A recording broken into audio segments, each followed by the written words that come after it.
Yeah, my taste is there. Only time I get bad taste is when I get the metallic taste in my mouth. But I have stuff for that. Uh, I have some of your recommended popsicles in my freezer as well. they're good, right? They're delicious, but the stick Right. is not big enough. The popsicle That is so part big too. and they give you That's what this she little said. itty bitty piece to hang on to. Yeah, I agree with that one. I wonder if they have bigger popsicle sticks. Actually, they'd probably be thicker, right? That'd be too much.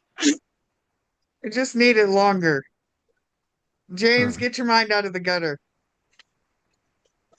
Oh, I wasn't even thinking like that. I I could only tell said by that's his what she laugh said. he was.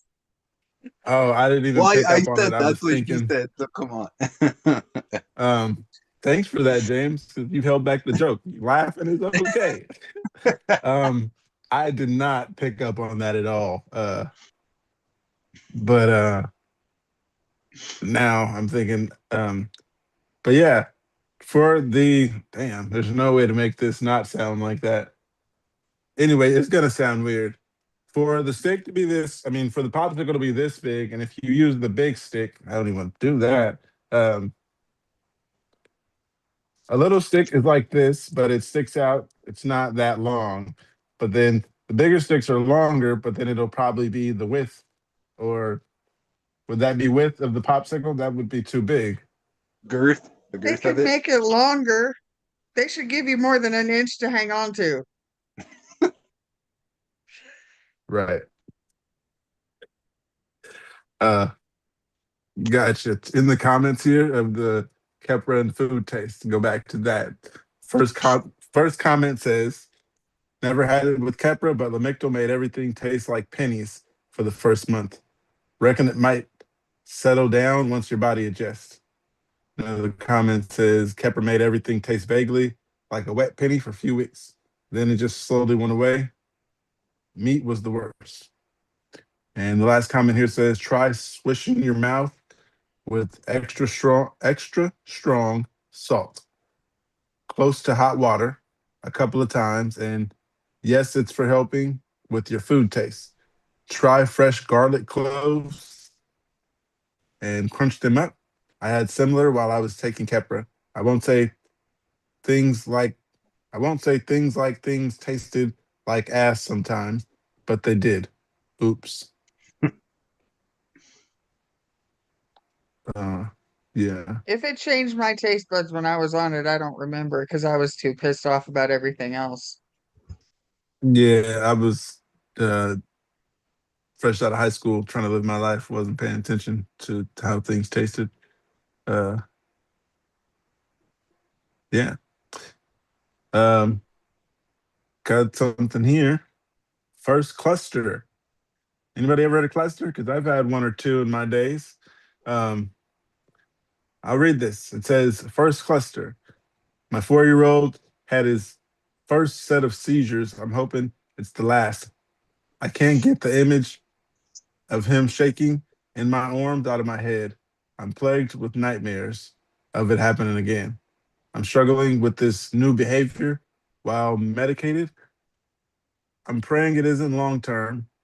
I want my sweet, healthy young boy back. Although I'm glad for how this is treatable, I'm dreading the journey ahead. It's been a week and I'm exhausted with our new routine, mental gymnastics, and everything. Getting advice from an actual epileptic would be great. Uh, yeah, you just got to get Buckle ready your for it. seatbelt. There's nothing you can really do. It's just like you hope the seizures get better, but mm uh, yeah, Buckle your seatbelt and learn to go with the flow. yeah. You What's it? said you're praying this isn't long term. That sounds familiar. I think I Did you might write it? comment on it. Um, I don't know what your Reddit name is to comment on it. Character Walrus, Big Sleep Uh, Koala, and Hawaiian Flower. Or any of those you? nope, none of them. Must All just right. be another post that sounded familiar. James, you ever had a cluster? I mean, I guess depends on what the definition of that is. I've had Multiples my in very close time frame. so then yeah, my worst day was having 3 grand malls within about an hour and a half. Dang. And then Ouch. after, I'm sorry. I said, ouch. Yeah, one of them was where I fell face first onto a counter and bit my tongue and had a black eye.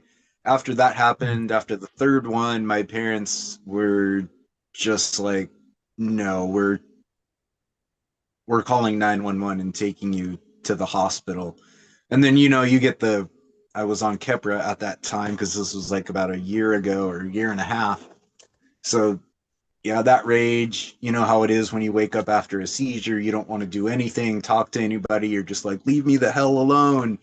So I, raged out. I was like, no, don't call them. I'm not going, blah, blah, blah. And after, yeah, the EMTs picked me up and took me to the hospital. They did was it MRI scan or why am I blanking?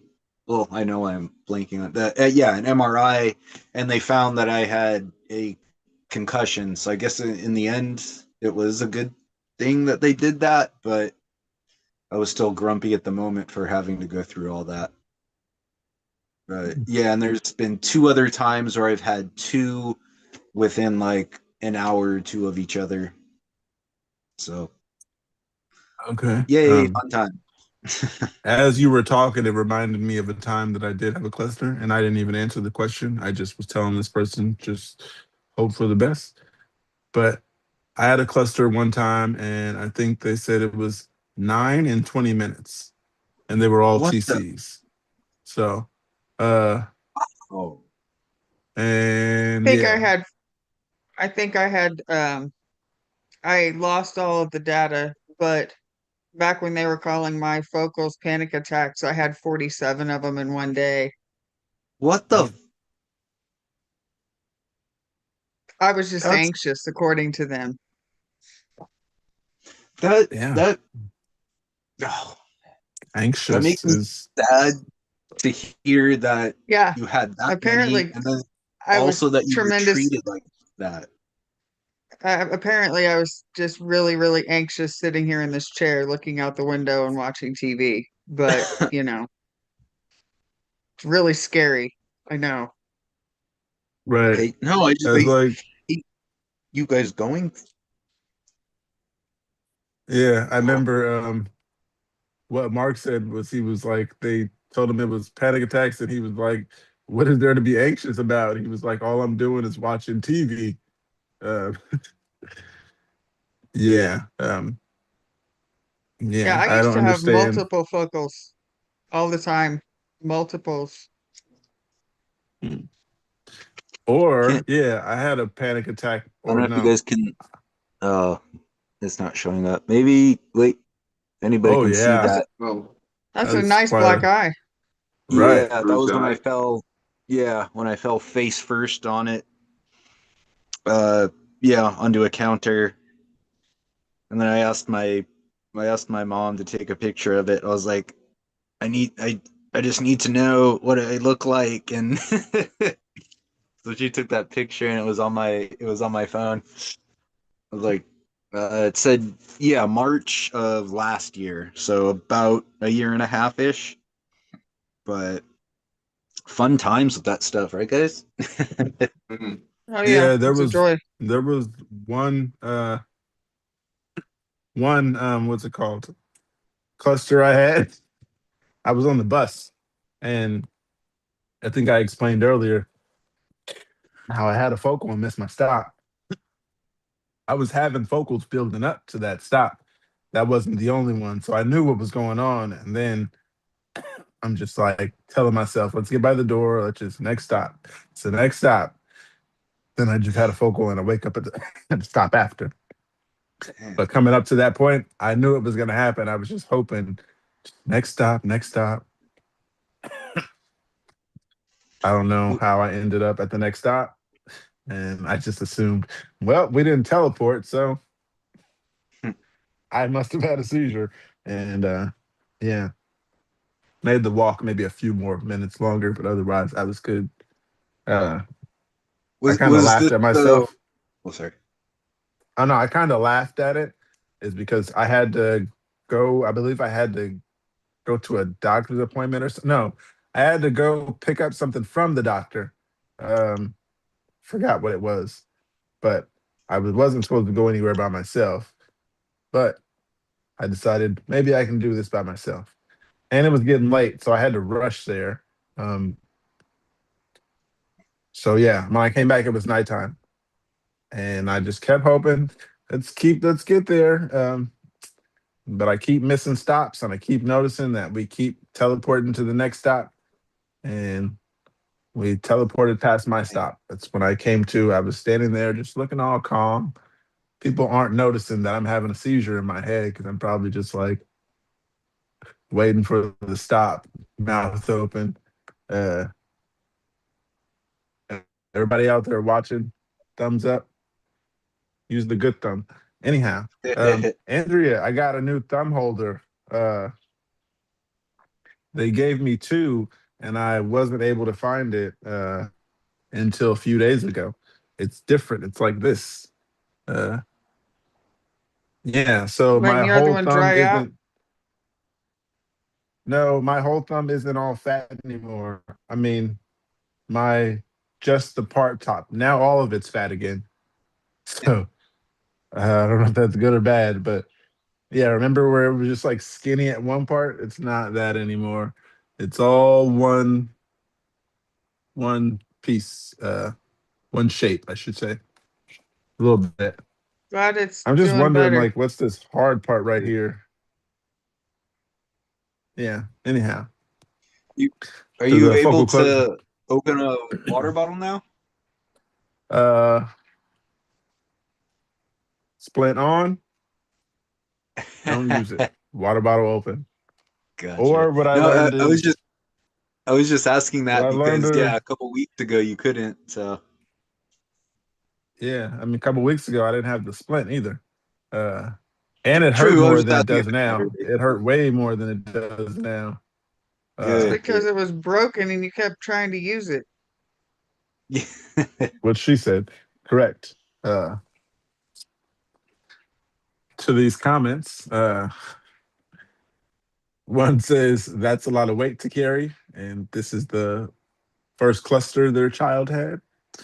Says that's a lot of weight to carry, but you're already doing the thing that matters most, just being there. Another one says my seizure started at 4, and I'm seizure free now. Last comment says I'm a mom to a 10-year-old, and we are now to this journey as well. My son had his first seizure that we know of about a month ago in his sleep. It was the scariest thing I've ever dealt with in my life. Thank God my husband heard him breathing funny. It's all I could think about. And I'm also exhausted and just want my guy to be healthy and happy and seizure free after all this. Like I said, just keep thanking God and praying for another day.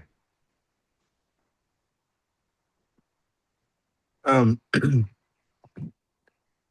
Now that I'm thinking about it, I had a couple of clusters that I'm thinking about. Stuff just comes to me as we go. Uh, and then I lost it. So I'll keep going. Um, CBD, that's an interesting one. Um, Anybody ever heard of ashwagandha? Yes. No. I'm not super Sounds- familiar with it, but I've heard of it. Me too. Uh, I even looked at it in the store. I don't exactly know what it is, but someone told me it's good for epilepsy. And then I seen this and it says ashwagandha. Uh, so um, ashwagandha. I use Keppra and lamotrigine working fine for my seizures, but I am angry all the time, fighting with everyone. They deserve it. They they deserve it. They were absolutely on the wrong, but my reactions are explosive. I will be shouting at the top of my lungs, shaking with anger, holding myself from crying instead of being smart and answering calmly. Now I'm thinking ashwagandha, but I don't know how it will affect my epilepsy. Any experience or thoughts? My doctor doesn't know.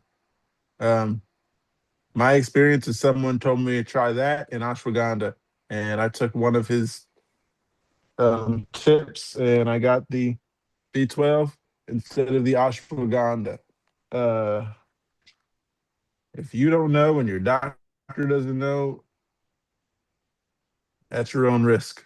Put it like that. That that doesn't. I wouldn't just try stuff that nobody. Go ahead. Well, no, that I have no idea what ashwagandha is. It sounds like someone. Plant. Yeah. Well, like a tribal thing. Oh, There, what I it does read sound like that. briefly, it says that it can help with cognitive benefits, but there's also some warnings, and it's something I would definitely speak with your doctor about. It did. Doctor doesn't know.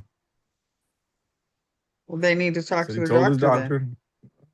No, he said he told his doctor, and he said the doctor doesn't know. Oh, well, then, like you said, that's your own risk. Read up on Yeah. it first.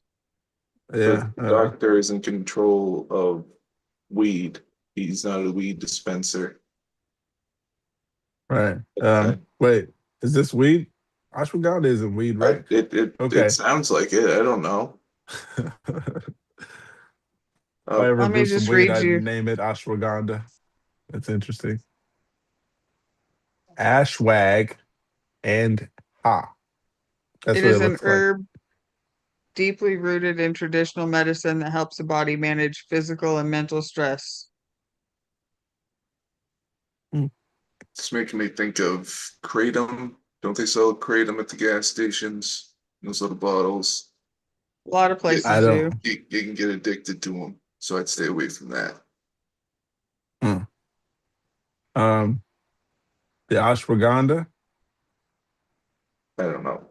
I was just told by another epileptic that I should do that in the B12. The focal stopped with the B12, so I just never went back to try or take any advice from him. But someone says, ask your neurologist, not your primary. Someone said, I had the same experiences with lamotrigine and ashwagandha. I tried ashwagandha 3 to 4 times, but it always was the same. Another comment says, I don't even know what that is.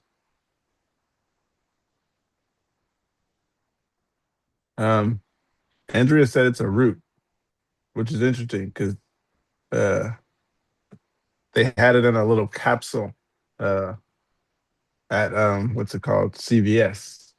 But there was a bottle of them, but they were all little capsules. I didn't get it. I just looked at it like, maybe. But now I got you guys' advice. Talk to your doctor. I got something here and it says, how do I handle a friend who doesn't realize a, in quote, small change wrecks the whole safety reason you ride with them? Okay, I'm going to read that again to Yeah, understand in my head. I hate when people don't put commas. Or periods, because then you don't know if it's two sentences or one or three or one split up. But it says, how do I handle a friend who doesn't realize a small change wrecks the whole safety reason you ride with them? I would be curious what small change they're speaking of. Yeah, I'll read the post says, Are a they friend riding and I, car? I don't know, I'll just read the post. It says, a friend I have been riding with a lot together. He was unhappy with his bike because my Freeski was so much nicer. I recently bought an Eora Romeo 2, and that That thing is fast. I'm not into speed, and it's a heavy beast. The issue is that he now loves to take off and end up miles down the road at a curve or a gas station waiting for me. This isn't fun for me, and I'm trying to figure out how to tell him I'm probably going to start chilling and riding alone. The main reason we started riding together was that he had no friends with bikes, and neither did I. And I have frequent epilepsy. It was it was nice knowing a buddy was there if I did have an episode to get me off of the road and into a ditch or wherever. How does that work if he's always miles ahead of me? This might sound like a strange issue to most people, but because we're adults, but having a disability makes you look at the world differently. I have to pick who I ride with carefully. When I was younger, people would run and bail when I had an episode because they freaked out, not knowing what was going on, waking up in the hospital because being accused of being on dope, and remembering anything because all of your friends bailed when you had a seizure really sucks. I guess I'm asking, how do you approach your friend about slowing down so you could continue riding together without ruining their fun and yours? Plain and simple. I have seizures. Can you slow down? Yes? No? All right, we won't ride together. Or, all right then, see you tomorrow. Yeah, I would just be honest about your reasons for it Yeah. and explain that if they're miles down the road, then and something happens to you, they won't be there to give you the assistance that you need. Right. Um, a few of the comments here. One says, you can remind him that if something happens to you and he is far away, your trips may come to an end altogether. Plus, you can tell him directly. Perhaps perhaps he understands this himself and is afraid to apologize and talk about this topic because he understands what he has done. In fact, your second paragraph as a word is perfectly. I wish you good health and mutual understanding with each other. I made that sound good, huh? That had no commas and periods. I was wondering where words went, or yeah, they should at least capitalize if you're not going to put a period. I don't know, a sentence starts there. And one more comment says, I just read him that second paragraph you typed and say, you need him close enough to actually see you go down. Yeah. Show him the second paragraph would be nice. Then you don't have to say anything. Be like, this is what I think. Um, but a small change. Oh. And then you guys on Vimpat or lacosamide? I'm allergic. Oh, I'm not. I used to take Vimpat, but I don't anymore. Okay. Interesting post here. And it says, will my focals take away my driving privileges at the next appointment? 20-year-old female with focal aware and grand mal. I've had one grand mal and the rest were focal awares. My grand mal was before I was on medication. That's what sparked my diagnosis. Anyway, I have set up an appointment with my neuro to talk about the medication switch to Keppra. I'm on 750 milligrams twice a day, and I've had 2 focal awares these past 7 days. I told this to the I told this to the receptionist so I could secure my stat appointment, but I can't help but worry my neuro is going to take away my license.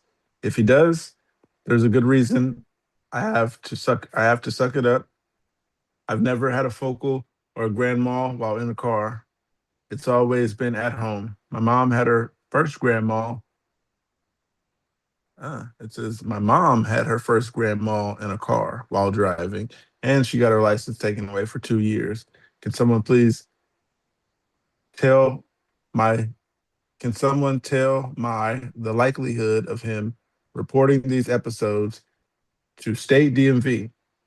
I could live without driving for a year, but damn, I don't want to. I just feel meds aren't working as they should be. This person sounds kind of reckless. Sounds like they're just wanting to drive, like regardless of what we're talking about. I believe the neurologist is gonna say don't drive and take your license. You not reporting it is a crime, I believe, right? It depends on the state you live in. Mine was never reported, and I had a valid driver's license for several years after being diagnosed. But none of my seizures were ever reported.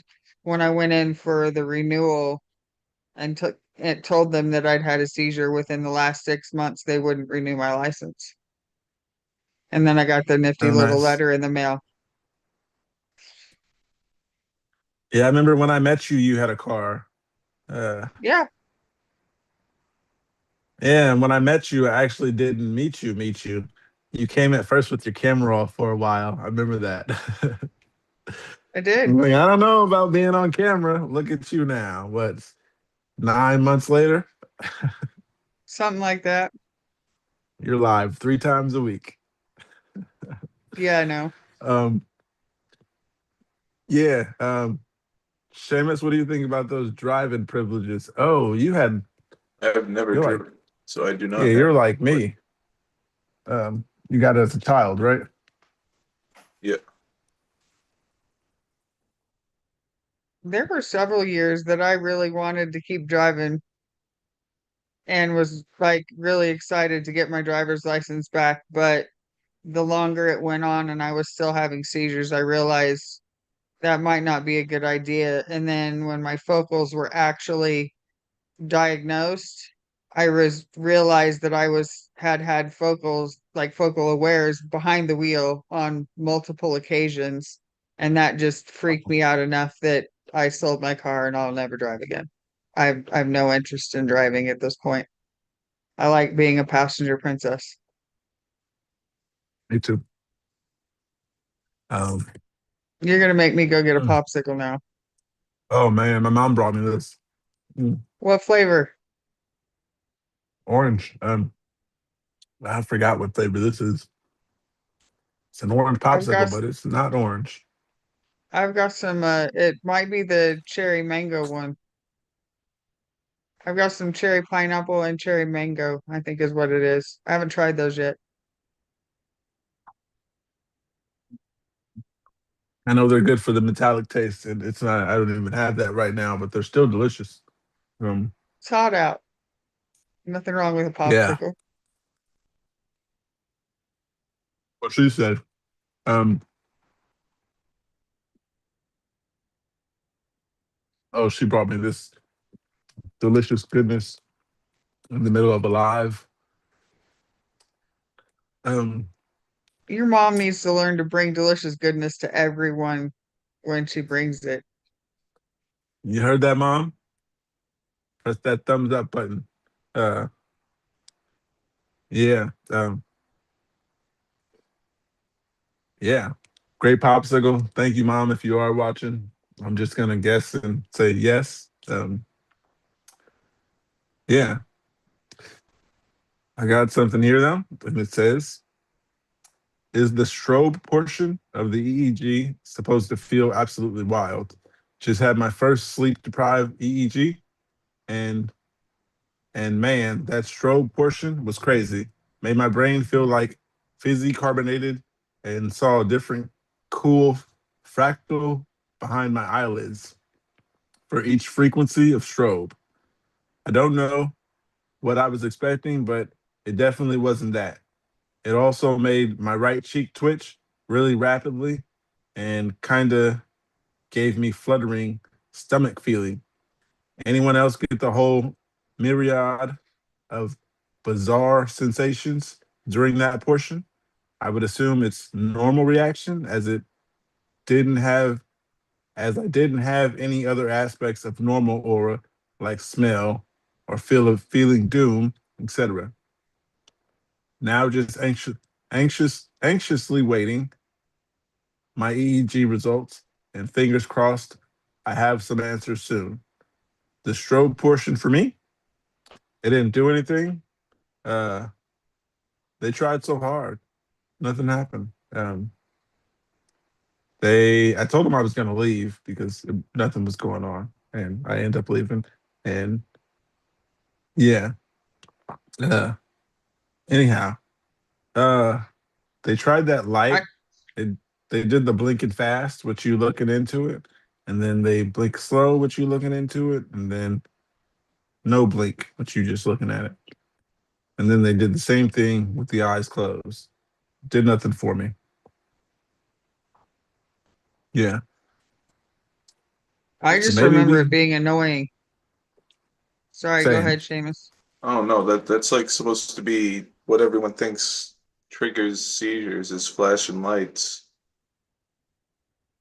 But I think there's only like 3% of people with epilepsy that get triggered with that. I don't know why they go straight to the flashing lights. They thought that for me too, because when I started having them, I was in front of a computer. I was in web design class, so they just assumed it was the computer.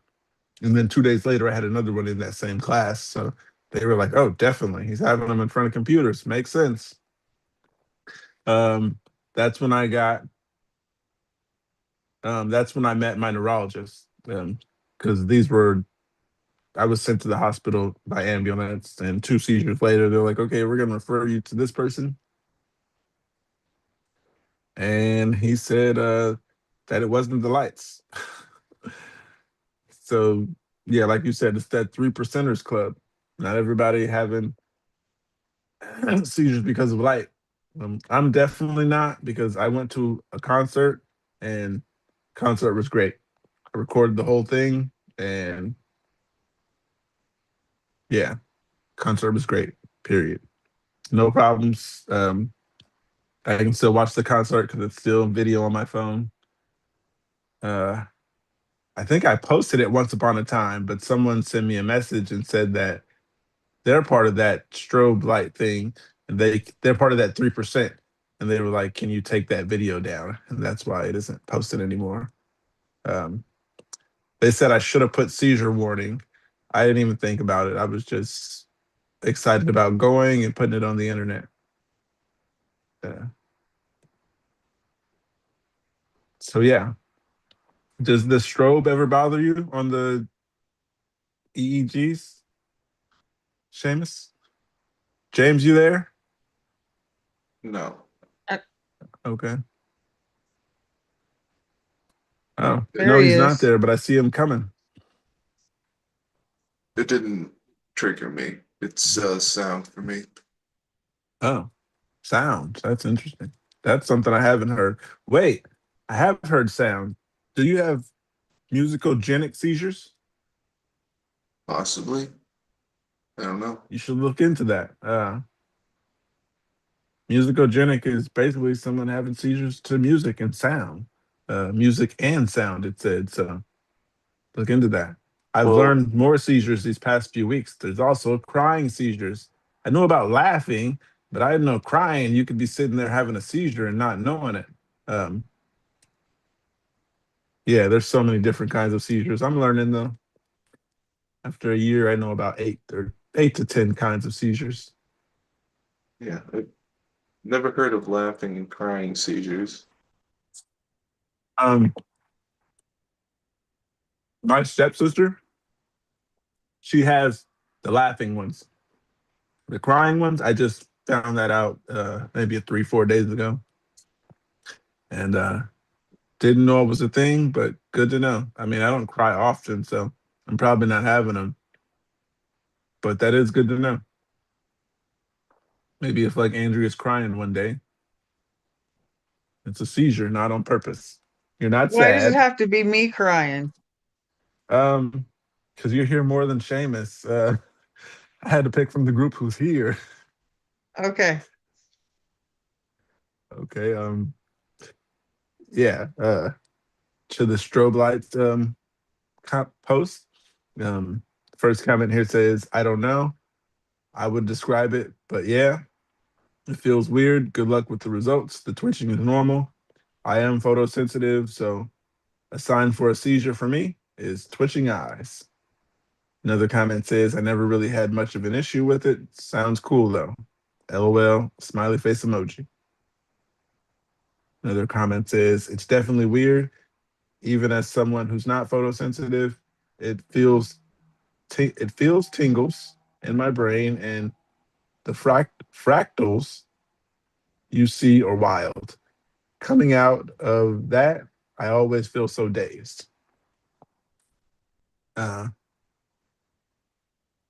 Yeah. Strobe does not bother us is the consensus. Question. Can someone please explain to me the difference between epileptologists and neurologists? What, if anything, you expect that would be different in their treatment? There is only one epileptologist in my state, and I am wondering. Thanks.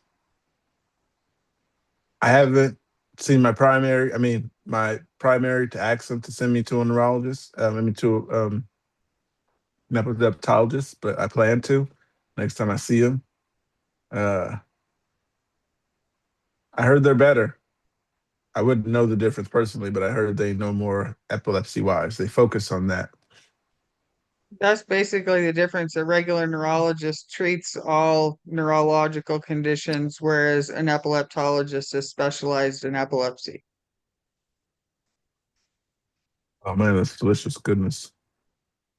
My popsicle is melting, you guys. Anyhow, so the comments here. Oh, there's a long comments. This one says, neurologists are assholes who think they know all about your seizures, but don't care and want you out of their office as soon as possible because they hate having to deal with the whole, in quote, seeing patients. That's infringing on their golfing time. That's Epileptologists an know. opinion. It depends on the neurologist. They might just need to find a new neurologist. Oh no, I think they have an epileptologist because the next sentence of that epileptologists know what they're talking about usually, but neurologists they don't like neurologists. It sounds like. Sounds that way.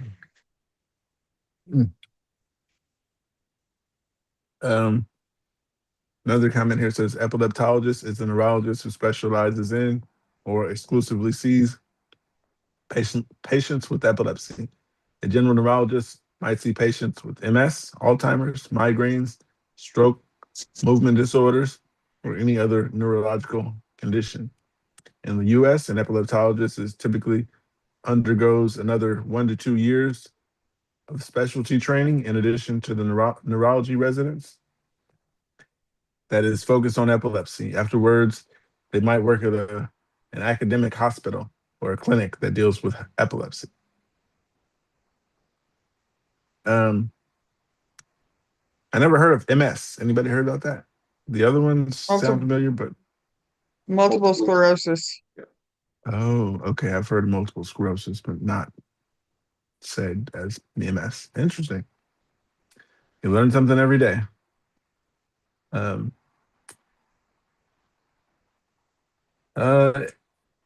This one is, you guys already said no one had shrooms, and there's a few comments about shrooms. Anyhow, there's a post here that says, any have tips for nasal sprays? I have nasalium for when my focals won't stop. Although I'm grateful I have it, the taste, feeling absolutely burns and feels like swallowing pen ink as it continues to drip long after the seizure has stopped. I kept trying to drink some apple juice to help, but dude, it's so unbearable and I am looking for anyone's advice on dealing with it. I'm obviously having a hard time already when I consider the spray. I really don't Really don't want another thing to be so miserable. Any tips? Um, I've always been alone and didn't have someone there to give me the nasalium because I did have some. But yeah, if you're looking for something afterwards, these popsicles are really good for stuff going on in your mouth. I'm not sure your throat, but for the metallic taste in the mouth, it helps. Um, yeah. I've never had one of the nasal sprays, so I got nothing. Okay, it might help with the throat. 'Cause I did kind of taste it as I was swallowing it, but it might not last. Uh, being that those nasal sprays kind of probably sitting there. Um, got some of the comments here. One says, tilt your head forward, not back when you spray it. Keeps most of it from sliding straight down your throat. Another one says, I've never used mine for focals. Interested to know how it tastes like a pen. Smiley face emoji. I'm grateful I've only been given it during grand malls once, so I can't remember the taste. Yeah. This is good for taste. It's all gone now, so you probably can't see it. But if you rewind, this was once a full popsicle. Anybody watching? Thumbs up. Um, mm,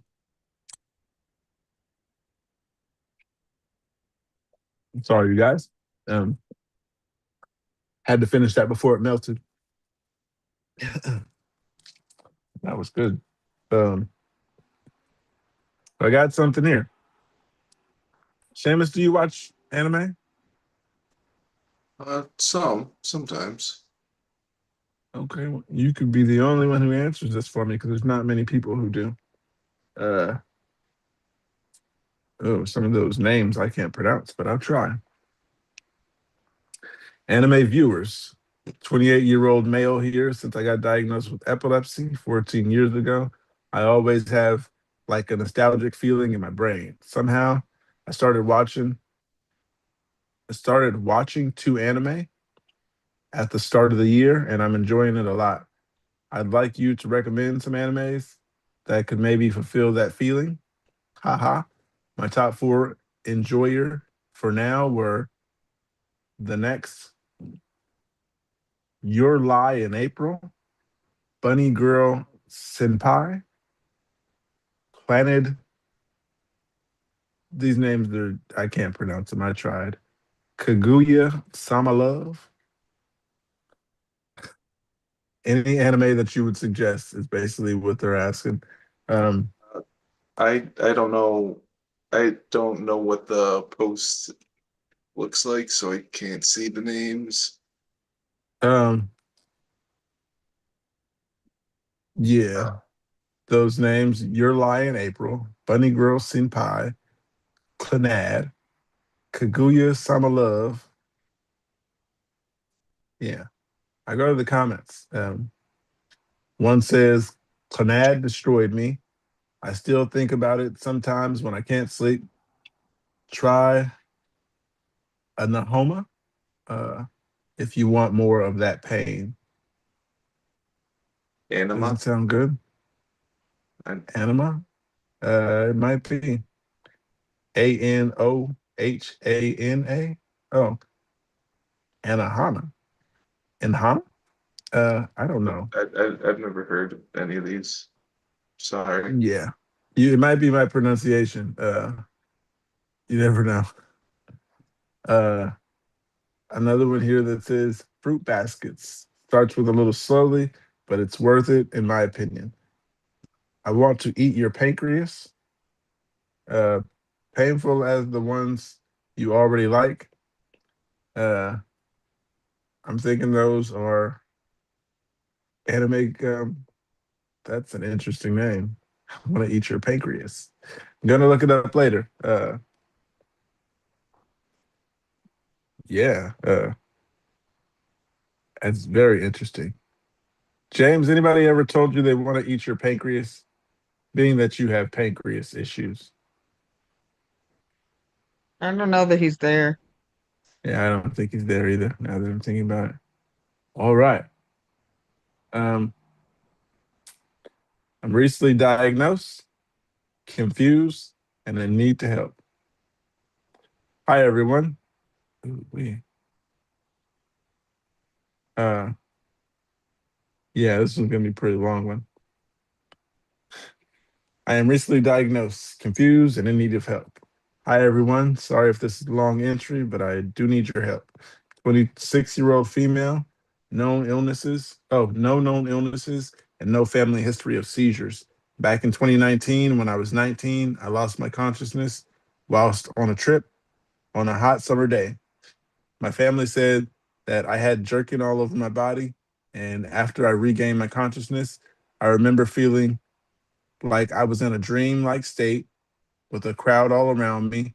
At that time, we were outside of my country, and because I did not have health insurance, it would take thousands of dollars to see a specialist, so I decided not to. After this incident, approximately 3 weeks later, we came back to our home country and saw a neurologist. He wanted a routine EEG and an MRI scans that came back all normal. So he did not put me on any medication and said that was nothing to worry about. So we only thought that it might have to do something with heat stroke. Since my mom is a nurse and wanted me to see a cardiologist, all the tests, Holter scanning, etc., came back normal as well. Since that day, I have experienced the same situation for 4 to 5 times, and actually just bruised it off since he said there was nothing wrong. The last seizure was 2 months ago, and that changed everything. I was sitting at home.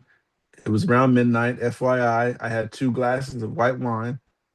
I felt a little disorientated and tried to warn my mom, who was right beside me, but I lost consciousness right after. She said that my jaw started jerking and my eyes rolled upwards. After that, my whole body was locked and started jerking.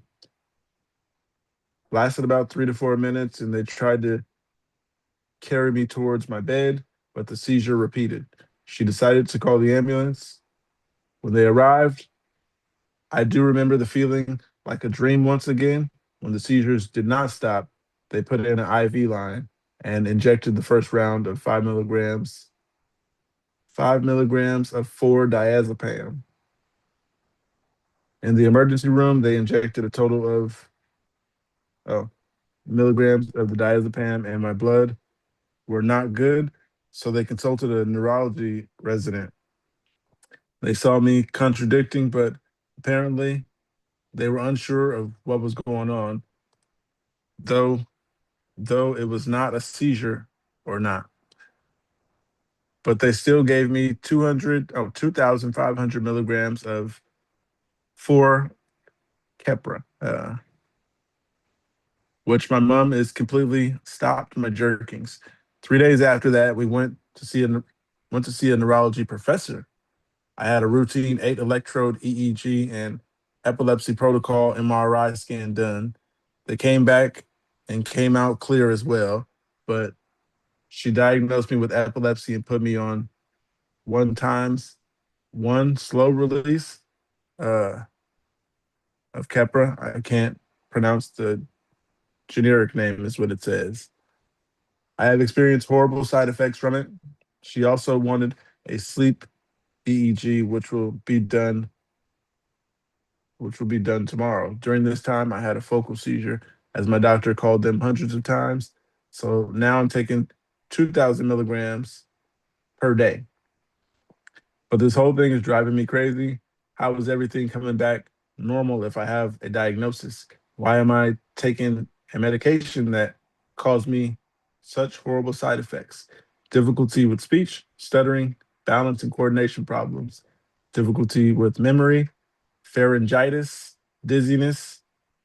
I cannot even go on with my daily life anymore. I'm so sad, in need of help. If someone that gone through the same thing. Please help me out.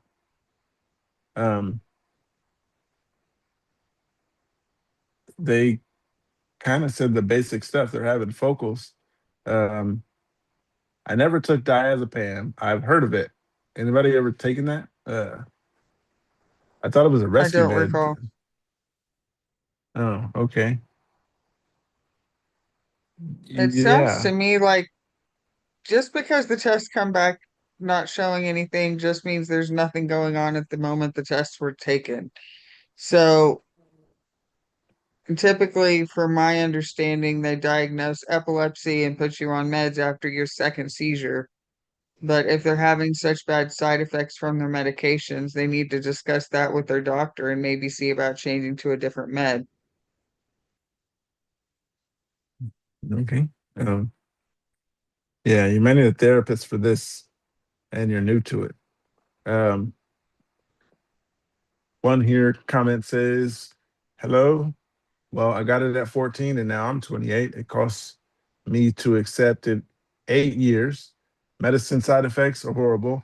Still hate it, and still tortures me. But I'm trying to grow through it." Yeah, I yeah, think the it's a thing with process. epilepsy meds is just find the one that sucks the least. Yeah, Lamotrigine sucks the least. Uh, So far, I'm glad my hair isn't falling out anymore. That was the only thing I hated. I got something else here, and it says I forgot to take my meds, and I don't know if I should take my second dose now. So basically, went to work as usual, but constantly had the feeling I was forgetting something. When I realized it was my meds, somehow was trying to convince myself that I did. I took a little less than an hour, and now I have to take my second dose. Should I wait or should I take the risk? I'd say take the risk, because if you have none in your system and now you're at your second dose time, when it's second dose time, you take the next dose. That's what I was always told. Uh, I was always told that if you're closer to the missed dose time, to go ahead and take it. But if you're closer to your next dose time, don't take it and then consume your regular schedule. yeah. Mhm. Um, some of the comments here. One says, I wouldn't take another dose within an hour of the previous dose. Seamus, you ever had those problems with double dosing? Yeah, I mean, I usually just try and stay calm. You know, Yeah. panicking worse than it's usually anxiety that causes seizures. Okay. Um,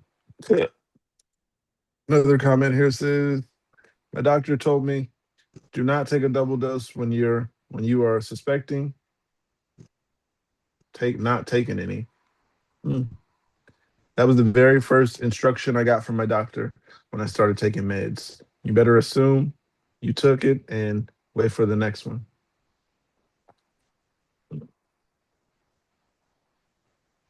I think I've double dosed a couple times, and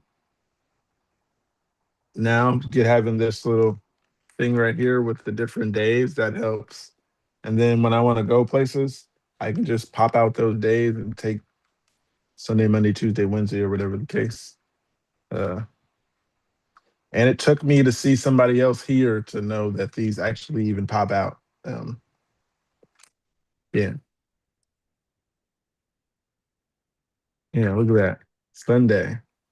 Um, I don't know if you guys ever seen this before, but yeah, shout out to Amazon because this is nice.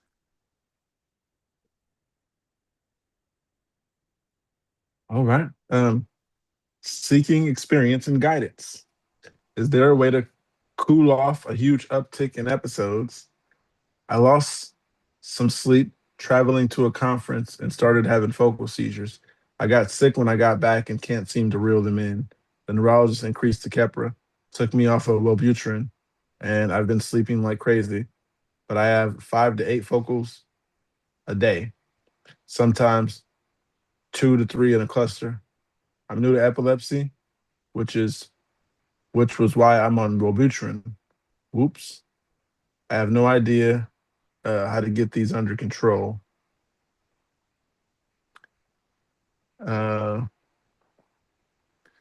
Follow your neurologist's suggestions. I would need more information, and there's no comments there. I agree with you. Yeah, Listen to just your for now, doctor. to the T. Public transportation. Is anyone else really anxious about public transport? I'm 19 and I have been catching the bus to university for a year now, but trains make me so anxious. I've never been on a plane, so I don't even want to think about it. I'll happily go on a train with my family, but I'm too embarrassed to do it with friends. I've been going to the 2 train stations I usually use since I was a child, so I really don't know why it's so scary. If I had a seizure, I would probably be fine, right? I have focals that last 2 to 3 minutes. Anyone else? Uh, I don't have focals because of this, uh, which is great. Shout out to Nature Made. B12 gummies, if you can get them, check them out. Haven't had a focal since the day I start taking them, May 10th, 2025. And will you be fine? If I had a seizure, will I be fine? I never had a vocal on the train that I can remember, but I have had one at the train station, and I missed the train. So, yeah. And it was a short one, I'm assuming, or maybe a minute or so. Did I ever tell you that story, Andrea? I think so. Oh, nice. Um, Seamus, I've never used I've never used public transportation, so I'm no help in this one. Sorry. it's been a Yeah, while. I'm trying to figure out public transportation, but don't know how. Okay. Uh, I'll read the comments here. It says, I get it, but riding a train and a bus are basically the same thing. And a plane, essentially the same thing also, except you have to go through a lot of security checkpoints. Statistically, any of them are safer than riding in a regular car for whatever it's worth. Another comment here says, just do it, step out of your comfort zone, you'll be better. One more says, I had a seizure on the bus going to university and blocked the whole road while waiting for the ambulance to come. There was no need. That day my friends were late to their classes and complained about traffic caused by the ambulance. That was me. New fear unlocked for you, darling. I travel via plane a lot. Never had an issue, and neither will you. You can't say what one person will do. Everybody different. How have you guys never taken public transit?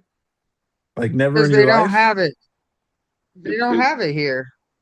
yeah, Oh, you have to walk like 50 miles to get to the train station. oh damn. Yeah, there's bus stops sporadically down a couple of these streets. Um, That and it can be late a lot. I couldn't even tell okay. you where the closest bus stop is. It's probably at least 10 or 20 miles from here. Damn. Um, yeah, California bus stops. I'm not gonna say everywhere, but you can find one somewhere to get to somewhere else, obviously. But um, I got something here, and it says I have absent seizures, grandmas, and myoclonic epilepsy. My myoclonic ones are triggered by heat, and I want to figure out what to do as our AC at my work is already set a temperature, and I don't know if it's corporate or management that control it. What to do? I do as I don't know if they will ever believe that it's heat triggered, not just me wanting to, or not just me wanting the AC cooler. Um, it says that was the question. Advice would be talk to someone who at that place, um, managers, stuff like that. And I laughed earlier because they said I have absence seizures in grandmas. Um, I don't know if that was on purpose or they just missed the L. But the only comment here says could be tricky getting the AC when it's already set. Maybe try bringing a small desk fan that you can point at yourself. That way you're not messing with the whole room temperature, but still getting some direct airflow. If the myoclonic jerks are coming from the heat, it might help enough to keep them from starting up in the first place. Um, yeah. Anyhow, question: has anyone tried getting long-term disability benefits with epilepsy? Been on my mind recently because I got a better job. What would a policy of 7,000 a month for 20 years look like in terms of cost? Or would you get it approved? 7,000 a month? Do you guys get disability? Do you guys get anything near that? No, Oh. nothing near that. I wish. Why? How much are they getting? It says, uh, what would a policy of 7,000 a month for 20 years look like in terms of cost? Or would you get it approved? They're getting $7,000 a month. That's Are they talking amazing. about like Social Security disability benefits, or are they talking about like disability insurance? Because that sounds Uh, more like they're trying to get disability insurance. I okay, don't yeah, think there's one they need comment here. disability if they have $7,000 a month. Right. uh, the first comment here, it says, very hard to get approved unless you have them daily or every other day on meds. Then the OP that wrote it says, WTF, really?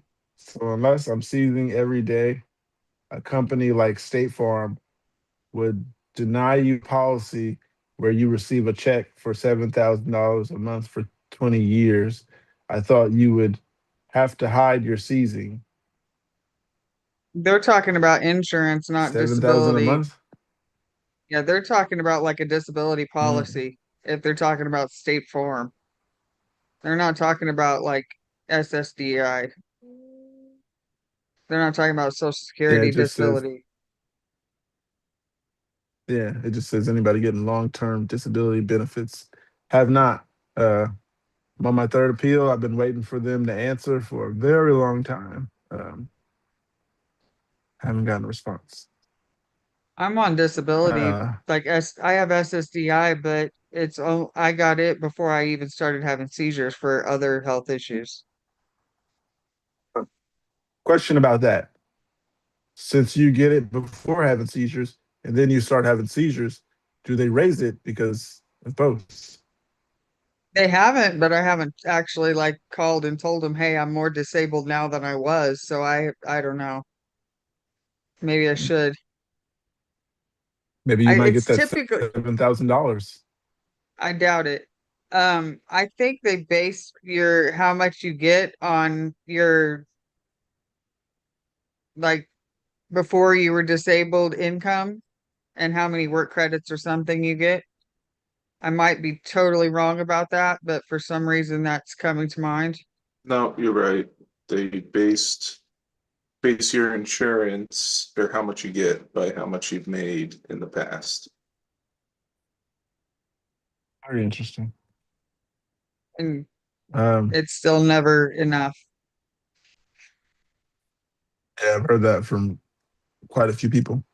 But I got something else here, and it says, "Need advice. Sisters having episodes. I have medication-resistant epilepsy." It says sister having episodes. "I have medication-resistant epilepsy, grand mal, and focal seizures. My sister has been having some really weird episodes, and I would like some input before I freak her out. A month ago, she was driving and had a blackout moment where she had no idea what happened for a good 45 seconds to a minute. Drove in complete opposite direction. No one was injured, thank God. She had a mild headache after, perfectly fine before and after the event, other than the headaches. This morning, her vision went blurry and she had an instant headache in her frontal lobe.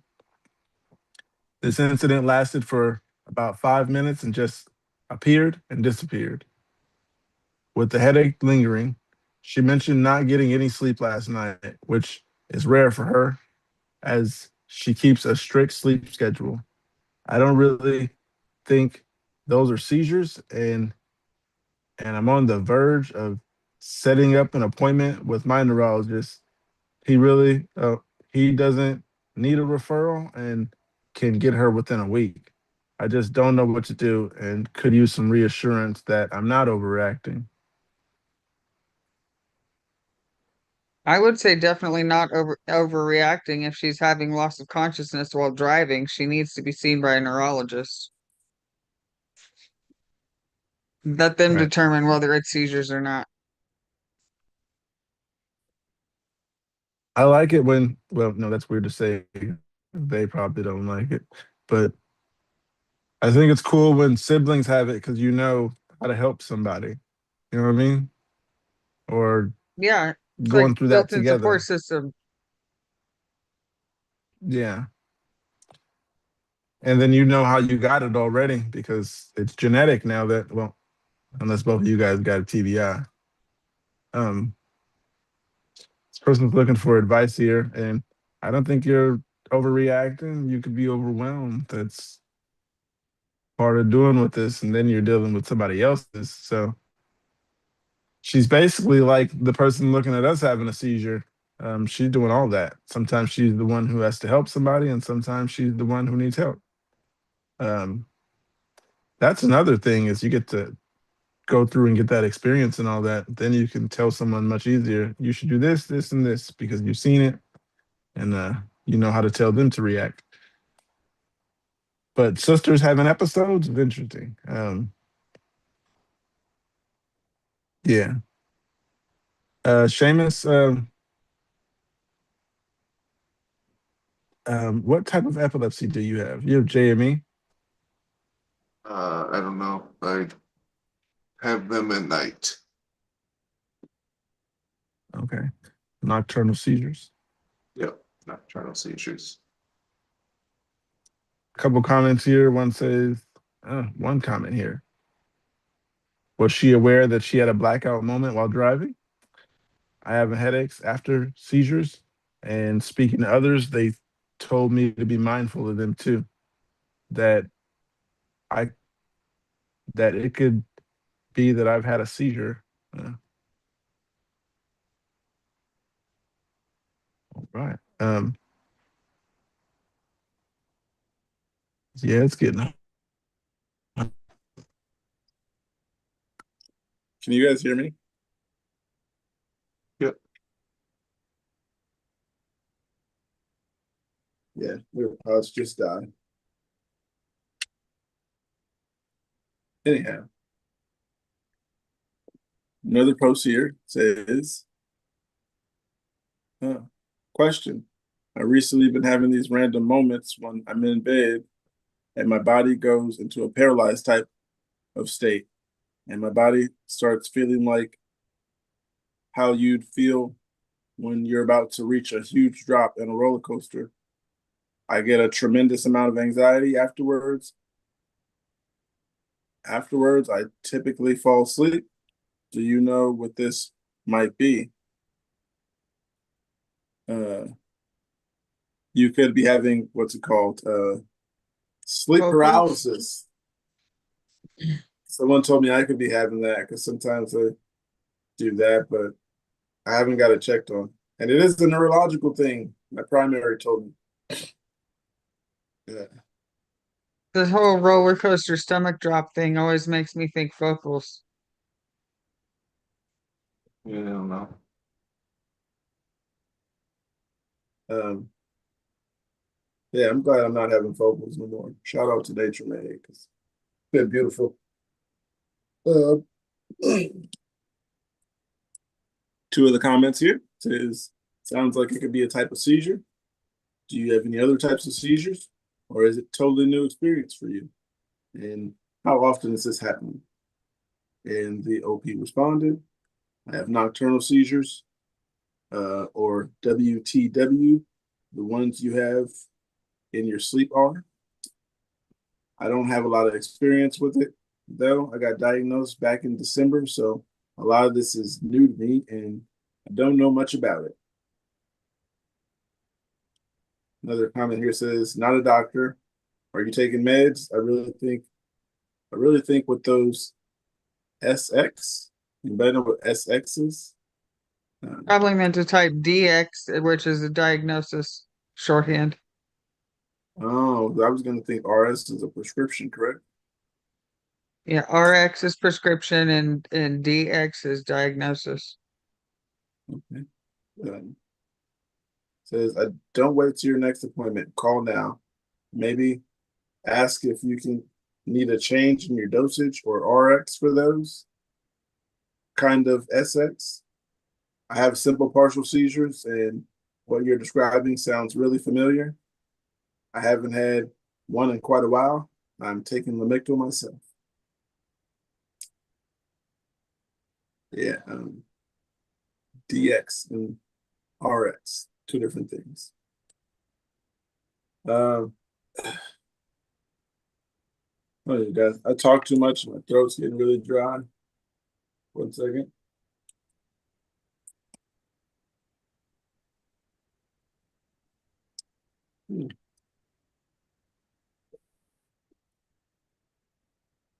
Yeah. Okay. There was one I was gonna read, but it's really long and too much. Ooh, Seamus, one for you. How long have you had your VNS? A good amount of time. Okay, this one says VNS is hurting after 4 years. I have a VNS implant for epilepsy for 4 years now, and throughout the years, I felt the stimulation. Today, on the other hand, I felt a little more than usual and painful, like a sharp pain in that area by my implant chest area. When you take a deep breath, it hurts even more when I'm talking. It's been 3 hours now with this pain and taking ibuprofen to see if it helps with the pain. I must add that I don't feel like I'm having absent seizures or auras of getting any. So it's odd. Does anyone experience this with VNS implant? If that sounded weird with me reading it, it's because that's exactly what they wrote and I mean typed, and I just read it and none of it made sense at the end. There's no periods and commas again. Some of those might have been run-on sentences. If you need me to read it again, I will. Their battery, BNS battery might be running low.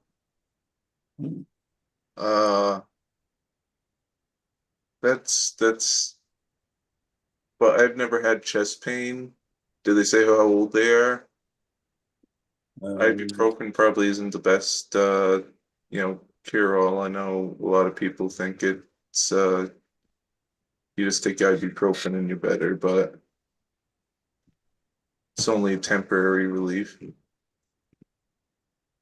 Yeah, if I had something in my chest, I'd definitely go check with that neurologist as soon as you got possible. you got thing in your chest and goes through into your brain, but they change the battery in your chest. So that's what I would guess. It's something to do with the battery in your chest, but I don't know. Just just a guess. Yeah, I was gonna say, how did they change your battery? Cut you open again? Surgery. They gotta cut you open again. You said they cut you open again, like every 5 years to change the battery? Yep. Interesting. Do you have stitches? Yeah. Right. I don't have them right now, but I get it. Yeah, just curious because I don't have VNS. And they already know what mine is for. I asked my neurologist about a VNS, and he's like, "Why do you think you need that?" I was like, "I don't know. Shit, just a question." Uh, and that conversation didn't go anywhere else. Yeah.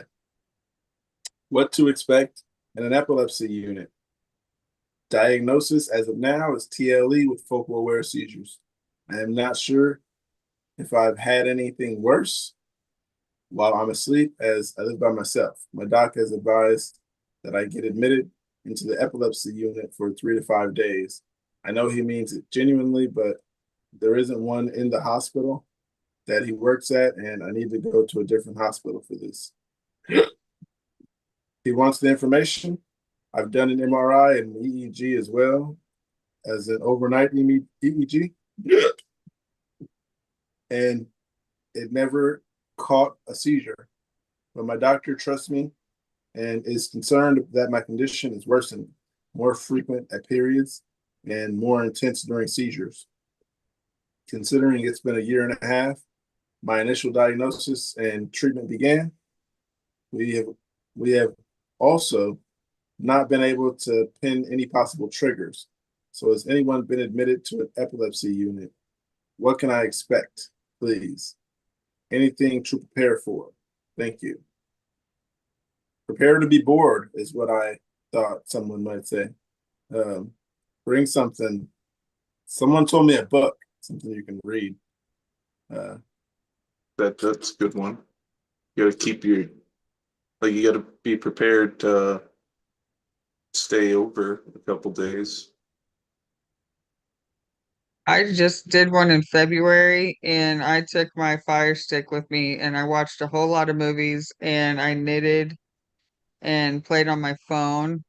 Pretty much you have zero privacy the whole time you're there and you're bored out of your mind, confined to a bed. Bring snacks in case the food sucks. Yeah, that's a good idea. Once you think about hospital food, it sounds like it might be nasty. It depends on the Or hospital To because do the Uber, first one I don't know if they'll Uber Eats to you in the hospital, but I did when I had a stroke. It wasn't that unit, but yeah, that was interesting. I had sushi, and the nurse that brought it to me was like, "Where'd you get this from? Is that around here?" And I was like, "I don't know where it is. I seen it on Uber Eats and didn't ask how far or near it was, as long as they're bringing it." I've had them done in two different hospitals, and the first one was absolutely horrible food, and I don't think I hardly ate the whole week. But luckily, I had someone that could bring me food and good coffee every morning. And then the one I just did in February, I packed all these snacks thinking the food's gonna suck, and I didn't eat any of them because their food was good. Hmm. So you never know. Better to be prepared. Yeah. To the comments, one says, "I did about a week-long stay coming up on 3 years ago. One thing they mentioned to bring was a covered cup so they can still give you tea and coffee if you want it, but you minimize the chance of burning yourself." Why would they have to bring their own cup? That's weird. The cover cup. Yeah, I think that's something maybe they should have if they're suggesting it. You would think. Yeah. Another comment here says, "Mom and I are considering this. Just waiting on the lamotrigine titration till I reach my max dose. I am learning a lot from this.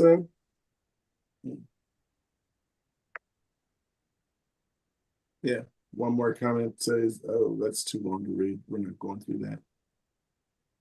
Oh, there's one right here says, I have the same TLE and focal aware seizures.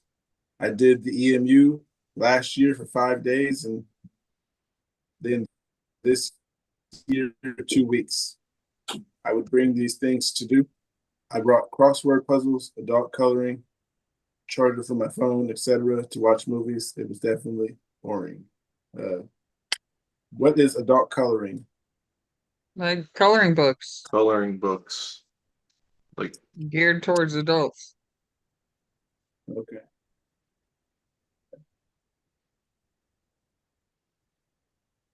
Yeah, crossword puzzles. I said that, Andrea, and you said you don't know if that's a good one. It depends on if you like crossword puzzles. It would be crossword puzzles, word search, not an actual puzzle because you're not going to be able to, you're not really going to have room to do a big puzzle. Or you're gonna swipe it off the table, have a seizure. Yeah, you never know. Puzzle pieces everywhere. I got something here. Do you guys have dreams? Because I heard someone say they don't have dreams. Rarely. yeah, I don't really. All right. It says, does I had one anybody last else? night. Not last night?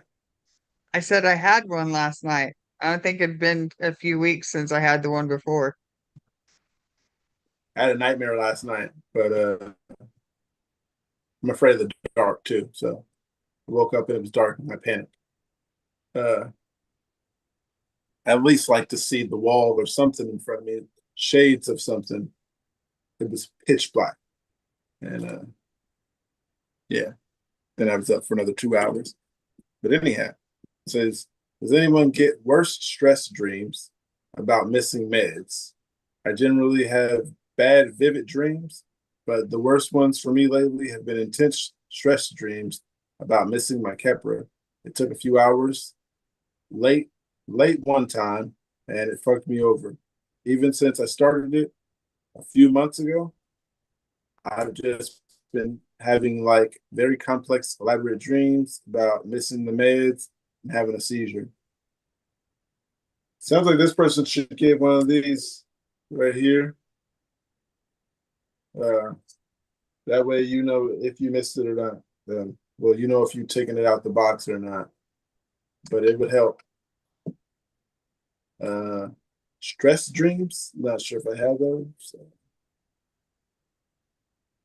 One comment here says no, taking Keppra a couple hours late once should cause a seizure. If it does, you need to be on something other than Keppra.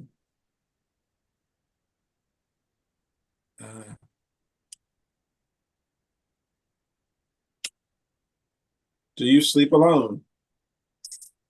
And we all happen to sleep alone. I'm not sure who I know that doesn't sleep alone. Jeff, he has a wife. And Tom. Everybody else sleeps alone. I didn't That's used good. to, but I do now.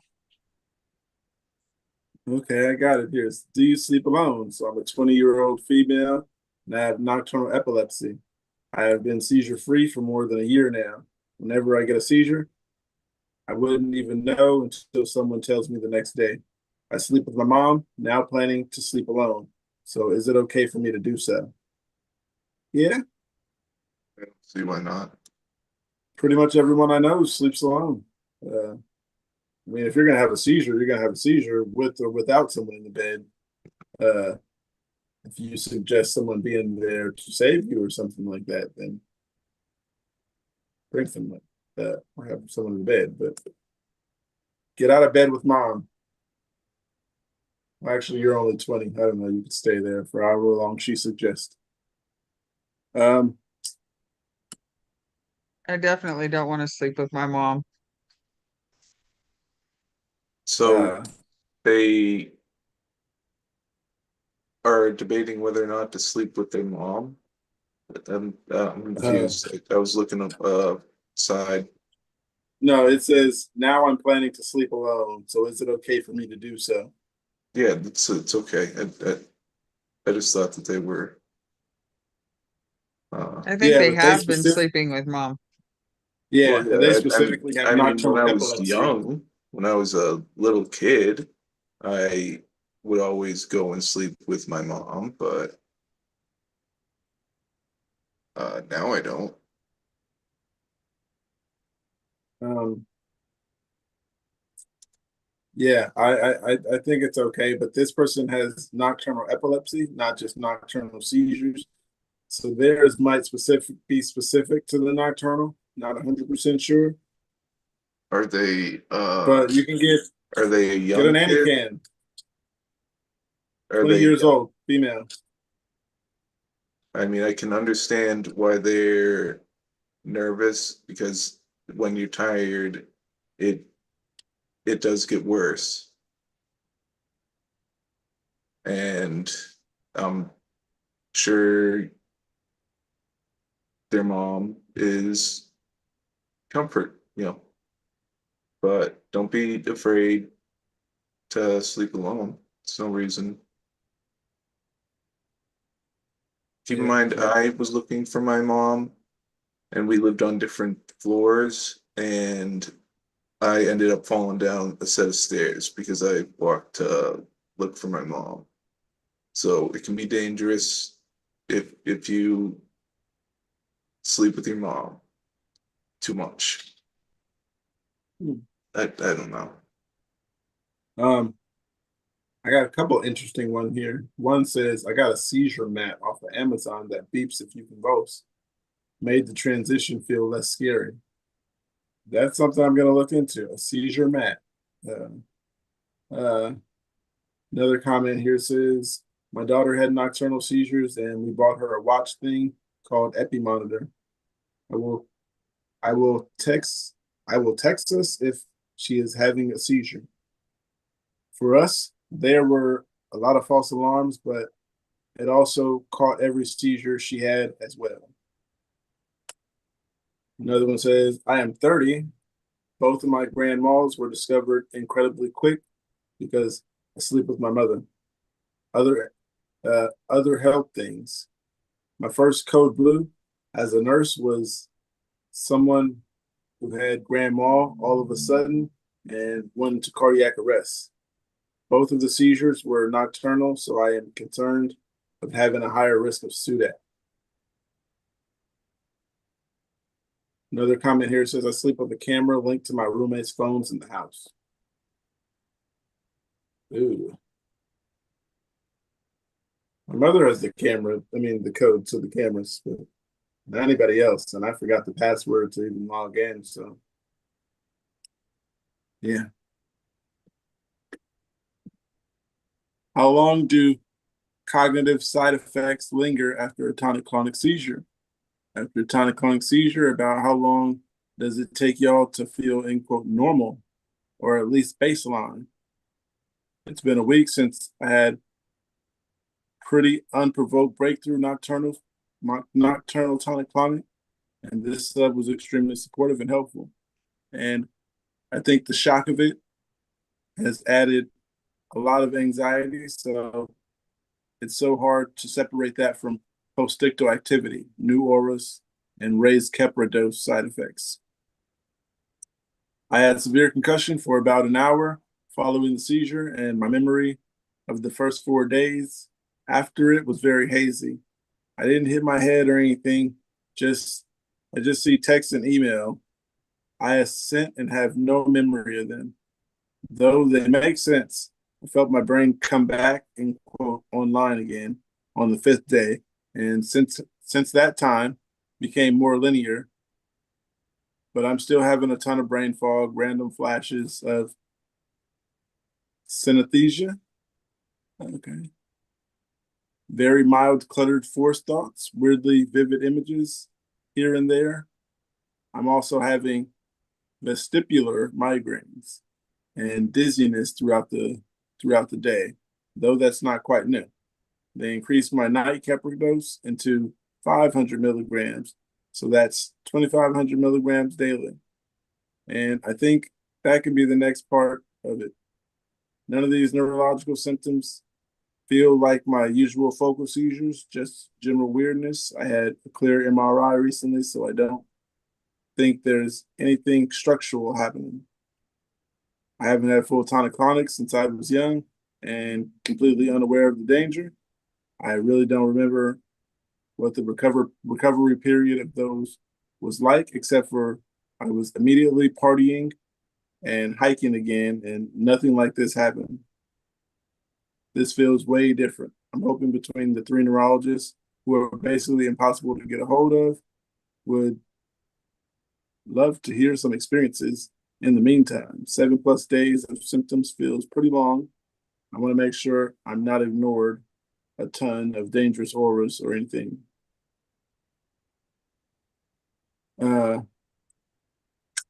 Lingering cognitive effects.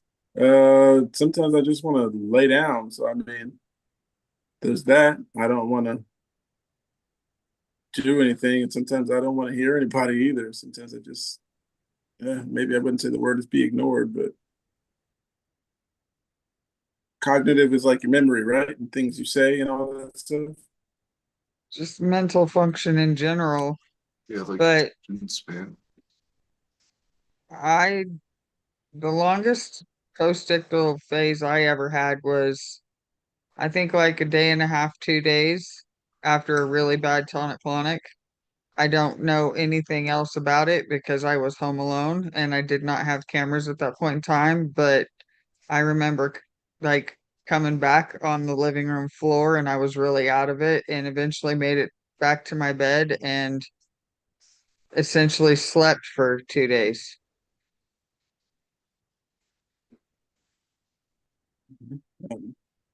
That I have not done, but I heard a lot of people say that. They just come out of seizure and then just sleep for days. That I cannot do.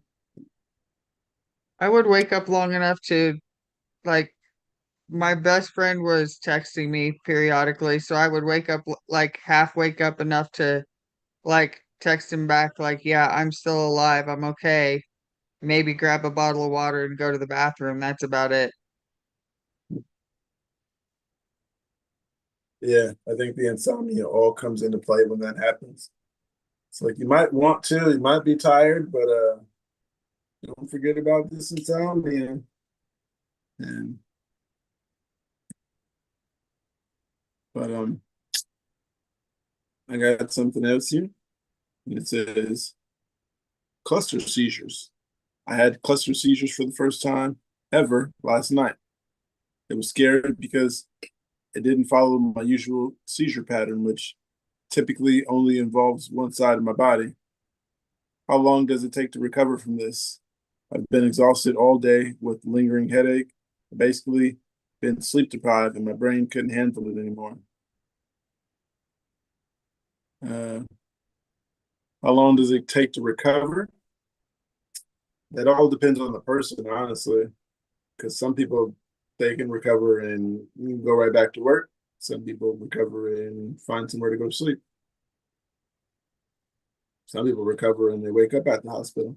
It's different for everyone. Uh, yeah. Um, how long do you take to recover from this? Depends on the seizure. I've had some where I'm fine afterwards and didn't even know I had a seizure, but people told me I did. And the worst one was 2 days in bed. So, and anywhere in between. Okay. Seamus, how long does it take you to recover? Yeah. Uh, Depends, you know. Okay. It could be a long time. Yeah, I mean, it depends how bad the seizures are, I guess. Mhm. First comment here says depends on the person. Mine lasts about a day and a half, and recover takes a few days. That's the only comment. Weakened immune system. How's you guys' immune system? I actually think mine's okay just because I don't seem to get sick a lot, but that could be because I'm just never be around people, so I'm not really exposed to anything.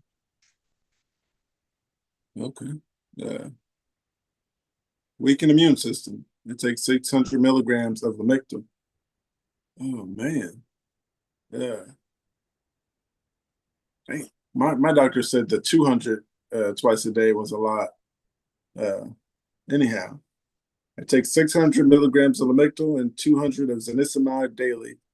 I feel like since I started these medications, I get sick so easily. For example, if I catch a cold from something, it hits me so much worse.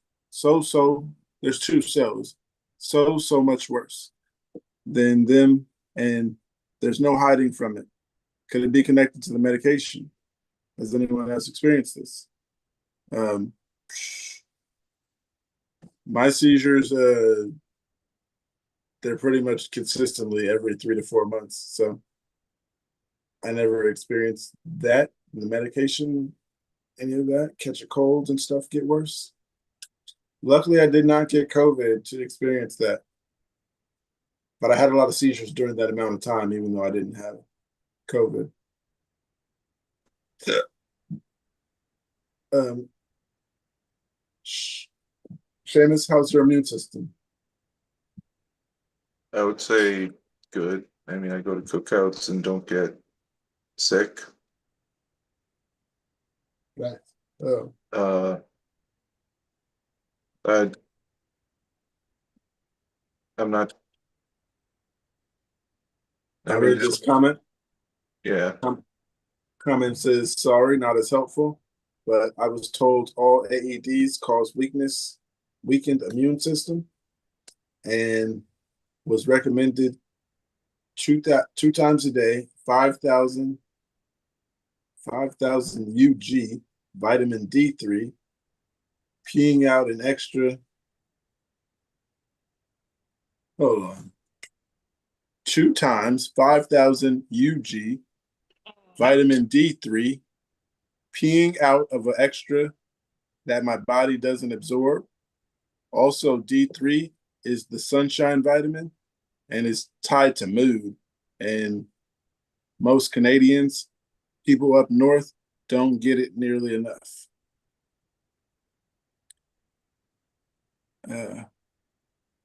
Peeing out the extra is, yeah. Never heard that before, but yeah. Got another one here. Emotional after a seizure. Do anyone get emotional after having a seizure? When I call my mom after having a seizure to tell her what happened, I always cry because I feel defeated. I do not cry, but there is that defeat. Most of the time, I just keep it to myself, which is like, bam, again. I mean, even though mine's are every 3 months, I'm just like hopeful. So when I wake up and it's just like, oh, you had a seizure. Oh, okay. Well, or you wake up at the emergency room and then I'm like, damn, this again? Am I the only one that hasn't been in an ambulance or an emergency room for a seizure? Probably. At least here now, yeah. Yeah. You guys get emotional after seizures? That's another one of those I don't have a clue because I'm mostly I alone. mean, I suppose I had a seizure. I am sad about that, but other than that, not really. I'm not like crying. Yeah, I don't cry. Feel a little down, but I said it's always expected every 3 months, but still it's like, damn, I was hopeful that it'll go 6 or 7 or forever. Emotional that it happened again. No tears though. Comment here says, yep, I have TLE and my neurologist told me the temporal lobe is not the only memory center of the brain, but also the emotional center. Another person says, I do. Sad face emoji. Another person says, yes, I'm irritable for days after a seizure. One more comment says, crying after seizures hits like a pressure valve releasing. The brain's emotional center gets scrambled during the event. So the tears are a physical reset, not weakness. Or tears can be a seizure. Anybody out there watching? I just found out that crying is a type of seizures. So you got to find out one time's a seizure. What time is a seizure and one time is a regular cry. It's going to make me think about every time I'm crying now.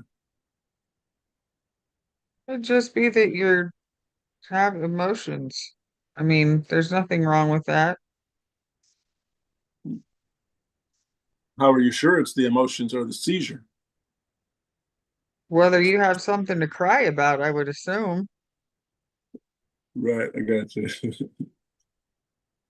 uh, yeah. Have a support system there. That helps. Can I go to the gym with epilepsy? Hi. Could I go to the gym with epilepsy? As of the last time I went, I overheated and nearly had a fit, but I don't know if I should give it another go or not. Though those are some of the things. It's like, do this at your own risk. Well, I Can't don't be see Kind why of sure. you depends on. can't go to the gym if you have epilepsy.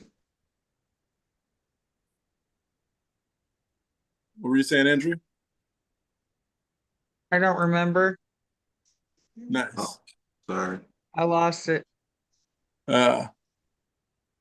Someone in the comments says, give it another go. Listen to your body and take breaks. Drink lots of cold water. Try to find a workout buddy that knows about your condition. You got this. Yeah, it's like a personal thing because some of us can go to the gym and some can't. Some people, some person I forgot who I talked to, they said they go to the gym 3 times a week. So yeah, it could be just personal. Everybody's body is different. Maybe you just go with someone. Don't go alone. Ooh, I seen a movie that just reminded me of this movie I seen where this guy was lifting weights, and then he dropped it on his chest and it rolled on his neck, and then he died. But Damn. Such good inspiration, man. that would be a horrible seizure. He didn't even Well- have seizures. He was just working out, and I don't know how it happened. Horrible. Well, good inspiration is riding your bike 7 days a week and only have one working arm and epilepsy. So, You'll so I be think this fine, person James. can go to the gym a couple times a week. You'll be all right. You're still using that left arm, right? Yeah, just the left, but yeah, the right doesn't work. At all? Or can you just not lift stuff? I can't like grip anything with it any longer. Like the harder I try and grip or hold on to something, the more shaky and twitchy it gets, if that makes sense. And since I'm right-handed, it makes stuff a lot harder to use, but I'm doing that every day. So this person that was asking, if they're just asking about going to the gym a couple times, they can at least do something. They're stationary bikes, right? You can pedal. Do that too, yeah.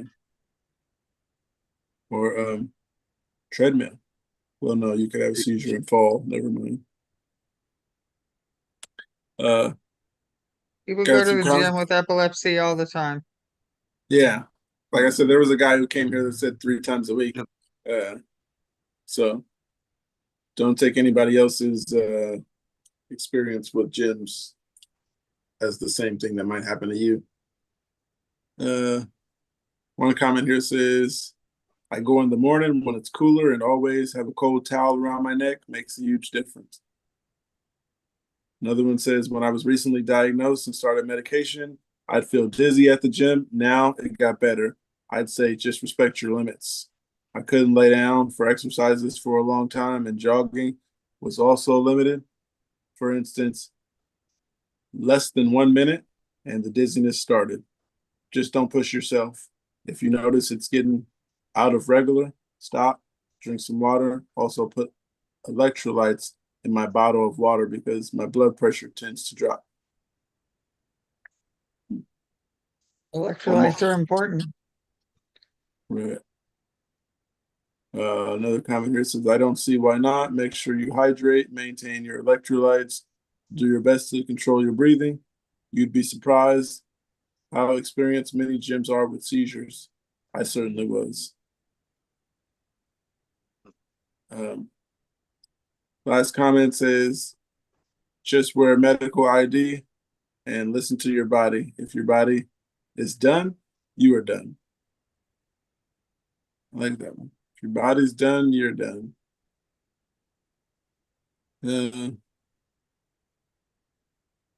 I got something here that I thought was interesting when I seen it last week. It says, do you have dreams about having seizures? Every now and then I have a dream about having them and then wake up scared. I have that. I dream that I'm at work and no one notices, or that I'm driving and can't pull over or something like that. I know I didn't have one when I wake up because I don't bite my tongue. I'm confused for etc. Like my end quote real seizures. I have generalized tonic-clonic and absent seizures, and to my knowledge, they all happen during the day. But do these dreams give me such bad anxiety? Does this happen to you guys too? Dream last night gave me, I wouldn't say bad anxiety. It did bother me for a little bit. Yeah, it was just sleeping in the dark. To a certain extent, I'm against the dark. Not being able to see what's in front of me and then hearing shit bothers me. Yeah, if I could at least see like a wall, just the shade of something out there, I'll be good. But pitch black, I couldn't do that. James, do you have dreams about having seizures? Not one time I did, but only once. Yeah. So it's not like a constant thing, but yeah, I have before. So What was that dream about that one time? for some reason I was in bed and then I fell out of it, which is just funny in general, but it's also kind of silly because I never remember any of my seizures, so I don't even know how I was dreaming about it or why it popped into my head. It was just a weird thing overall. I got something else here that says, is there any activity that you hate you're not allowed to do because of epilepsy? I know most of the answers will be driving, and I understand that. Because most, but for me, it's traveling. My loved ones don't allow me to do that unless there's a companion, which is not there most of the times because of work. And even there, you don't do adventitious uh, adventitious activities. Okay. I want to go one of the beautiful spots in India, Ladakh. It says Ladakh. Search about it. And even there, I couldn't even ride a bike or go on a hike to Pangong Lake because I'm not allowed to. I also love traveling and hate that I can't go anymore. Any activities that you guys hate that you can't do anymore other than driving? Because that one was the obvious, they said. Not really. I still do pretty much the same thing I did before, other than driving. Yeah, there's not really anything big that I can think of. Pretty much do the same stuff every day that I've been doing. Yeah, Keep to myself. I just kind of do the same thing. Okay. One comment here says, swimming alone in the ocean, the one thing that actually quiets my brain. Yeah, that sucks when you take something like that away from you. I do miss swimming a lot. Yeah. I remember when they I would said, say just going to, I don't know, major places without having a friend or family member always bug you. Like, you know what I mean? Like, are you okay? Are you feeling okay? Oh, if you're gonna go to this place, somebody needs to be with you. Like that. That's a, I don't know, what do you call a lifestyle change after the epilepsy started. Definitely.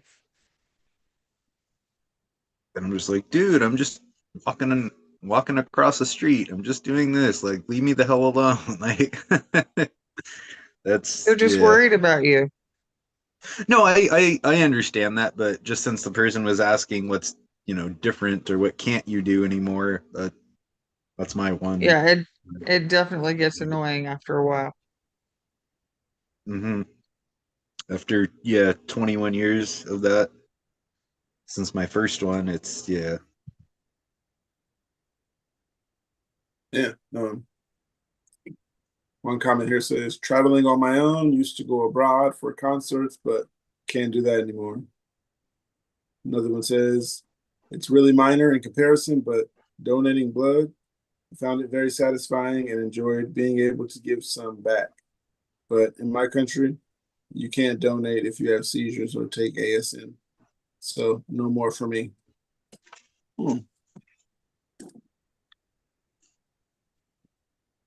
Do any of you guys go donate blood? Uh, Yeah. I just Oh yeah, you can't. Totally forgot about that. That fast. The last time I went to donate blood, uh, I had epilepsy and I was on epilepsy meds, and I told the lady I have epilepsy, and she said it's all right, but I didn't tell her that I have seizures, so she probably, I don't know what she thought epilepsy was.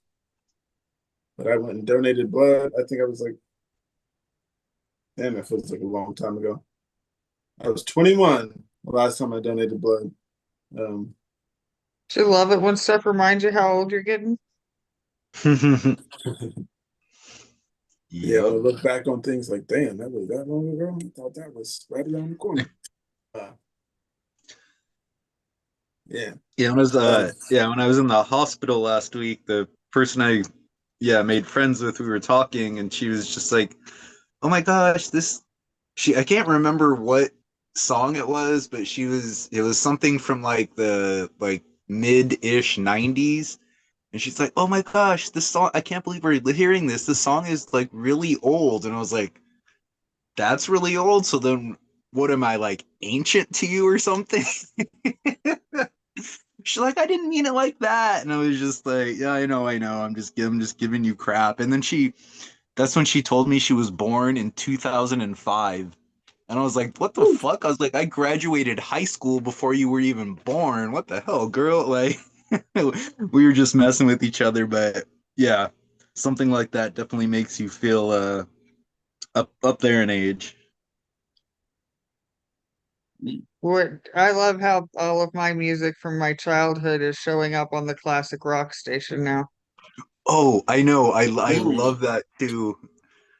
Like, oh, this yeah. is the classic something something, and then they play like Pearl Jam or something. I'm like, what? This is classic music now? What the fuck? Like, this was this was when I was a kid. Just This was coming out. just There wait till you was go on a road trip with your mom and she starts singing Sweet Child of Mine to you. um I went on a no, I didn't go on a trip. Um Oh, I forgot what I was gonna say. Oh yeah, I went listening to the radio station where James is at. I don't stay down there anymore, but they have 102.9. It used to be when I was a kid. It used to be oldies, and now it's oldies, but it's music I listened to when I was a kid. I was like, why do Yep. you guys have Lil Jon on KBLX? Yeah, it's like rap and hip hop is on that now. Anything from my childhood is now old school, is what they call it. And I Yeah, heard, that's so hella like I funny. said, I heard some Lil Jon, and I was like, this is not old school R&B or whatever they want. Because yeah, you can still listen to that on a regular station. Yep.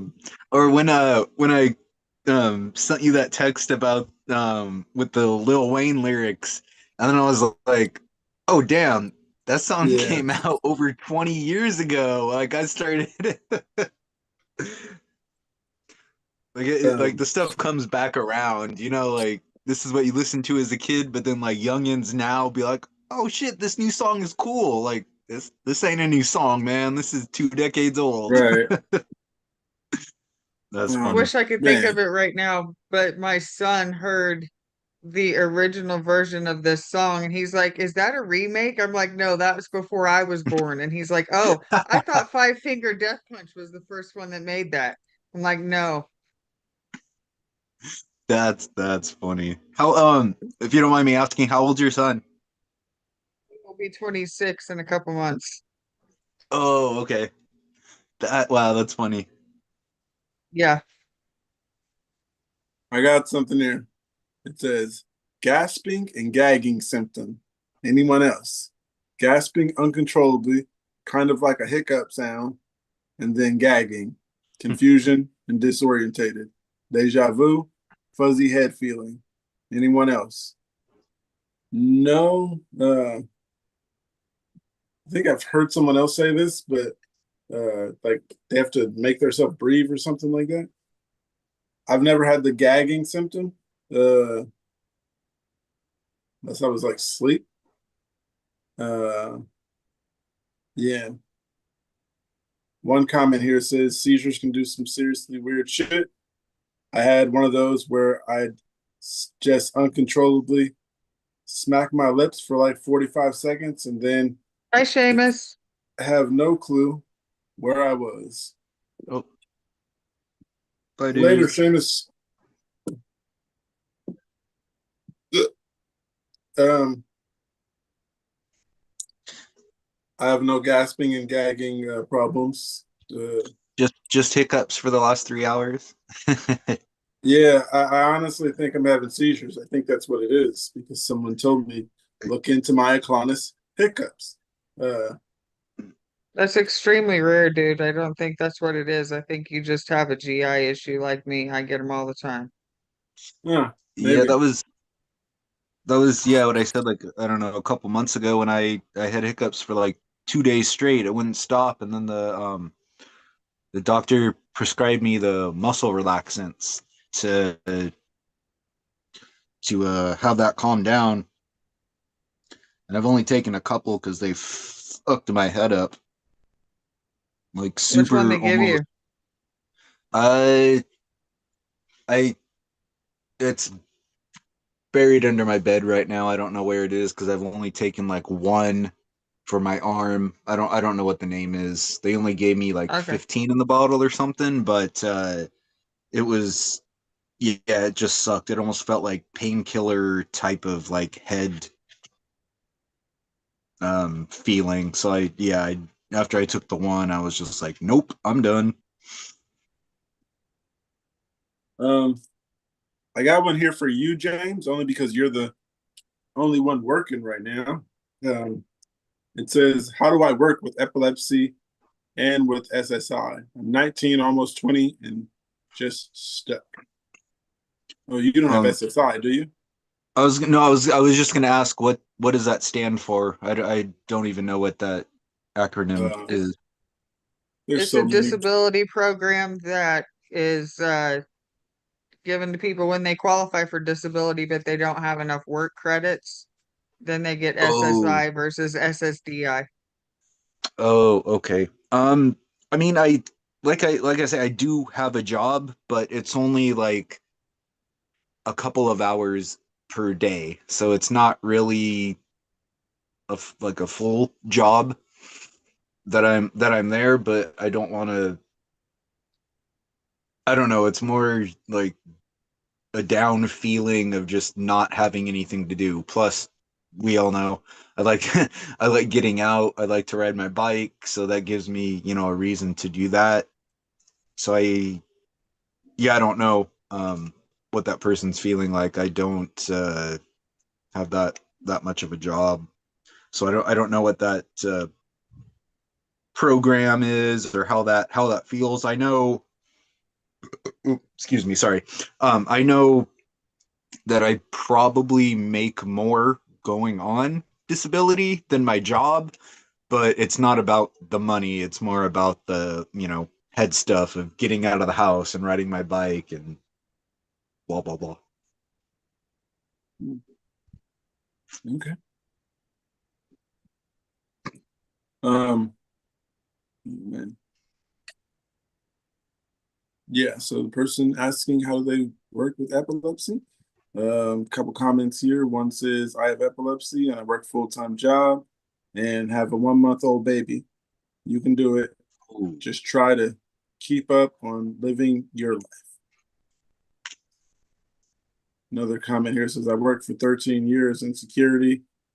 I have got epilepsy, non-photosensitive, and I am on meds. And if you're having a seizure, call in sick unless you have them on a daily. You should be able to get a job. But I remember telling them on the interview, unless the seizure only happened when you're asleep, like me, then don't tell them.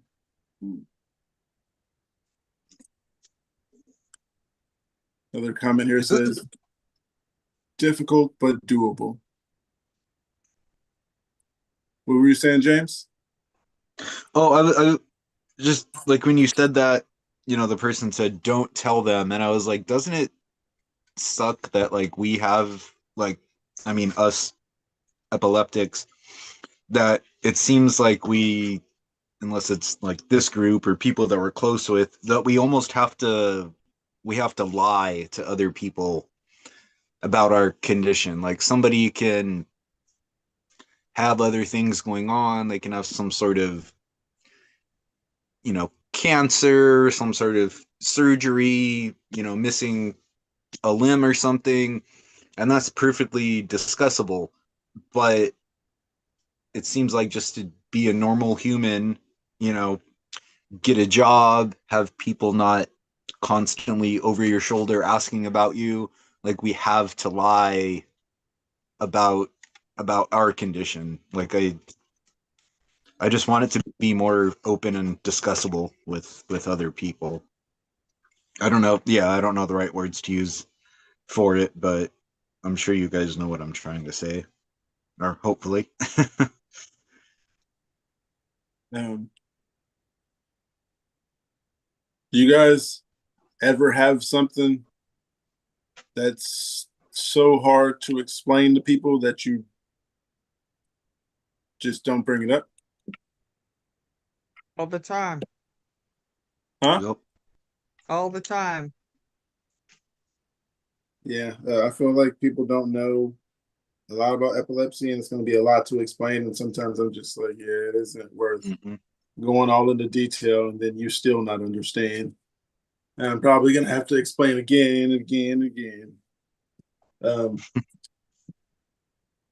Yeah, it is so hot, and sorry to complain. Yeah. Nah, being over 100 is nuts, man. You have every right to complain, bro. It is 103 right now. So let me look at Damn, the still? 7-day. Today's 103. Tomorrow's going to be 103. Sunday's going to be 100. Monday will be 98. Tuesday's 104. Wednesday's 104. Thursday is 103.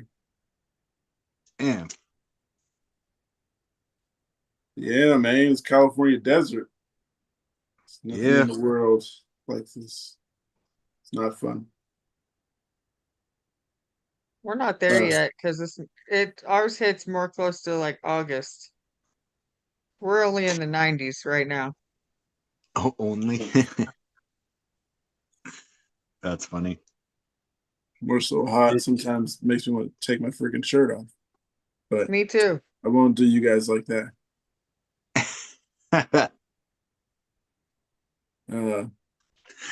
You have long enough hair, Andrea. You can still cover Um, your other stuff up. There's too much wind in Kansas for that. No, it's 93 and feels like 95 right now. No, it's yeah, I know, I was 103 just and it being feels like sarcastic. Sorry. so much worse. Oh, I know how you feel, man. I worked in the Oh, shop when it was 115 one day it said for it a feels while. like 103. I didn't know they had that on there. Oh, that's why you guys always say that. I thought you were just saying, "Oh, it feels like this." I was gonna say, mine doesn't No, feel like that's that. called a heat index.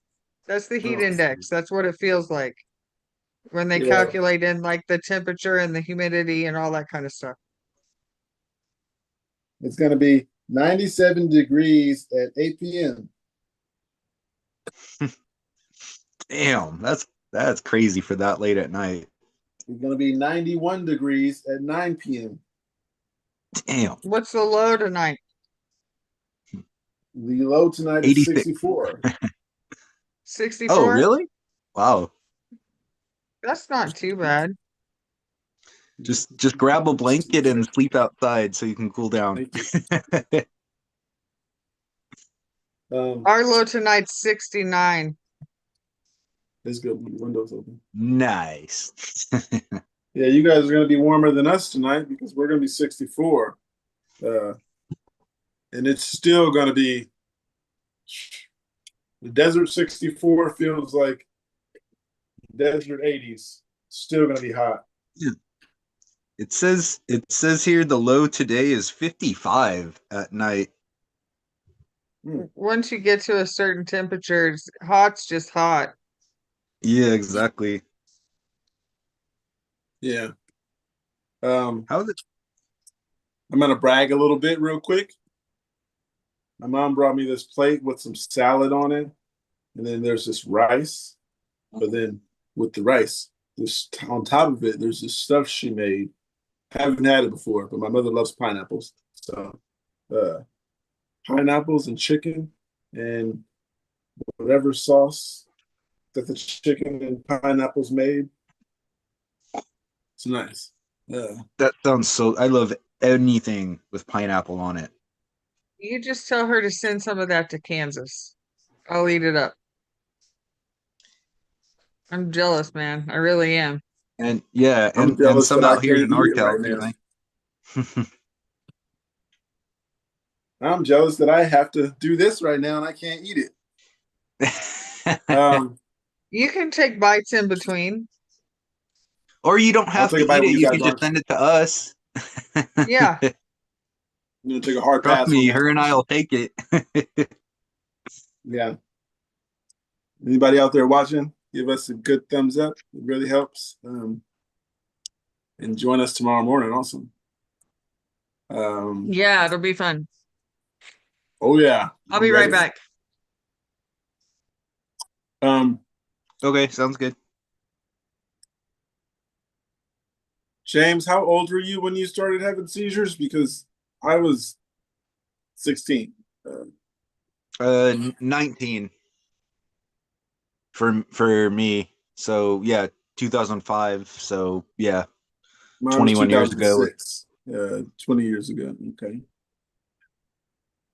That's There? right. You're a few years younger than me. Yeah. Have you ever been seizure free? I've, I might have said this before. I don't remember. Sorry, but like no, not for longer than like a year or so. When I first started having them, they were roughly a year apart. That's why I said after the first one, I worked to get my license back and everything. But then after I had like 3 or 4 in a year, I was like, this is probably not a good idea. And then now it's gotten to a few each month. So basically, not since the first one. No, it hasn't been longer than a year-ish.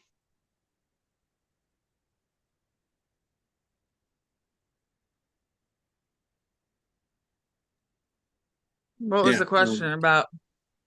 I started having seizures in 2020.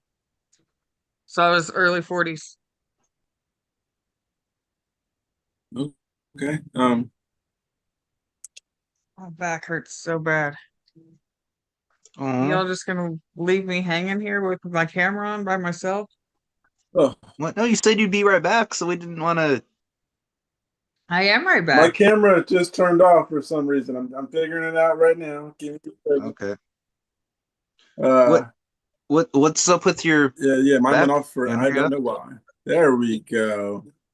What's up with my back? It's got a bunch of metal in it from a bunch of fusions and it's just fucked.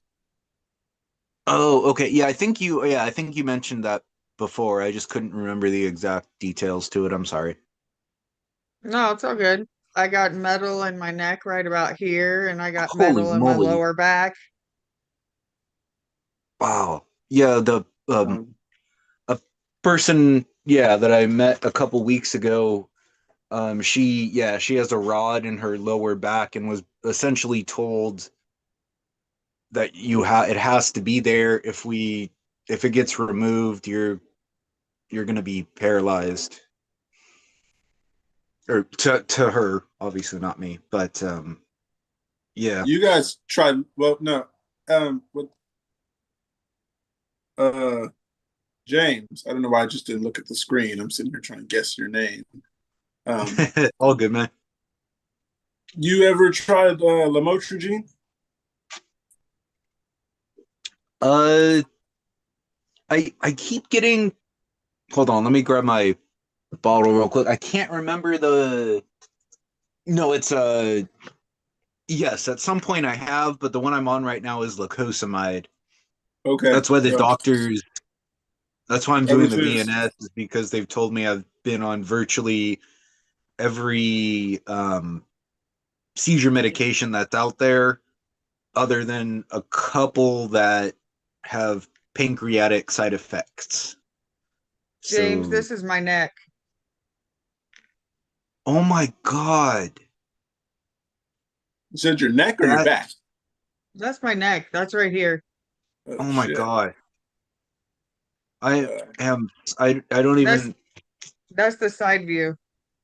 Oh my god, was it a or you don't have to say anything if you don't want to, but I was just gonna ask, was that like a car crash or what? No, I was blessed with bad genetics. It's the same exact surgery Oh, that my mom, my grandmother, and my okay. grandpa had. Oh my wow. gosh. Yeah, the My friend of spine mine, is just screwed. Did you warn your children? Watch out for Oh, they certain know. things. They know. They were in middle school, I think, when I had that done. That was in 2014. And then my oh lower wow. back was 2016. Okay, I got something here then. For all of us who took lamotrigine, it says, "Does lamotrigine make your seizures worse before getting better?"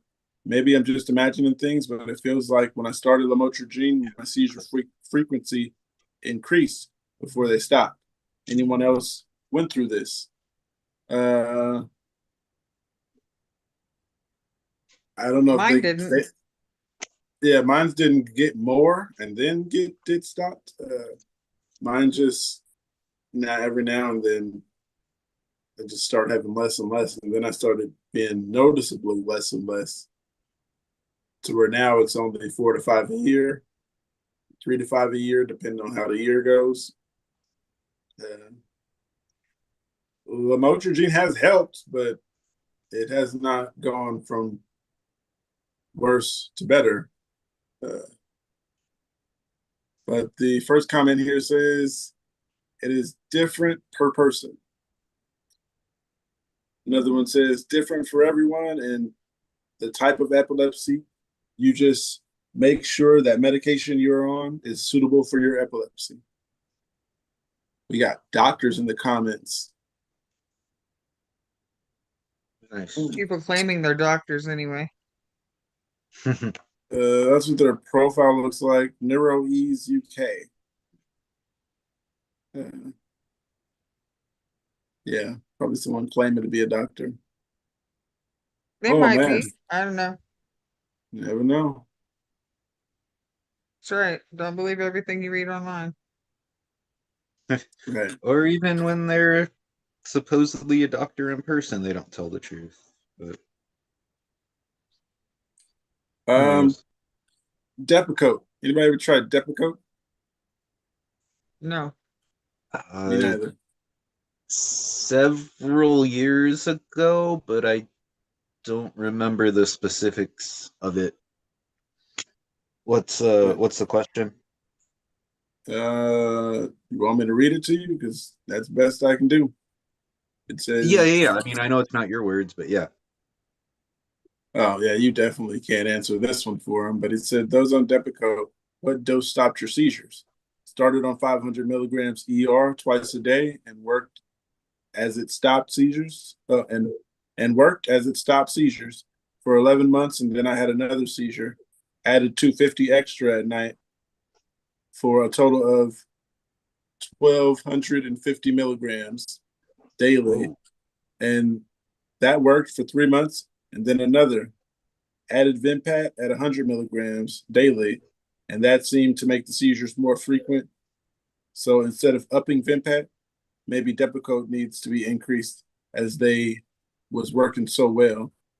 But this is for almost 14 years old boy going through 14 years old boy going through puberty.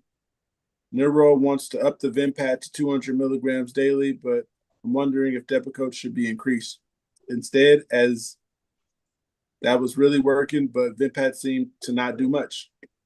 If anything, it made the seizures more frequent, with having two and three, the 3 months. Okay.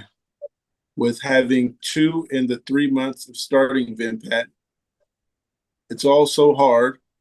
I'm going to try and call the neuro again today, but anyone have any insight on increasing Depakote a couple of times to get relief again? I need some positive vibes, please. I'm crushed as they relate this to my son. Yeah, I don't remember my dosage. Like I said, it was so long ago, I honestly don't remember. I want to say like around 2014, 2015-ish. So yeah, that sucks that I can't answer that for them. But like we say with any other meds, just take it for a while, let your body at least try and adjust to it. I don't know what else to say to that. I'm sorry. Couple comments. One says, I can't remember exactly, but I needed something like 1,500 milligrams per day as a late teenager for your seizures to go under control.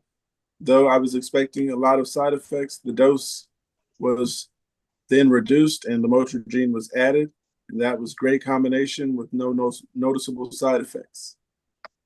Another comment says the growth spurts during puberty can throw everything off.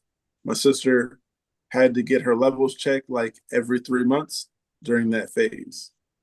One last comment says, I started on 1,000 milligrams a day and the fatigue was crazy. Tired all day. It did stop my TC and focal aware seizures though. My neuro switched the dosing schedule to 250 milligrams in the morning and 700 milligrams at night. And I no longer feel tired constantly. Same dose, but changing up when and how it takes has been a huge help. Andrea, what meds have you tried? Because I only tried Dilantin, Keppra, and this lamotrigine. Keppra, lamotrigine, zonisamide, oxcarbazepine, and Xcopri. In that order. Oh, nice. Nice that you know the order. Well, I only had 3, so I remember the order because I know the last one and the first one. So yeah. You guys get bad anxiety? I don't know if that's how it goes with you guys. No? Yeah. I've noticed having the really bad anxiety before tonic-clonics before, but I think it's like a combination of stress and anxiety that will trigger the seizures, and then once I have the seizure, I don't have it anymore. I had to put my hair behind the couch because it's so hot that I need some air I do that all the for my time. neck. I do that all the time. Yeah. Because you guys both have like 8-foot long hair, so Yeah. Not that long.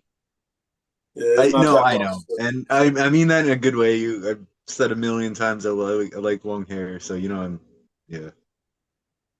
I got something here that I thought was interesting. Um, yeah, it says, is running half a marathon safe if sleep deprivation is one of my triggers for auras? Hi, all. I've been taking anti-epileptics, Torleva, 1,000 milligrams twice a day, Fycompa, 8 milligrams once a day, since an open brain AVM removal surgery that took place in the mid-20s. I am in my early 30s now, and nowadays, I don't get grand mal free for 3 years, but I still Nice. get auras that present as blank stares and profuse confusion. This aura happens quite predictably. When I don't sleep well or long, at least 6 hours, enough. And when it's about 1 week before my menses. Not sure what that is. Her period, Oh, okay. menstrual cycle. Oh, menses makes sense. Yeah. Usually someone will say, I'm 30-year-old male or something like that. This person didn't tell who they are or what, or give any clues to being a female. But Considering anyhow, they're talking about their menstrual cycle, I'm assuming female. yeah, but- now I get it now. But it says I've been running regularly for 3 times a week, usually 5K or 3K minimum when I'm too tired, and 8K maximum when I feel good enough since 2025. Ever since I started running regularly, I started really enjoying the run plus sense of achievement I get whenever I finish a run with that, end quote, just one more KM monologue I gave myself when part of me wanted to give up. Because of the dopamine hit I get after tough runs, I started to want to try running a half a marathon. However, in this place, I live flag off time for HMs is usually pretty early, 6 a.m. My plan was to sleep extra early the night before the race. I usually sleep around 0:00. Now I'm thinking this person is in another country. I think 0:00 is midnight, right? Yeah. Okay. Mm-hmm. And I plan to sleep at 2100 before that to compensate for having to wake up earlier. My usual time is 700. And if flag off is 600, I'll need to be up at 500 or even earlier, depending on the race venue. I have had instances where I get auras mid-run, but I have never collapsed mid-run. But I am very well aware that the 21 km could be a lot of stress for the body. I asked my neurologist about running an HM before, and all I got was yes, I could do a run just like normal non-epileptic runners. I see this as him trying to make me feel less alienated, disabled, but realistically, for those whose epilepsy could be triggered by poor sleep quality, do you guys skip or stick to early HMs? Thanks in advance for everyone's advice. HMs, I'm thinking, is half marathons. I've never done a whole marathon or a quarter of a marathon. or I don't peaceful. run. Yeah, I've never Period. even been to a location where they did a marathon. Yeah. I don't even yeah, want to that's what I run to was the gonna end of my driveway. uh, yeah. Another thing I was going to say is this person said they're having auras. Uh, that's a seizure, first of all. So tell your doctor that, because that's a seizure and it just hasn't progressed into a TC, is what I'm being told. Because I get auras, not going to say frequently, but every word is lightly less than frequent. Um, yeah, they're auras, and you can tell they're seizures, especially when your head's hurting and trying to run from that headache just doesn't work. Especially last time I couldn't run because I was in the backseat of a car. Couldn't run away from that. The biggest thing I think that the OP should be concerned about is obviously the getting enough sleep prior to, since they know that's a trigger, but also hydration and overexertion and possibly heat. You know, there's a lot of things they should be looking out for that are common triggers. But since they're used to running a decent amount anyway, I mean, it might be a good challenge for them. I don't know, but you don't know till you try. Yeah. Take all the precautions that you can. I was talking one time. I forgot who I was talking to. I might have been talking to you, Andrea. Actually, I think it was a group full of people. They have the Special Olympics, and I looked up the research. If you have epilepsy, you are qualified. But they do have the Special Olympics and the racing one, like run around the track. I need to get this hair out of the way. I'm sorry, you guys. I inspired you. They have epileptics doing but in the Special Olympics running track, and I was just told everybody, can you guys imagine? We're all running track, and then we get to the finish line, then everybody just stops and start looking around and start having a focal. That would be hilarious. No one passes the finish line. Everybody's just like one or two people that had a TC. Would be hilarious to us, but maybe not to everyone else. I was gonna say probably not to yeah, everyone. it would be funny to us, but because we know what's up. But yeah, probably the random people like watching it would be like, "Oh my god, are they okay?" Like, some people be like, "You traumatized me." Yeah, hope for the best, man. Anyhow, yeah, I don't suggest. Actually, I do suggest running the marathon with somebody you know, or take some precautions. That would help. Don't not do something because of epilepsy. Just take precautions and make sure your neck isn't sweating, because right now with the hair on the neck, couch, I got this little airflow right here. Yeah. My head still itches from that damn EEG. I was gonna say my head still itches, but I don't know the reason, so I can't really say.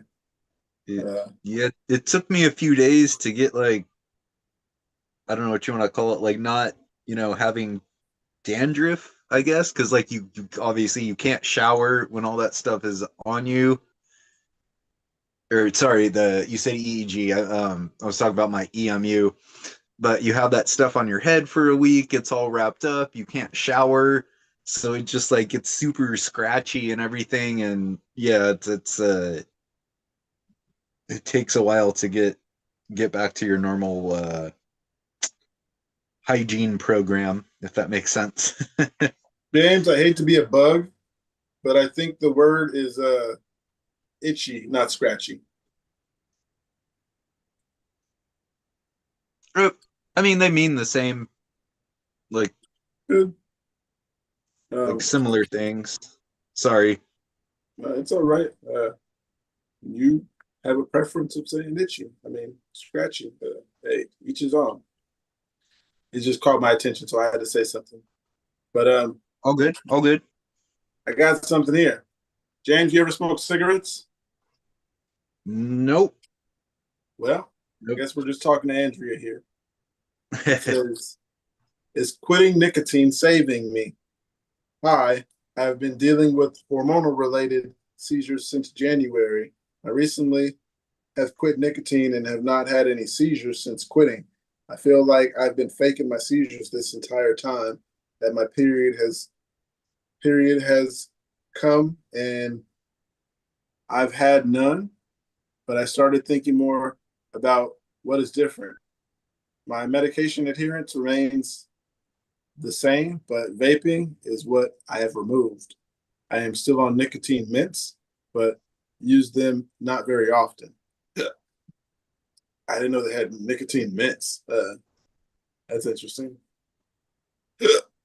You ever tried these mints, Andrea? And vaping. Oh, yeah. Is quitting nicotine, do you think that could be what helped her? It I was could gonna, be because nicotine's a stimulant and it can trigger seizures in some people. yeah, I was gonna say I didn't notice the difference when I stopped smoking blunts in Could- particular. I never smoked cigarettes, but I had already started taking B12, so I didn't know if the change in B12 was the difference. But I'm gonna stick to the B12 before I try to change up or see anything better, which I don't think I will. Shout out to Nature Made.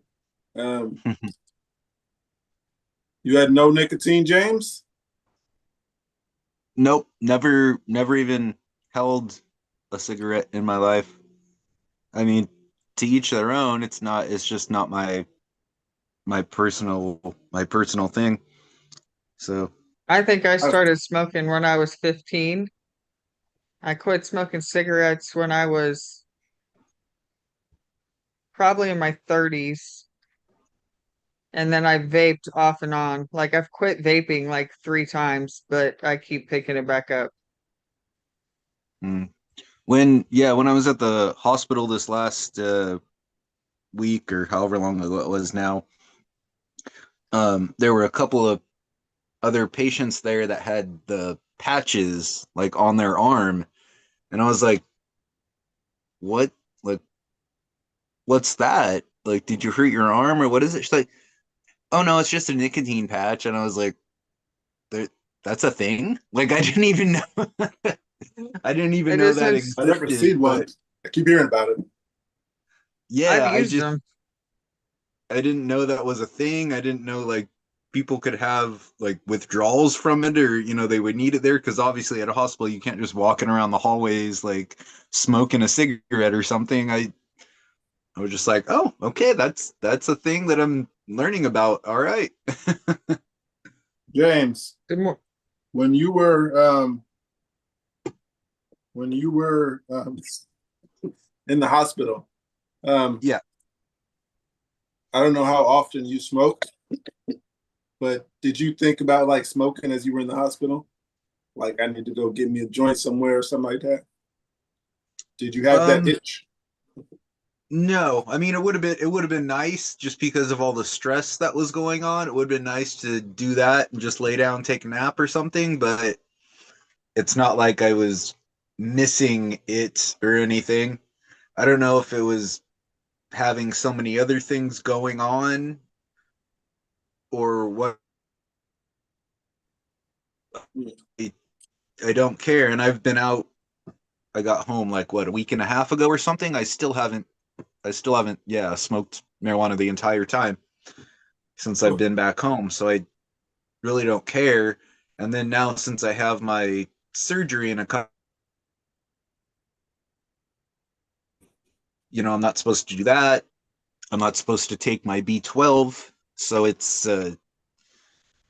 just, it is, yeah, it is what it is. I'm not missing anything or thinking about anything, or and those items, I mean, at least.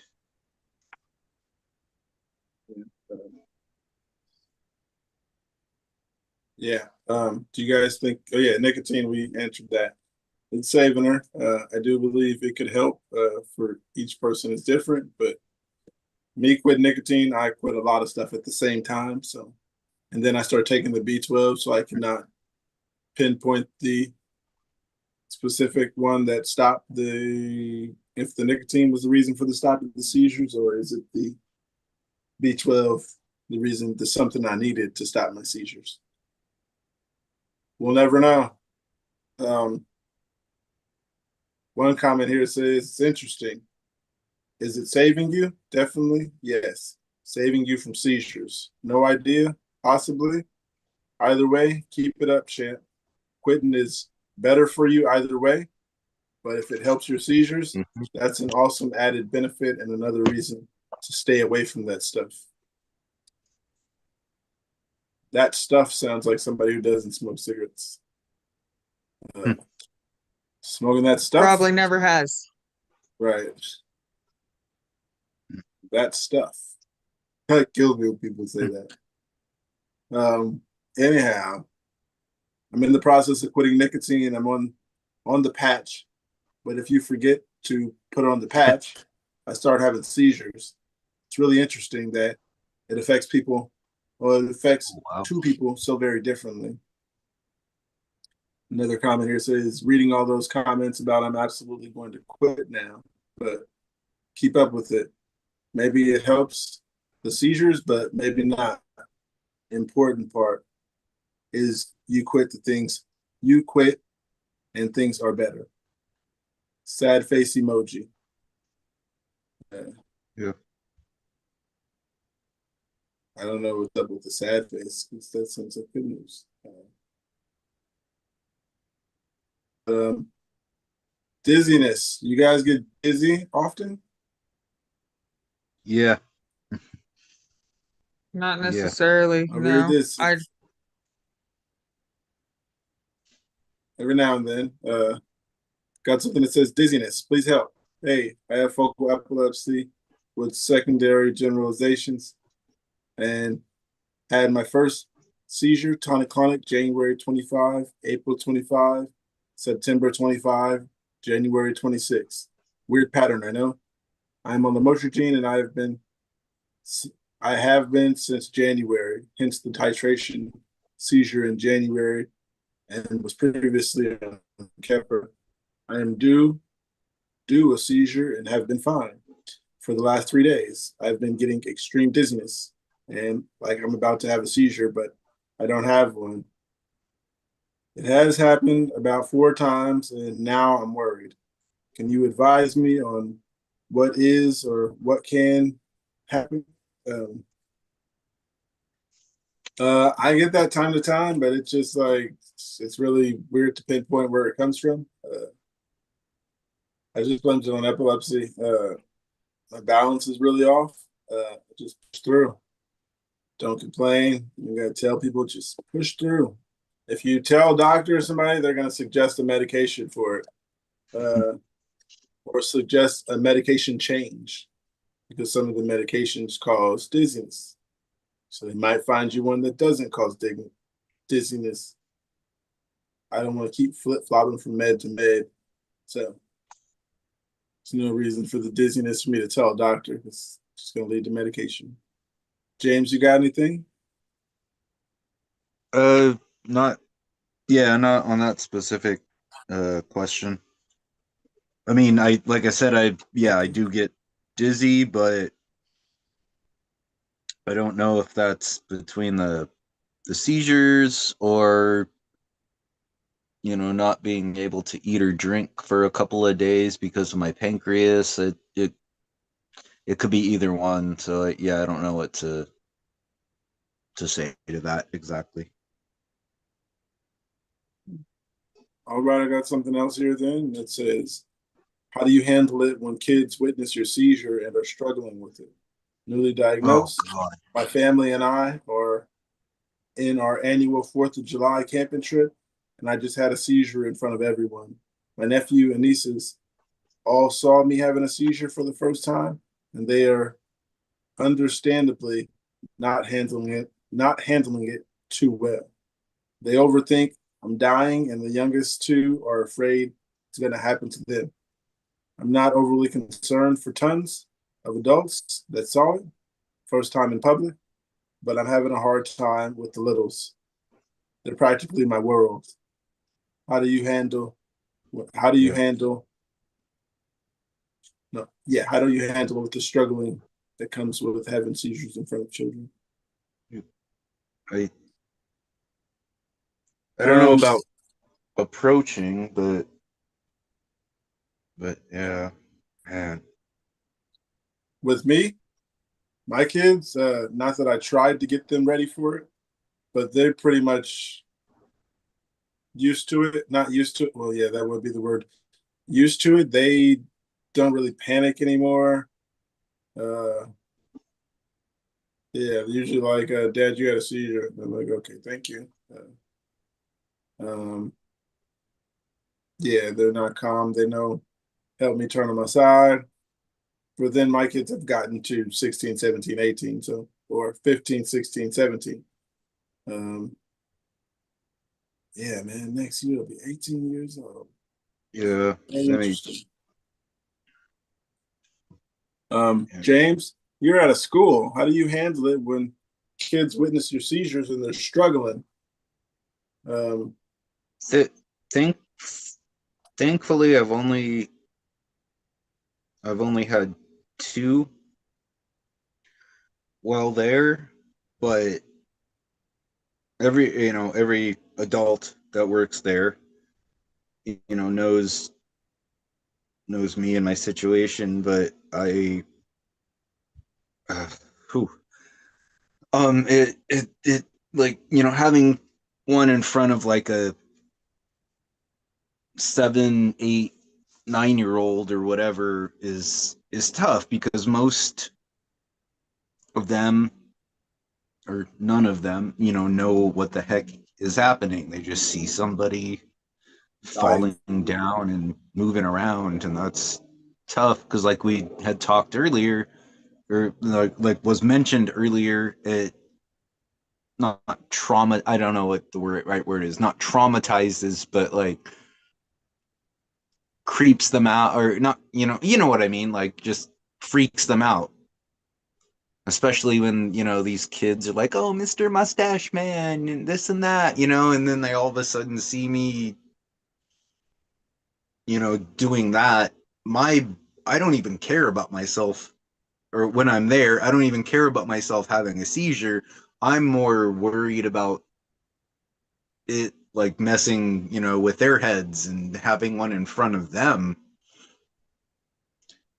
I'll have 20 at home versus just having one in front of them. So I don't, because those are also random children. It's not like my own son or daughter or whatever. So that's more what I'm worried about. I don't know how to I would just say say it. use it as an educational opportunity for them to understand some things. It's probably going to it happen again. it it it kind of is. And then one time, I don't remember what's something I had, or oh yeah, one of the, like, I showed you guys the picture of the, the black eye and everything. Then I showed up, to work the next day, and they're like, oh, what happened, what happened? And then to one of the kids that was like really like cool with me, he was, in 6th grade and could be a little more, telling things to him. And I was like, oh, I have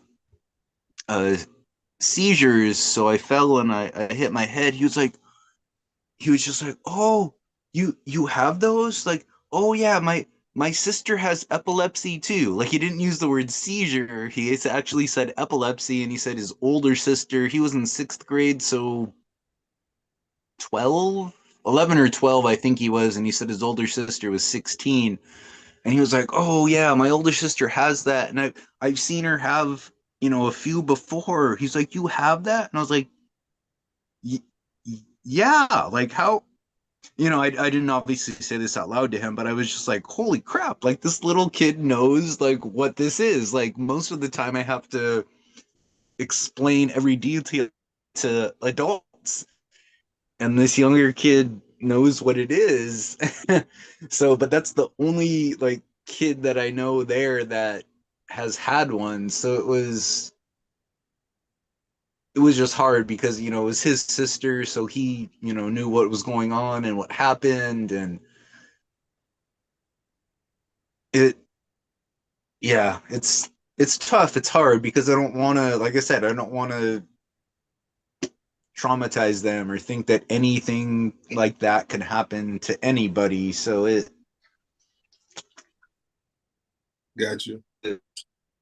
know that they knew it, but it's it's tough. Like if it's a group of adults, then whatever, I don't care. It's just a health issue. But for little kids, it's it's different. Got you. Yeah. Mm. Uh, um, I'll be right back in a couple minutes, guys. All right. Okay. I'm handling it well with Andrea. Oh, you don't have kids in front of children.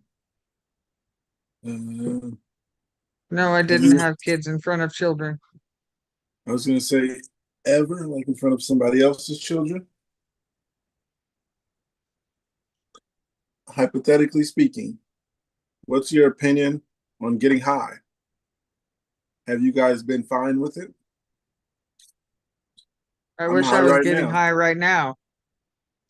I'm high at the moment. I've been fine that I know of. I mean, I can't look at myself. Andrea, do I look fine? Because I am high. You look fine to me. Hey, there's the answer to the question. My opinion on getting high is, hey, Smoke it if you got it. I don't suggest it, but yeah, if you got it, then obviously your intentions were to smoke it or do something with it. But yeah, if you want to smoke, I say weed would be better than nicotine. But then again, I never smoked cigarettes, so I wouldn't know that how to be addicted to that part. It's much more enjoyable. I can tell you that. It's much more what? Enjoyable. The weed or the Yeah, the weed. I'd much rather smoke weed. yeah. It's a better I'm experience. yeah, I got this cart here and it's running empty. About time we're done with this, dispensary will be closed. Uh, but anyhow, yeah. Um, my opinion is if you want to smoke marijuana, then that's your business. You might want to check with your neurologist if that's something you're triggered by. Uh, but yeah, live life to the highest degree. I do at least. Yeah, but then again, I've I been like how you smoking put that since to the highest degree. I've been smoking for a very long time. So I might have been smoking before I had epilepsy. I Oh yeah, know I was. I definitely was smoking before I got epilepsy. The first time that I remember should not be said on live um, podcasts, but anyhow, I'll say it. I think it was I was like 9 years old. Uh, yeah, my uncle picked me up, and he was only wait no, because he was still in high school, so I was maybe younger than that. He's 11 years, maybe 10 years older than me. Uh, and yeah, he used to pick me up, and he was cool. He was cool with the high school kids that he was chilling with, and I think he's the only one who had a car. He had this little van, and they used to always go smoke, and then they would pick me up because they thought it was funny that they could make me choke on weed at 9 years old or 8 years old or whatever it was. Uh, yeah, It's not cool. Yeah, I'm glad to be here today. But yeah, That's too young. That's too young. yeah. I remember the coughing. I didn't know why they were laughing until I got older. Like, oh, that's why they're laughing. Even though I never gave a kid like that some weed and watched them, nothing funny about that at all. But they were high school kids, so I don't blame them too much. Make dumb mistakes. Uh, that one could have altered my life, but I'm here today. I think it did alter my life. I started smoking weed as soon as possible. I think like legitly during high school. Uh, yeah, mostly in high school. Started maybe right before high school and then just through there. Wow. Things come back to me as I'm sitting here thinking about it. Yeah. I didn't regularly smoke until I was in my 30s. Uh, everyone in my circle, I guess, in my household, um, my mother was not the one passing it to me and rolling it up and give it to me or give me weed or anything like that because I was young, of course. Uh, my aunt and my uncle, they were the ones. And I started smoking all throughout high school. And there was one point in time where I had smoked every day for 10 years. These days, I've taken breaks every now and then. I wasn't strong enough back then. I didn't know the nicotine was a problem. Uh, now I have epilepsy. I think that could have helped.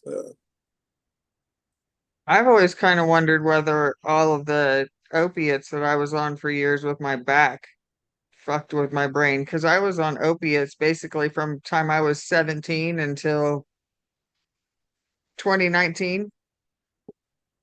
Uh, opiates like heroin. No, like morphine, Oh, Oxycontin.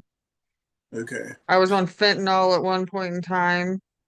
The big stuff, the big boys. uh, Hey guys. uh, we'll be here. You can come back later. No, it's fine. They're just here for a second. Oh, I'm still listening. I'm not leaving. anyhow, one of the first comment here says, "Hey, hey, hey, smoke weed every day, unless it's a trigger for you. Then don't." But I do. Another comment says, "Hypothetically, my brain does enough weird stuff without help." Another one says, "Tried it a couple times back when I was younger. Didn't mix well with the meds at all. Made me feel like a seizure was coming, so I just stopped. Not worth the risk for me."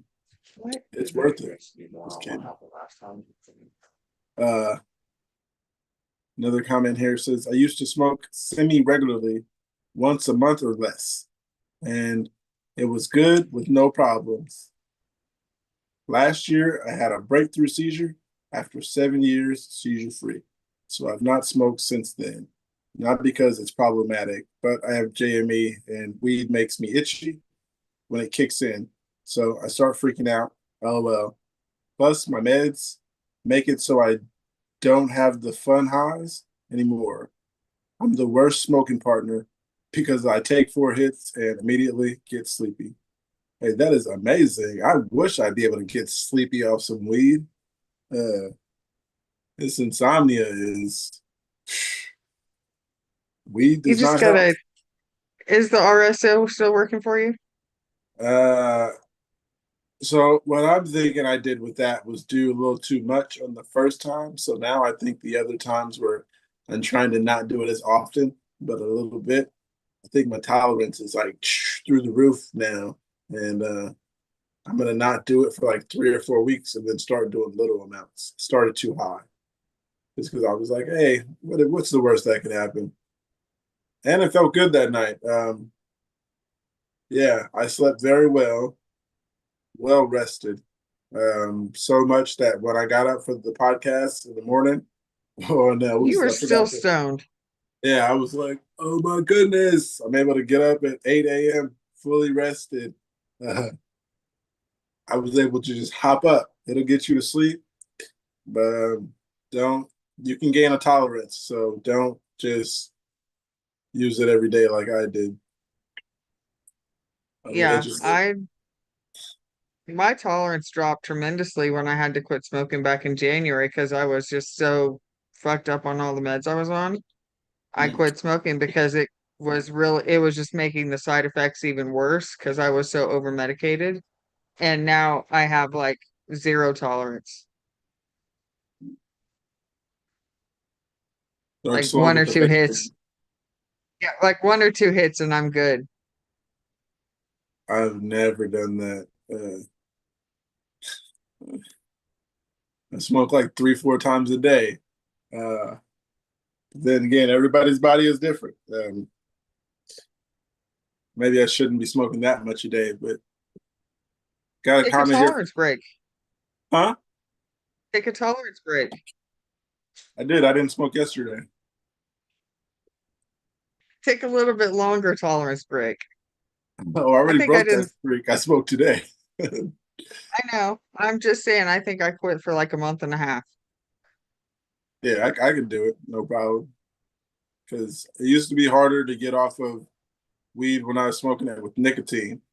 But now it's kind of easier. I don't think about it as much because I think the part where I was thinking about smoking a lot is because it was smoking blunts and there was nicotine in it. So I was thinking, I need to smoke. And it was the nicotine, not the weed. Now when I Probably. smoke weed, it's just like, okay, cool. I don't need to smoke in 20, 30 minutes anymore. I mean, I can if somebody else is there and want to roll up again. But yeah, I don't get that itch that I need to smoke and I need to go find something to, yeah. When you stop smoking nicotine, it's so much easier to slow down on smoking weed if you just vape and use papers or something. Or, a bong like me. Yeah, there you go. Bomb. Yeah, perfect. Uh, oh wow. There's this sticker covering up the name tag of this laptop cooler. And I thought I thought the screen, I mean, I thought it was just scratched, but it was a sticker. Um, should have been came off. You're supposed to take those off after you buy the laptop. You take off all the stickers. I honestly didn't know it was a sticker. I thought it was just shiny. Oh, Yeah. So, but yeah, I took the stickers off and I still haven't taken the stickers off to my TV, to be honest. You know, the tape that goes around it? It's been on you there haven't for, taken that off? it's been like 3 years. It's a lot of Might work. not come off now. It doesn't bother me. So I'm like, hey, yeah. You're funny. It might have been 2 years. It hasn't been 3. That sounds like a lot. But yeah, 2024, right before the, what's it called? Black Friday. Because I remember my sister telling me, you're gonna buy that and Black Friday's next month or something like that. Maybe next week. Could have been next something. But yeah, I Yeah. was like, it's all right. I'll just get this one. Got a 60-inch for 200. On Black Friday, the 65-inch was 200. So I didn't lose too much. Yeah, No, but you could have had a bigger TV if you'd waited. yeah. I was a big gamer, so I was trying to hurry up and do it. I think I forgot what game came out. Might have been Grand Theft Auto. Might have been. Oh no, Grand Theft Auto. You Been and years. you and the GTA, man. Yeah. So glad I played GTA.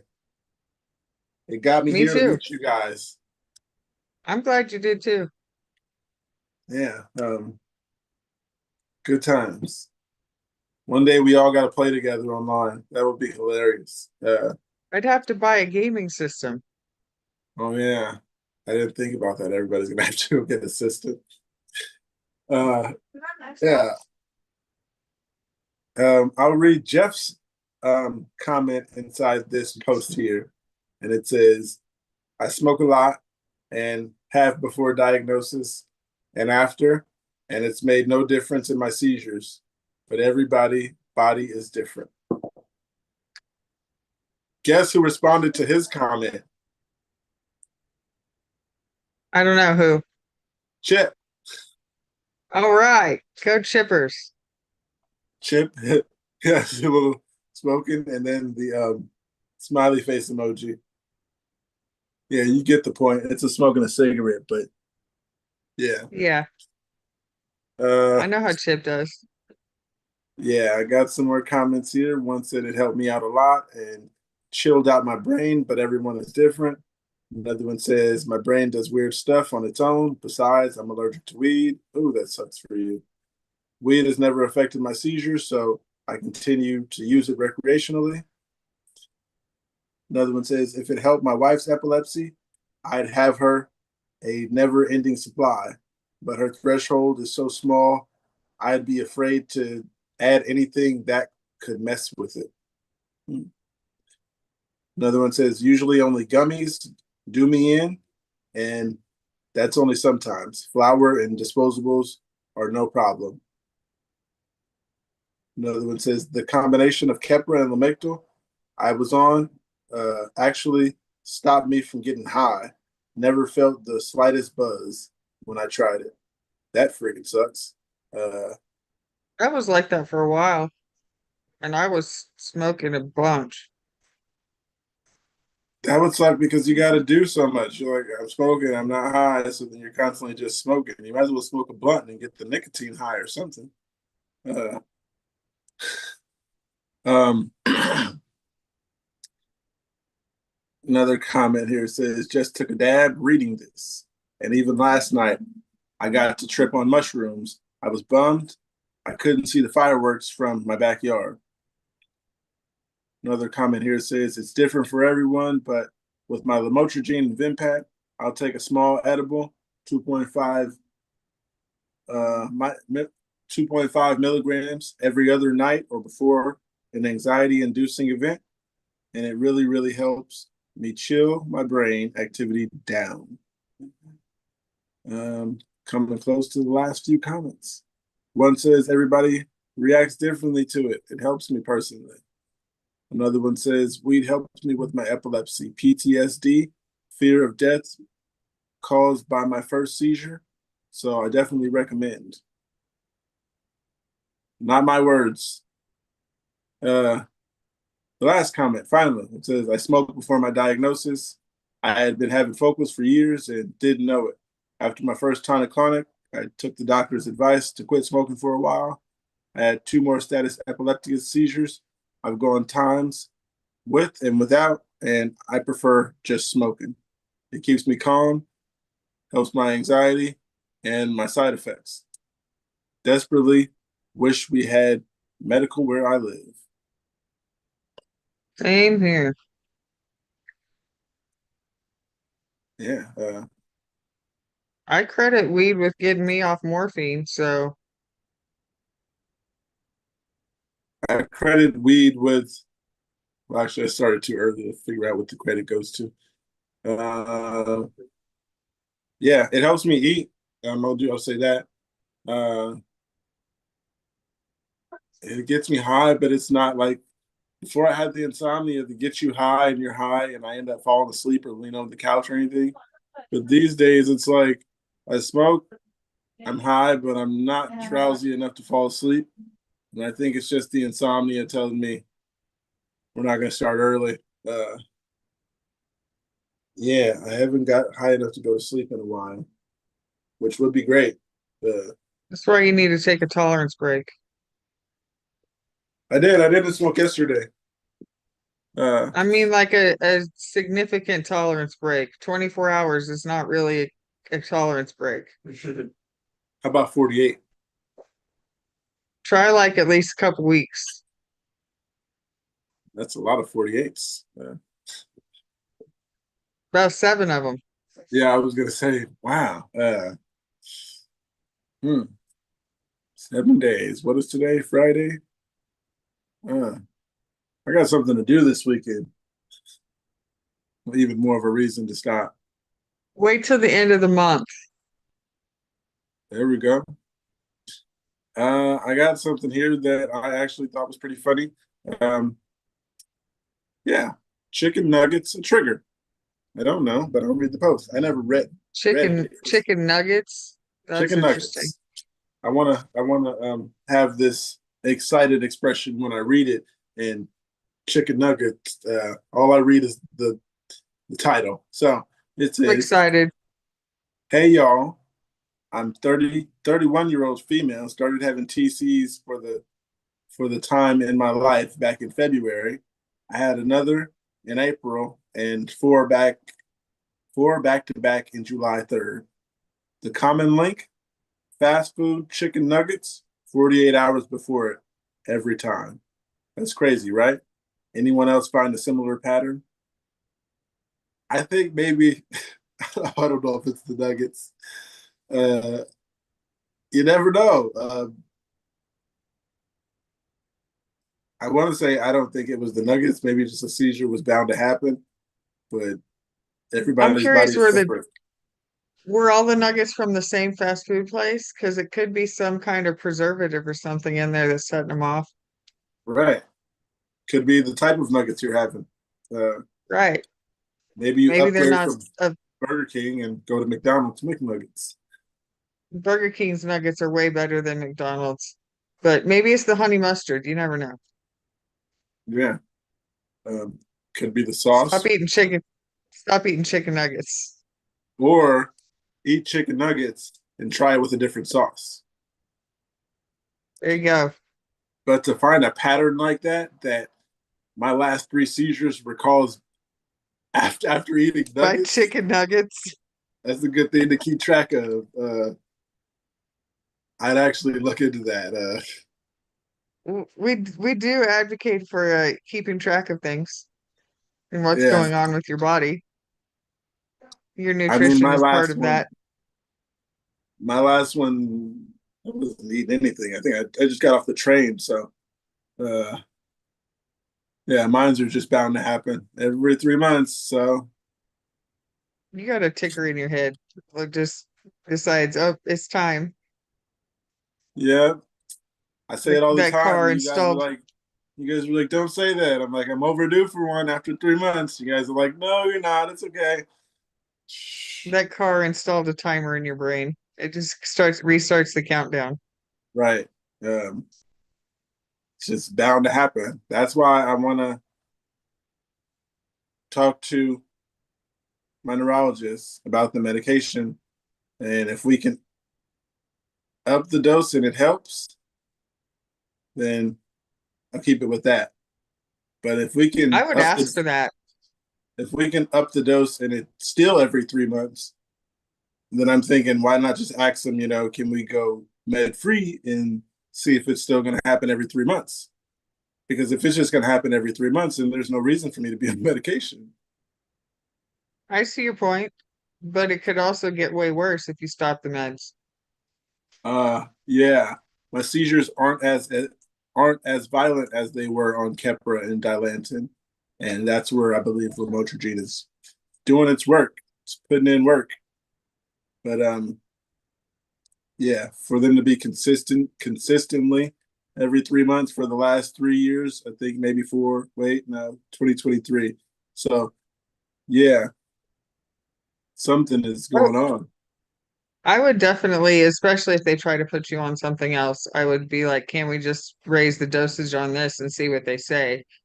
And just, because you can tolerate the side effects of it. So maybe a dosage adjustment would be better than adding a new med. Yeah.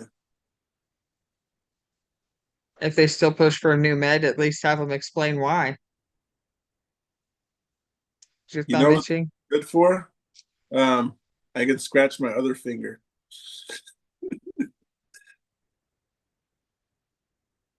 Yeah. So back to this post here of chicken nugget trigger. For a comment says, "Hi friend, I don't know. I know epilepsy can be idiopathic and have unknown origins, but I'm not sure chicken nuggets could be that. At least in my case. Stress and photosensitivity are my triggers, and I love chicken nuggets. I'm a 31-year-old male." Another comment says, "The way to test it is to stop eating nuggets and wait." Or start eating lots of nuggets. Yeah, I was going to say, or eat a lot of nuggets, change the sauce. Or eat, they have these nuggets, I forgot what the name is. What's they called? Like them meat that, I don't know how they make it. It's not meat from a cow. Like the forgot what- plant-based protein. Yeah, try that. Because it might be chicken, you know? Could be the chicken. Yeah. It could be a food allergy. I don't know. I'm not a neurologist, so Yeah. that seems like a very odd coincidence, though. Yeah, that's what I'm thinking. But I'd also like to hear an update from this person once they try different nuggets or change the nugget from different places. Go to Jack in the Box. Go to Wendy's. They all got nuggets. Just fast food nuggets wasn't specific. Like There's Taco also Bell's got nuggets, I think, now. where you can get McNuggets. Those are special. Still nuggets, but yeah. Or they have Wendy's has the best nuggets. they got nuggets in the freezer section of the grocery store. If you want to know if it's specifically nuggets or fast food nuggets, then do that. I mean, Best hey, thing is some Wendy's spicy chicken nuggets with some honey mustard sauce. Hmm. That's some good shit. sounds like it. Yeah. So another comment here says, "Go ahead, sis. What were you gonna say?" I was just thinking we talk about some of the most random shit sometimes. Yeah, because I was gonna say these people, these comments. I mean, these posts ask weird shit sometimes that takes us to weirder shit. Then it gives us memories of weirder shit that happened to us, and then we're in a conversation about nuggets and McNuggets and all kinds of stuff. I had nuggets and this didn't help. Try the impossible nuggets. That's what it was. That's it. Yeah. So then if you find out maybe it's just the chicken, then maybe change to, I wouldn't say always impossible, but What if they have a chicken sandwich, not chicken nuggets? Huh. Oh. I'll read these last two comments. One says, "I don't know about the chicken nuggets, but if you had a bunch of soda and sugars, and fake sugars can do it." Could be. Another comment says, "I would stop eating this and observe if the pattern changed. I've read sometimes that monosodium glutamate and excessive omega-6, bad saturated fat, or poison." Well, I got some omega-6 over here. Oh, this is omega-3. Good, good. I just remember the omega. Like I said, it could be some preservatives or the super high fat content of fast food. Something, you never know. Bodies are weird. Yeah, if you want to test your triggers, that's a good way because there's a specific thing. I know this conversation's making me fucking hungry. Yeah, thought about the same thing. Then I got this right here, I can't believe you're not at least like sneaking bites in between questions. I forget. You're not hungry enough then. When I remember is when I look at it and I'm talking. So I'm so jealous of the fact that your mom just walks in and just hands you plates of food. usually I probably I won't wish- even think. I won't even think about eating if no one doesn't tell me, have you ate today? If that doesn't happen or someone doesn't bring me food, then I probably won't even cross my mind. I'll be so unsure if I had or haven't ate that day. But yeah, eating cues, I don't have those. Mine suck too. So I wonder if nuggets that's would a not bother lamotrigine. me. Go ahead. I was just saying, I wonder if the eating cues thing has to do with the meds, like lamotrigine, because my eating cues are terrible. Yeah, mines are just not there. There's no type of eating cue other than I need to eat so I can be healthy. Still don't get that one sometimes. Sometimes I'm like, did I eat today? I don't know. Can I go for something? But it's usually like, I'm not hungry. And I could say that for days, to be honest. I could be like, I'm not hungry. But then now I know I gotta eat to be healthy. But even if I'm not hungry and I don't know if I ate, I try to eat something. Feed your brain.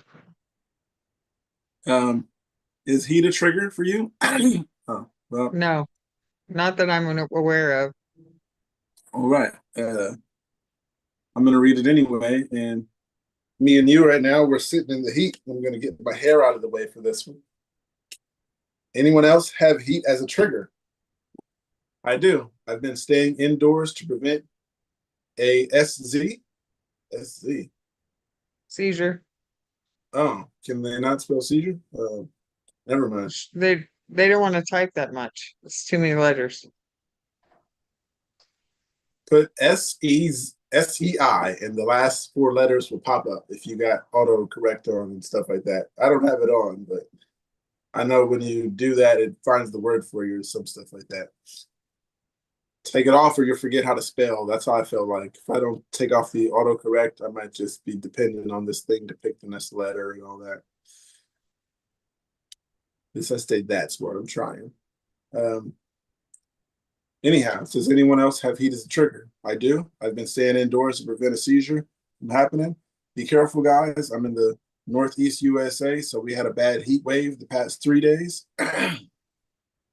Today is the only upper 80s, so it is not as bad. Plus, we have a sea breeze, so that's nice. Stay cool and hydrated, but anybody with heat triggers, not that I know of, because I'm hot right now and I am here. But I'll read the comments because there's 25 and they could help. Someone says, I have it as a trigger. It's not always a sure thing, but definitely lowers my seizure threshold. Another one says, it can be that way for me too. Exhaustion and dehydration comes easily with heat, leading to seizures. I'm in SoCal and hasn't been as bad over here, but heat has begun to build up. I'm staying inside today and a seizure yesterday. I had a seizure yesterday, so a recovery day. Wish you the best. I'm in SoCal like this person. Can't get in touch with everybody. Yeah. So damn, it is hot. I'm trying to think when I had a stroke. Was it heat stroke? But now that I think about it, it was nighttime, so that wasn't the case. It's just bound to happen, I think. I didn't pay attention. Maybe I had that in that 3-month period. Never know. I don't think a heat stroke and an actual stroke are the same thing.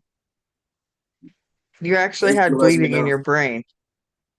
Right, because I was thinking about that. How are they connected? Then you said that. I was like, I'm probably looking stupid on live, but you don't know. You don't know. We look stupid on live all the time. Hey, 4 days a week or 3 days a week.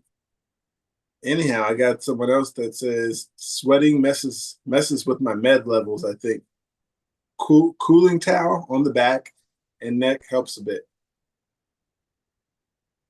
Another one says my only known triggers are migraines. Heat is a trigger for my migraines, so I've been staying inside and drinking a lot of water. Nice. I feel like I need to drink water. I got 3 bottles sitting next to me. You Oh, I probably finished. do.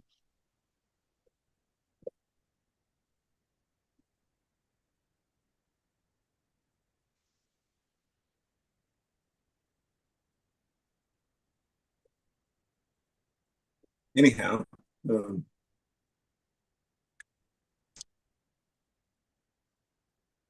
all right. Do you ever get combative?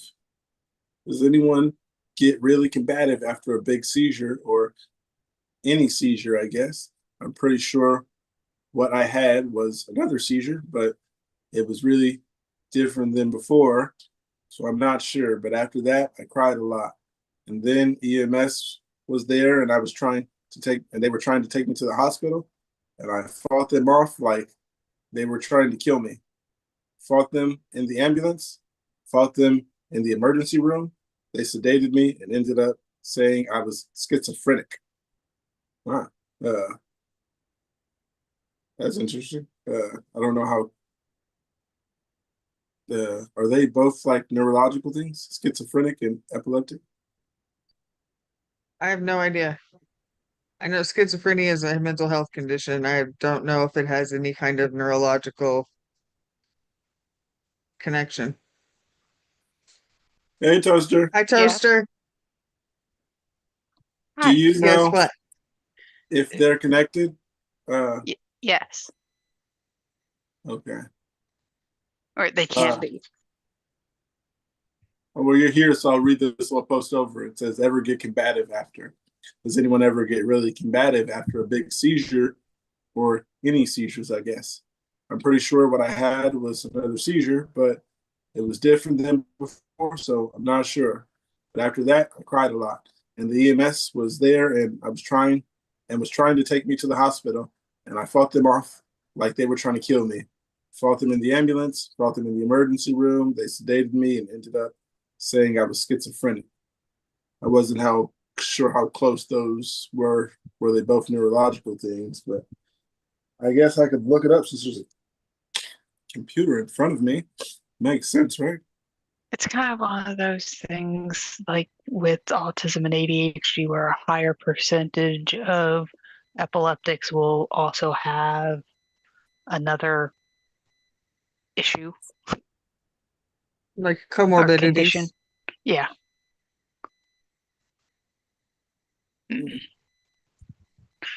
But it sounds like they just did not know what to do with a post-ictal person. That's what I was thinking too. Yeah, so get combative. I do not. Uh, when I compare it to like fight or flight, I'm flight. Uh, I've done as much as leaving the hospital, unhooking my own IV. I've done as much as opening the back door to the ambulance as the ambulance is moving. And that's the only reason I didn't jump out is because I looked at the ground and that line was moving by so fast. I was like, oh yeah, we're going fast. And then the guy snatched me back in and he handcuffed me to the thing, to the what's it called, the stretcher.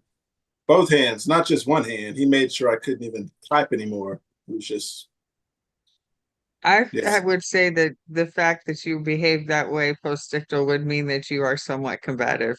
Whether you're trying to fight them or not, you're trying to get out fighting of to there. get away. Mix You're of fighting to fight get and away. flight. I'm a mix of Yeah, I flight wish and I could freeze. fly. I would have fly off of that ambulance, but yeah, he snatched me back in, and I wasn't gonna jump once I seen the ground. I figured we're moving really fast because I know those lines don't pass that fast unless we're moving that fast. It all became a I'm glad reality. you were conscious enough to be aware of that fact. It didn't look like we were going fast, but I'm looking at the road behind us. When you open the door and you look at the ground, that reminds you you're moving above 40. Probably faster than that, but you guys fight or flight? Are you combative at all? I'm a mix of flight and freeze.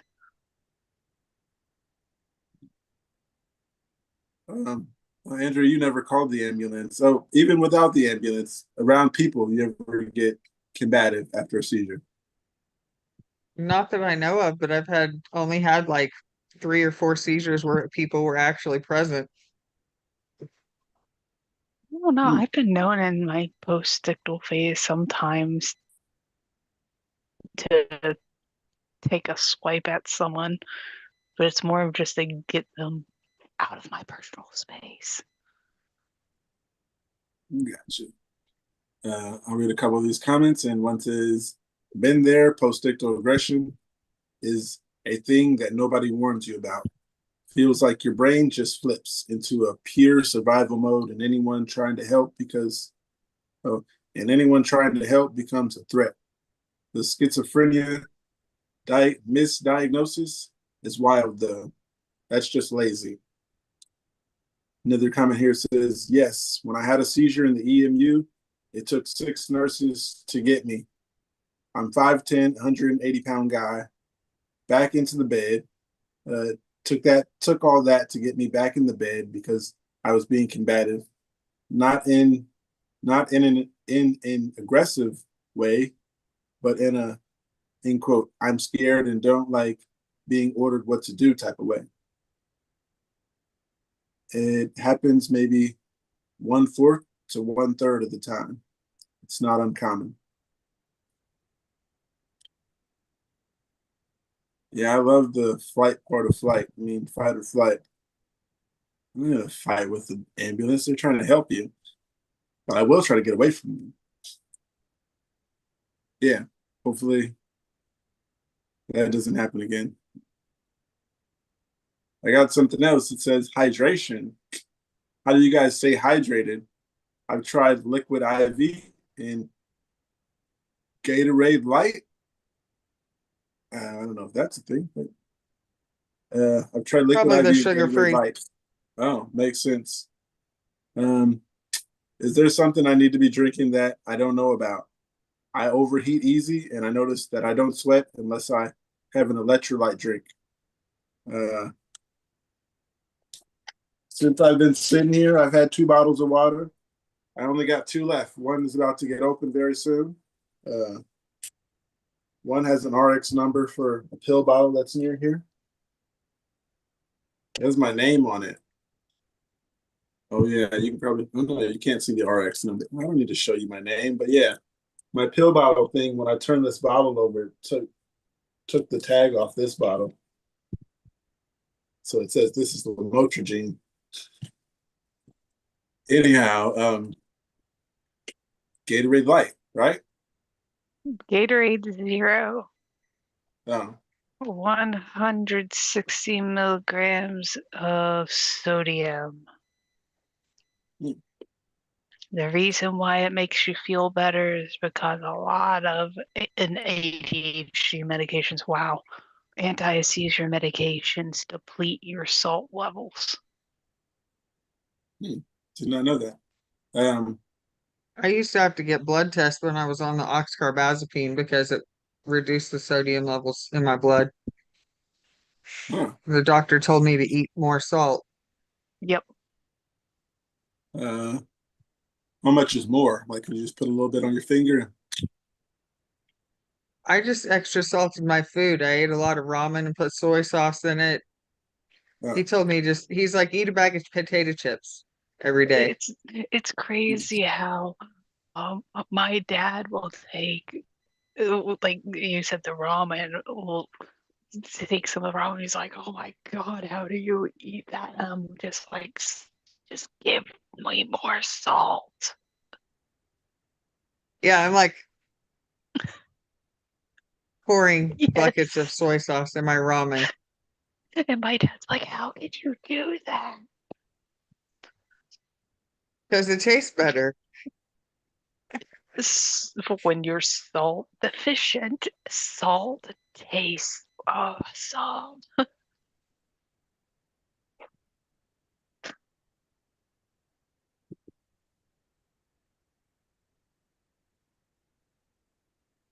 Sorry, I'm in my room and I'm looking and I see Oh, two noses under my door. the dog. Yeah, my mom's poodles. One of them's too scared to come upstairs. Um, about this hydration thing. One comment here says, following because I am doing the same thing and heat is a trigger for me. Another thing I was gonna say is you guys were asking how hard is it to open a water bottle. It might have been James. James, you there? Mr. Goose. Yeah. Mustache man. This does not help. And I'm not left-handed, so the only way to open this is by mouth. You're holding it wrong. Oh.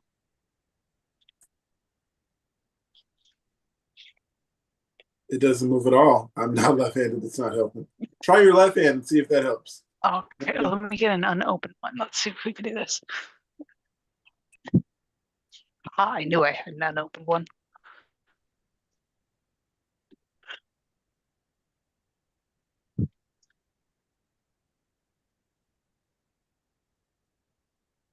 There we go. Those little bottles of Gatorade are so hard to open too.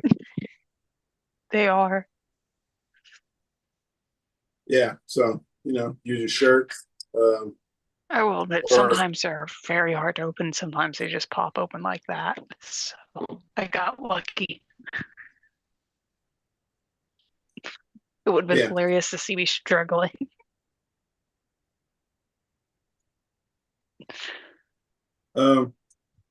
So stay hydrated. Try to at least. Water is always best. I just got 8 Sodium cases. is awesome. I got 8 cases, and I thought I would tip because it's 8 cases. Well, not because of that, but yeah, it's 8 cases. And then the driver was like, I guess he was like, nah, that's too much water to carry. But then a lady came and I helped her bring them in because she deserved an extra tip because that was a lot of water. I just bought one of those water coolers that you put the big 5-gallon jug on top of for my house. My refrigerator makes water. Mine doesn't. That's cool because it says cold, right? Yeah.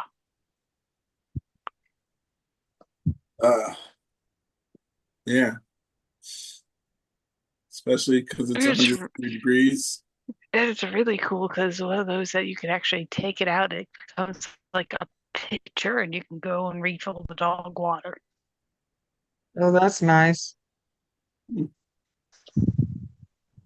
I got something here that says ways to soothe tight muscles after seizures. I won't bring it up, but yeah. A cat. Maybe I will bring it up. They didn't spell stuff right. I am shining. Anyhow, sweating, that's what that is.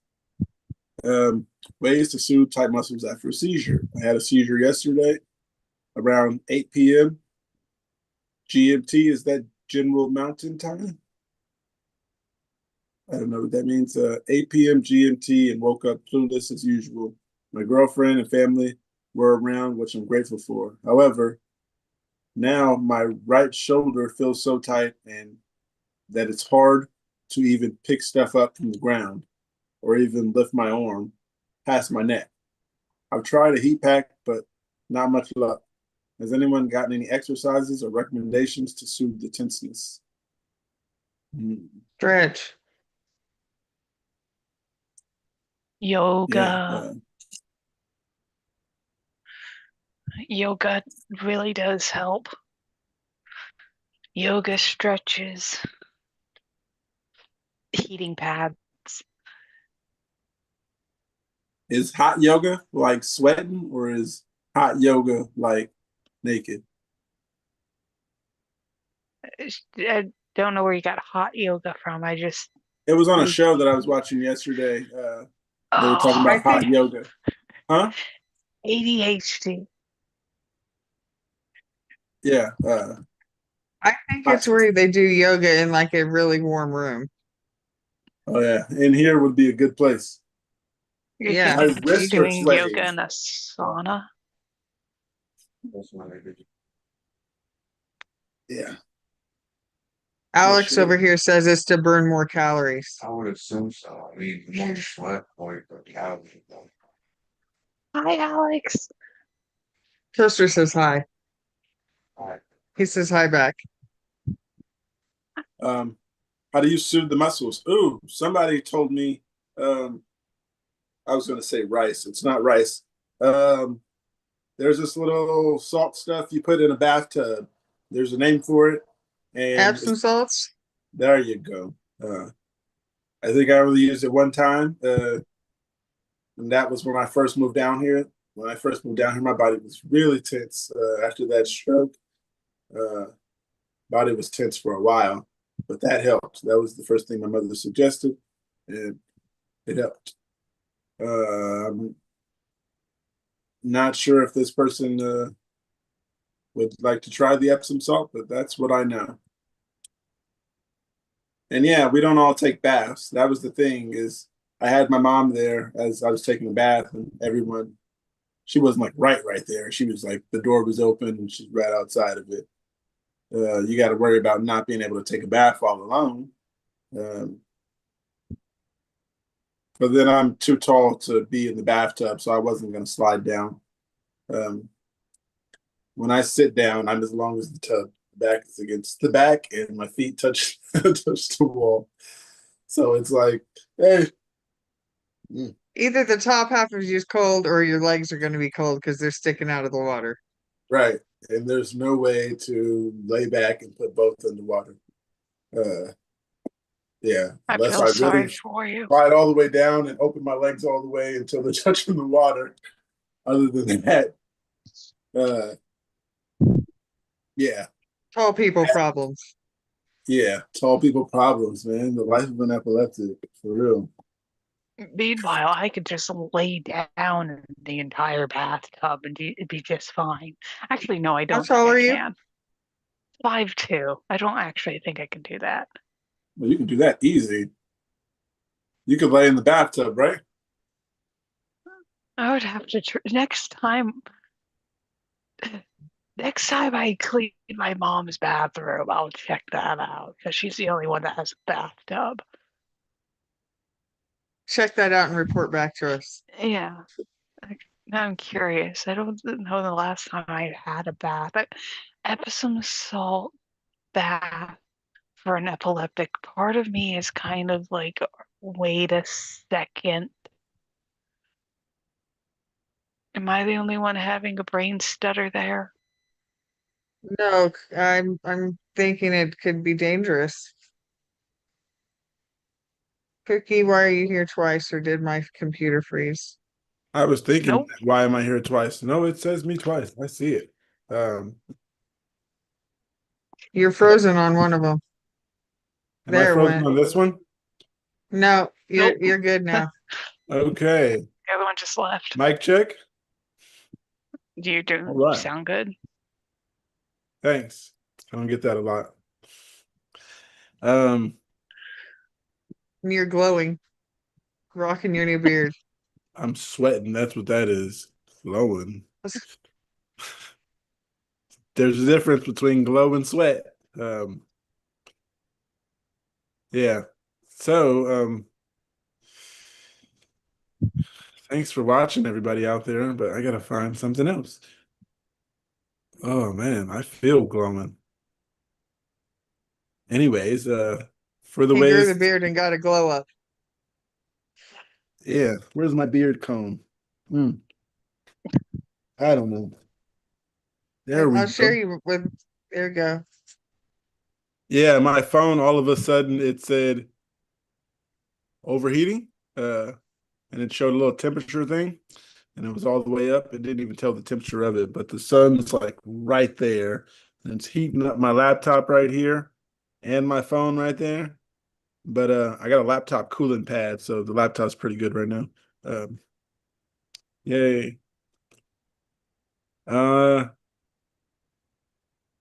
There's something else that one of the comments on ways to soothe those tight muscles.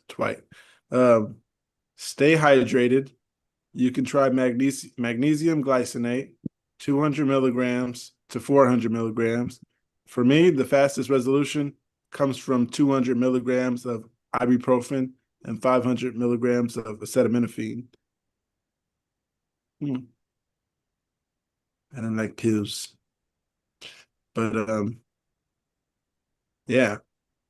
Epsom salt. But herbal medication's just fine. Did I say that right? Epsom Yeah, salt? Epsom. Yes, Epsom salt. Okay. Yeah. Anyhow, do any of you think it's possible to get a focal seizure while being sick with the flu? Absolutely. Yeah. I've never in my life had the flu. I've had a cold, but I don't know the difference. You've probably had the flu. I think they told me I had a cold. That's the only reason I'm saying I had a cold. You're 37. The likelihood of you not having the flu at least once in your life is very, very minuscule, I think. I'll go with that. Just what Toaster said. I agree. Oh man. But being sick lowers your seizure threshold. Therefore, yes, it's very possible to have seizures if you have the flu.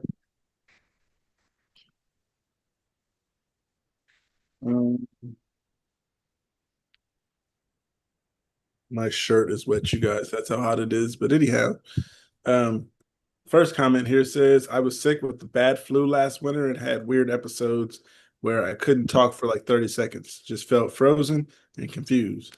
Doctor said fever can lower seizure threshold even if you normally well controlled. So yeah, I'd say it's possible. Another comment here says back when I was a kid, I had multiple seizures every time I got sick.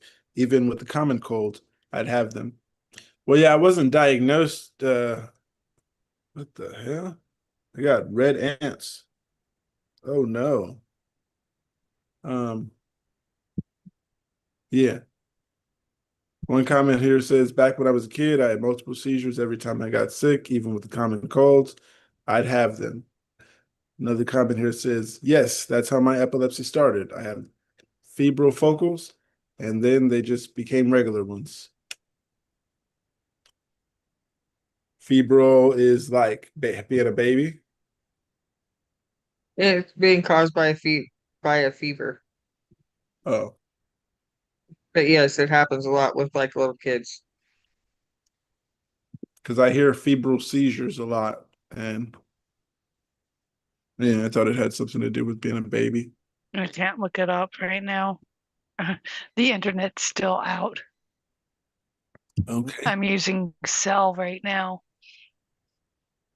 well, that sucks. I got something here. Fireworks in the U.S. All of the people that know and myself had seizures. Well, hell, my cousin with epilepsy just dropped and flopped due to firework induced seizures. Okay, people Ooh. caught him. What do I do? Oh, yeah, what do I do? I have earplugs around ear headphones, but people just keep blasting them off whenever. I was well prepared with earplugs and headphones and a place away from the light. What do I do is the question.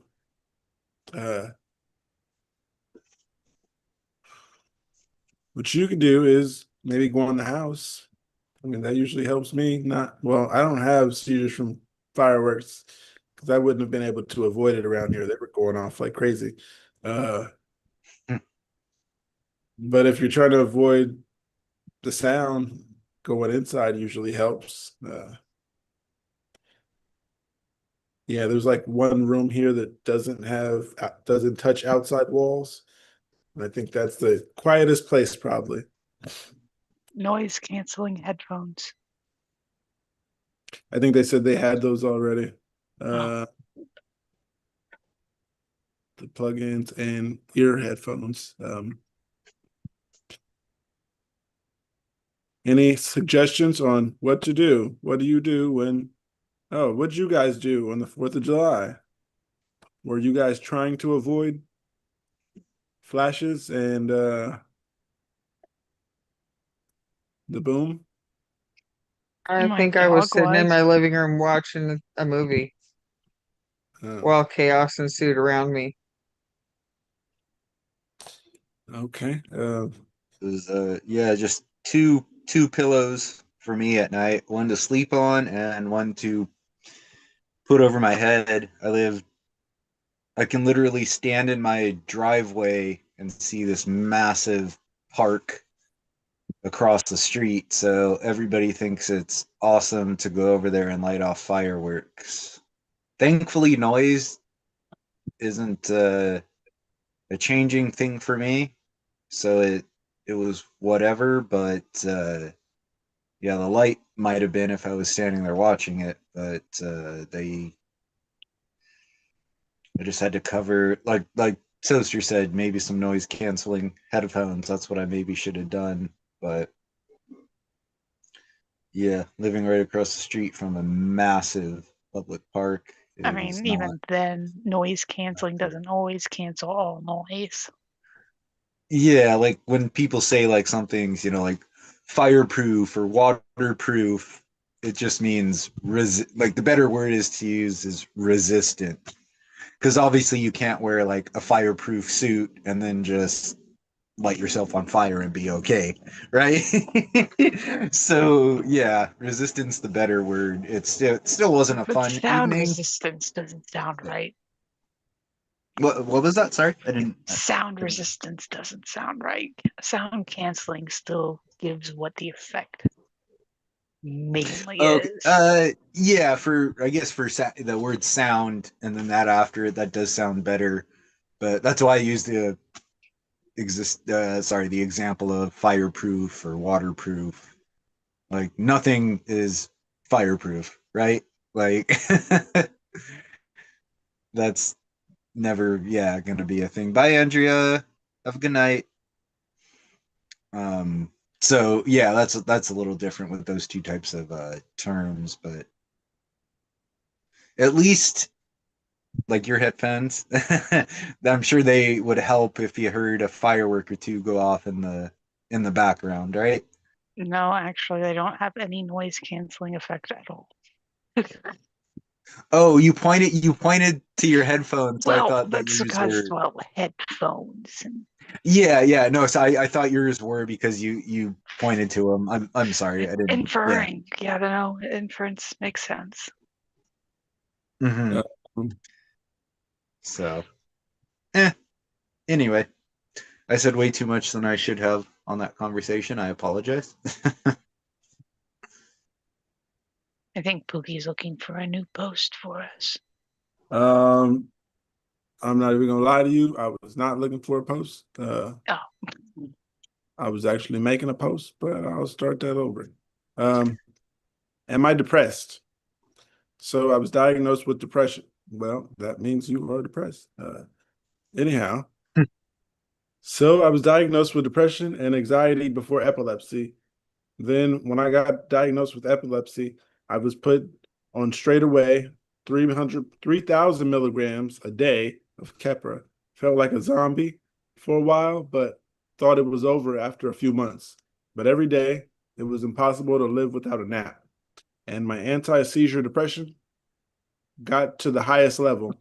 Now I'm getting of Keppra since I was seizure free for 2.5 years. And whilst I'm still a bit depressed, I feel way better, less tired. Shit, I mean, I don't take naps anymore. I used to have suicidal thoughts every day, and they suddenly stopped mostly. And I'm only halfway from getting off completely. Do you guys think maybe my depression and anxiety got worse due to Keppra? Maybe I should try. Oh, wow. Maybe I should try stopping my anti-seizure depressing meds. Oh, Uh, no. I don't know. I feel as if my life, uh, as if my life up to now was short of a lie. and it was hard. My dad's a pharmacist, and he always told me to stay on my meds. Always went to another psychiatrist who just shoved more pills in my head, and I am mentally ill. Was it just the side effects? I fucking hate pills. Saying this as a pharmacist's son? Oh. Yep. I mean, that sounds like somebody who's giving out pills. Of course, you don't want to take it. This person, I don't like taking pills just because I got to take this lamotrigine for the rest of my life. So anything else, like when I go through pain and stuff, I'm just like, I'll take it because I hate taking pills. I don't want any more pills that you got to take for. Well, I have this pain in my hip a lot because I had hip surgery a long time ago. And they always try to give me pain medication, but I hate pills. So I just don't complain about it and move on. I feel like if you don't complain, nobody says, well, take this. So go ahead, Toaster. So when I was a teenager, of course, I've been diagnosed with depression, anxiety, whole slew of stuff. But the ADHD came first. And when I was a teenager, I decided that the reason why I was feeling like shit was because of the ADHD medication. And I stopped taking it. And now I wonder what my life would have been like if I had actually continued to take it. Because I am quite sure that it was not the ADHD medications that was making me feel that way. It was just my fucked up brain and not being on the right mixture of antidepressants and epilepsy meds to get me to a stable place to start climbing. If that makes any fucking sense. Yes, it does. It does. There you go. Yeah, that makes sense. I had something else to say, but I forgot what I had to say. But to answer your question, yes, that makes perfect sense. All medications have side effects, though. Yeah, I was just gonna add that we're not doctors. Have to add that in at first, but yeah, these are personal changing. experiences. Oh no, I didn't mean that to you. I meant what I'm saying to this other person. Sorry about No, that. you're good. Um, I was adding on to you. I just wanted to say that for this, whoever the OP is, their personal experience, possibly, changing the whatever medication medication that they're on, or their dosage might help them feel a little bit differently, but they shouldn't be second guessing themselves about, other stuff or being depressed. And maybe the medication and that dosage was adding to it, which also or that's not the right word, sounds odd to me, is that this person said they were taking 3,000 milligrams. Angel said he was taking 3,000 milligrams of Keppra. But when I had my EMU, the reason they switched me to another medication from the Keppra was I was on 2,000. And I had two doctors tell me that 2,000 was the highest dosage they could give out. You gotta remember weight. You're Okay, scrawny yeah, as fuck. Yeah. Angel is Pookie's height, but he's bigger. That's true. Being 130 at 5'8" is a skinny dude, I guess. So maybe that does, but And I meant that with all the love that I have for you.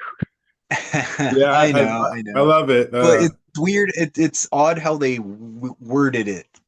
then they could say, oh, because of your height, because of your weight, this is what we need to keep you at. Not, this is the highest dosage that can be given. It's confusing for everyone. Yeah. So to hear that 2 people are on an extra 1,000 milligrams than I was is like, grr. Why'd you put me on the Fycompa when I could be just taking more Keppra and maybe not be so much of an idiot? Or Well, that's why I'm only on 200 of Excopries. It's like, dude, that is more than someone of my weight should be taking. yeah, you've mentioned before on here how Angel it is doesn't on work what, like with 300 of the Excopry? Excopry? Yeah, Oh my goodness. he's on more, and it's, again, what you said, everyone's told different things. Yeah.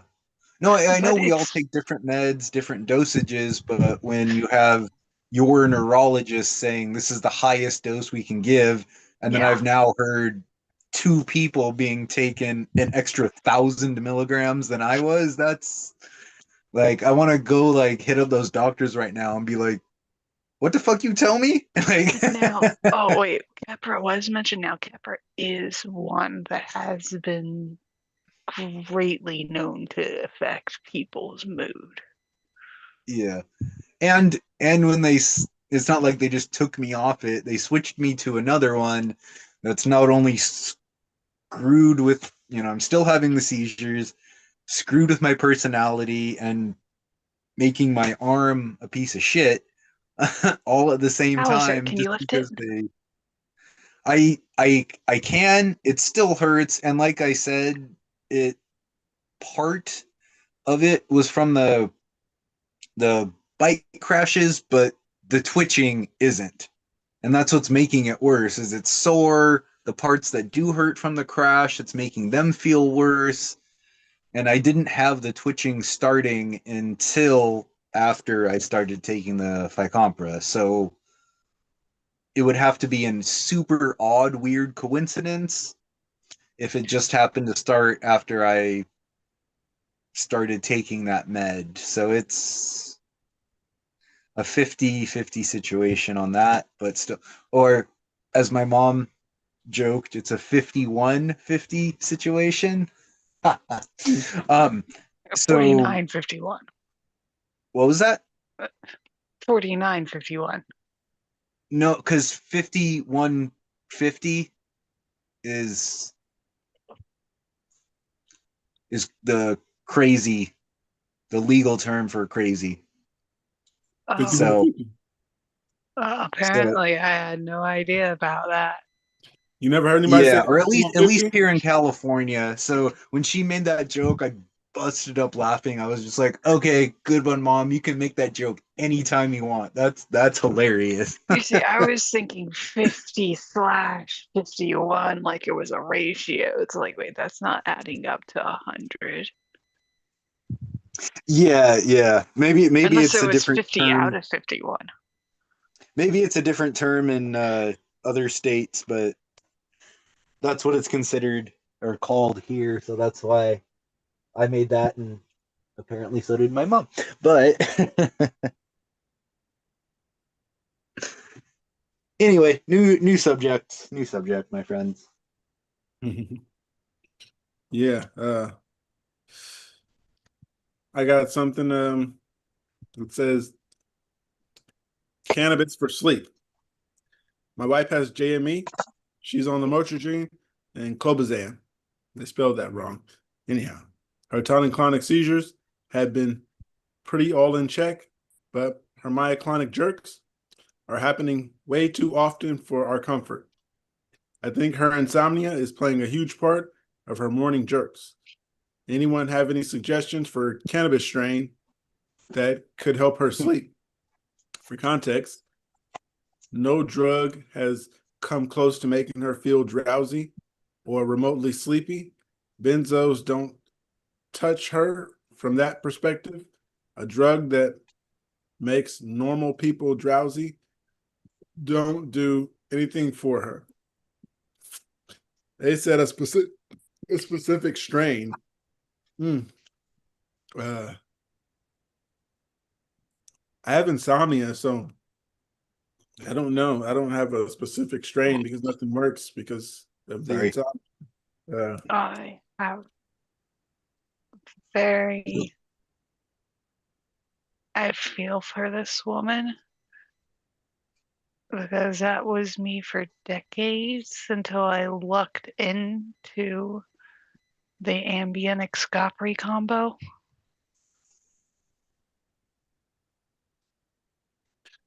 Yeah. How long ago was that, Toaster? Let's see, 4-ish years ago. Okay. I was just wondering when you switched over to or found something that worked for you. That's all. I was gonna say for me, I started using this RSO. But what I'm thinking is maybe I started too high of a dose.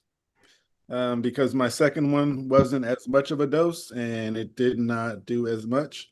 And I feel like once I started doing it like every other day, my tolerance was too high. So let my tolerance come down. I haven't did it in like I don't know how many days, but I'm gonna start doing less. I started at maybe a higher dose than anyone else would, and it's really good. It helps you sleep. Just don't overdo it. And the thing about it is it helped me sleep, and then I felt good all the next day, enough to sleep good the next night too. That's what I did like. But yeah. What does RSO stand for? I haven't heard that before. I'm sorry. Rick Simpson oil. Is it Samson or Simpson? Samson. Rick Simpson oil. Great. Now I don't know. Maybe it is Simpson. Now I have to find it for you because I want to make sure you get it right.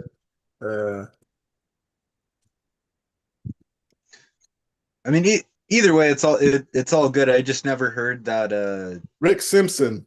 abbreviate. Oh, okay. So did I say Simpson or Samson? I don't know what I said at first. But yeah, Rick Simpson oil is what it's called. It's highly concentrated, full spectrum cannabis extract, known for its dark color and thick tar-like consistency. It retains a broad profile of the plant's natural cannabinoids, primarily THC and terpenes. It is typically sold in pre-measured oil syringes. Unless you're in California. But yeah, mine isn't pre-measured, not like Mark's is with the tells you the milligrams and the little syringe. Mine comes in some kind of little fancy. I think I should do mine earlier and see if I can fall asleep late because it doesn't work for me doing it later.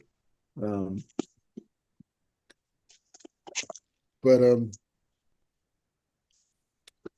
yeah. Rick Simpson. So if you're ever looking for it, James, it works. I don't know if you need sleep. Yeah. What's it up? Works. Sorry. But I don't know if you need sleep, but it works if you need it for sleep. I need it for sleep, definitely. Just don't overdo it. I overdid it. I just got these yesterday, so wow. I am going to Good be more for than some happy time. tonight. I'm gonna come over there. Yeah, that hit me up, bro. We'll chill at the park across the street from my house and have a couple of joints or something. Yeah. Anyways, to these comments here about strains. This one says Northern Lights or a solid indica with CBN like others said helped my sister a lot with her jerks and getting actual rest. Another comment here says every single specialist I've ever seen has begged me to stop smoking and ingesting pot. Honestly, they have been right. I would look into type 2 or type 3 flour. Something naturally 1-to-1 ratio, CBD, CBG, or higher.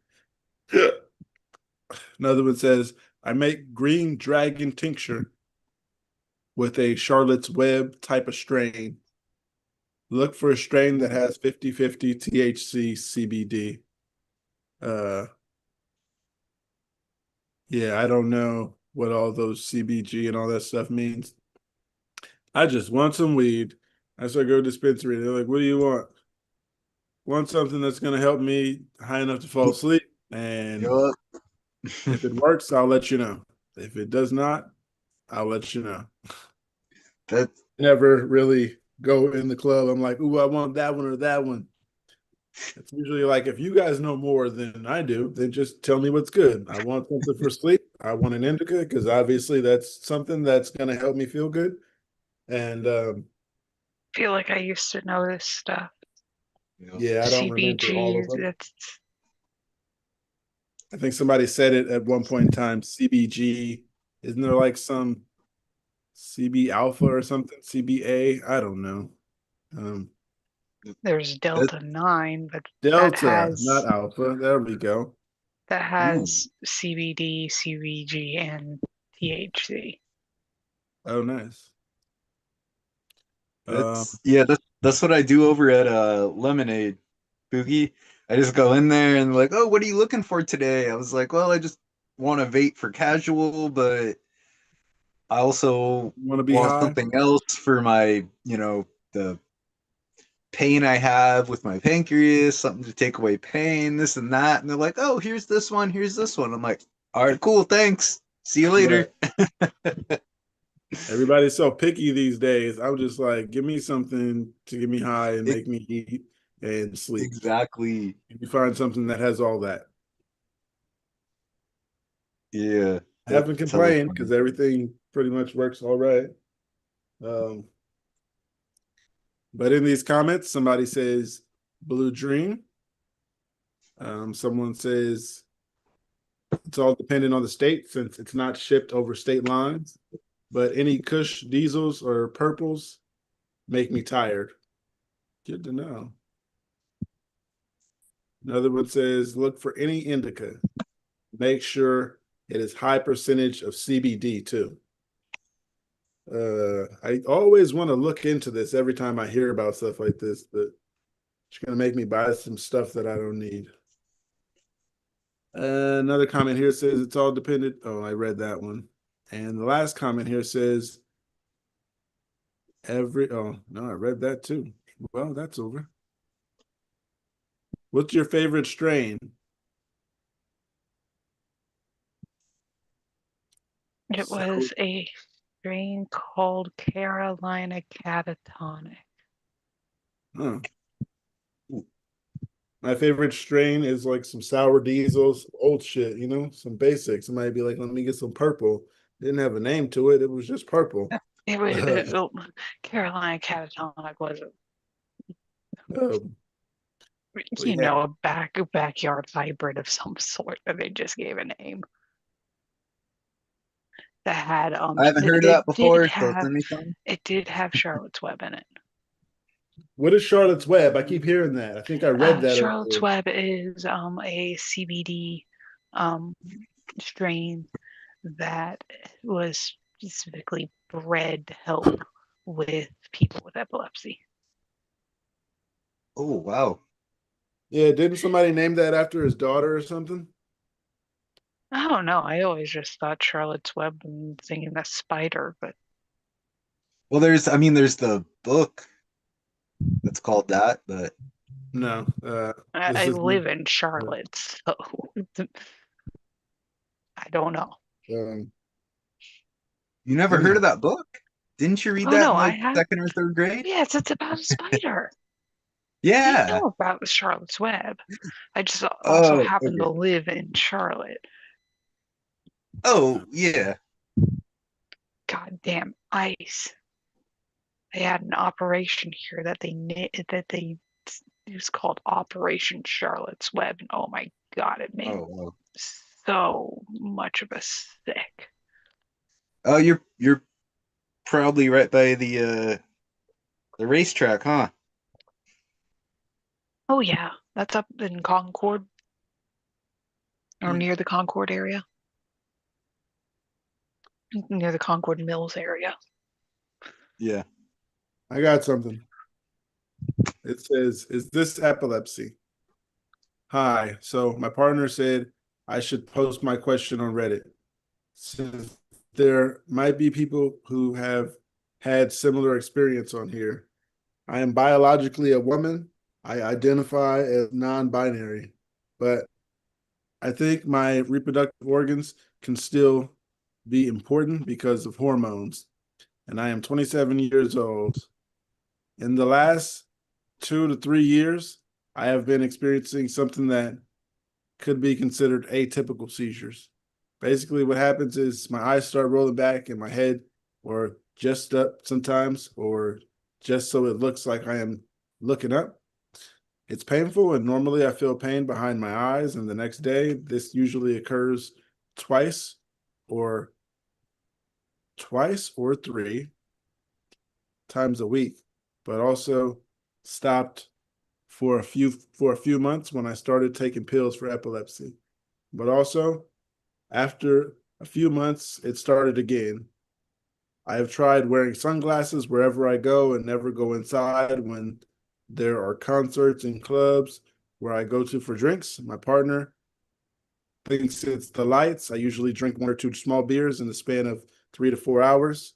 3 to 4 hours if I am out, which happens once a week. I am also on antidepressants and antipsychotics. So more often, says antipsychotics. So more often, and also prefer drinking cart non-alcoholic beers instead of small alcoholic ones. You guys know what cart is? Karte. I think I've heard of a story of that. Maybe they mistyped and meant Kmart, or No, because it I don't says know. on antidepressants and antipsychotics. So more often, and also I prefer drinking carte non-alcoholic beers instead of small Oh, okay. alcoholic ones. The seizures also happen if I have severe anxiety or stress, like at home or in the supermarket or other crowded places, and can't really do anything to stop it unless I sit down in the dark and hope it ends. My question is, has this happened to anyone else before? Because they found epileptic activity in my brain years ago, connected to epilepsy at all. Oh, years ago when I didn't have these seizures, but now I have them. There is no seizure activity, and they suspect it's not connected to epilepsy at all. But in reality, they don't know for sure. Is this epilepsy? I don't want to say yeah because I wasn't there and I didn't see the seizure, but your eyes rolling back, it's very possible. But that doesn't mean because your eyes are rolling back that it's seizures. Because there's so much more that your eyes can roll back for, I think. I'm not 100% sure, but don't take my word for Definitely, it. I'm just an epileptic.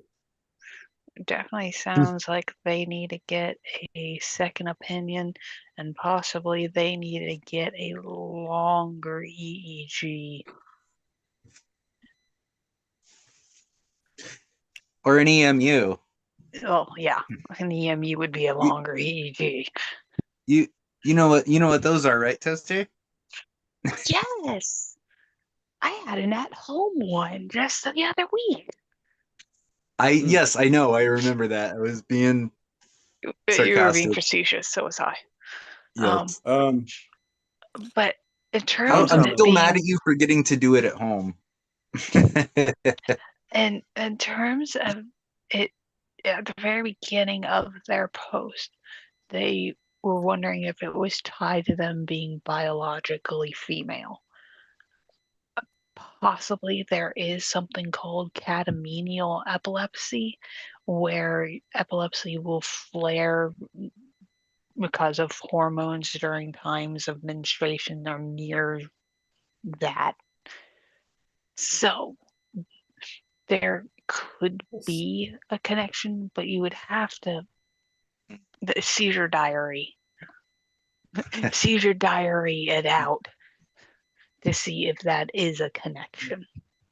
What was the term again that you used? You said something epilepsy. I haven't heard that before. I just want to know more about it. Catamenial. Catamenial? Yeah. Yeah. Okay. For women. Eel. It's a what? Sorry. Catamenial. No, but you said it's a something issue. Catamenial. I think I said something at the same time she said something, and I just said it's for women.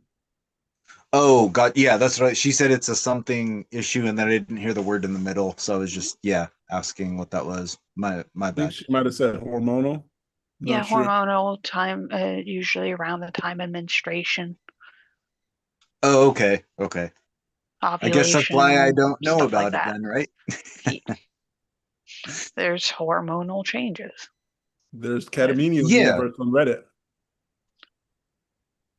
Oh, okay. There is. I just hadn't heard that term before. I just Yeah. wanted to learn more about it.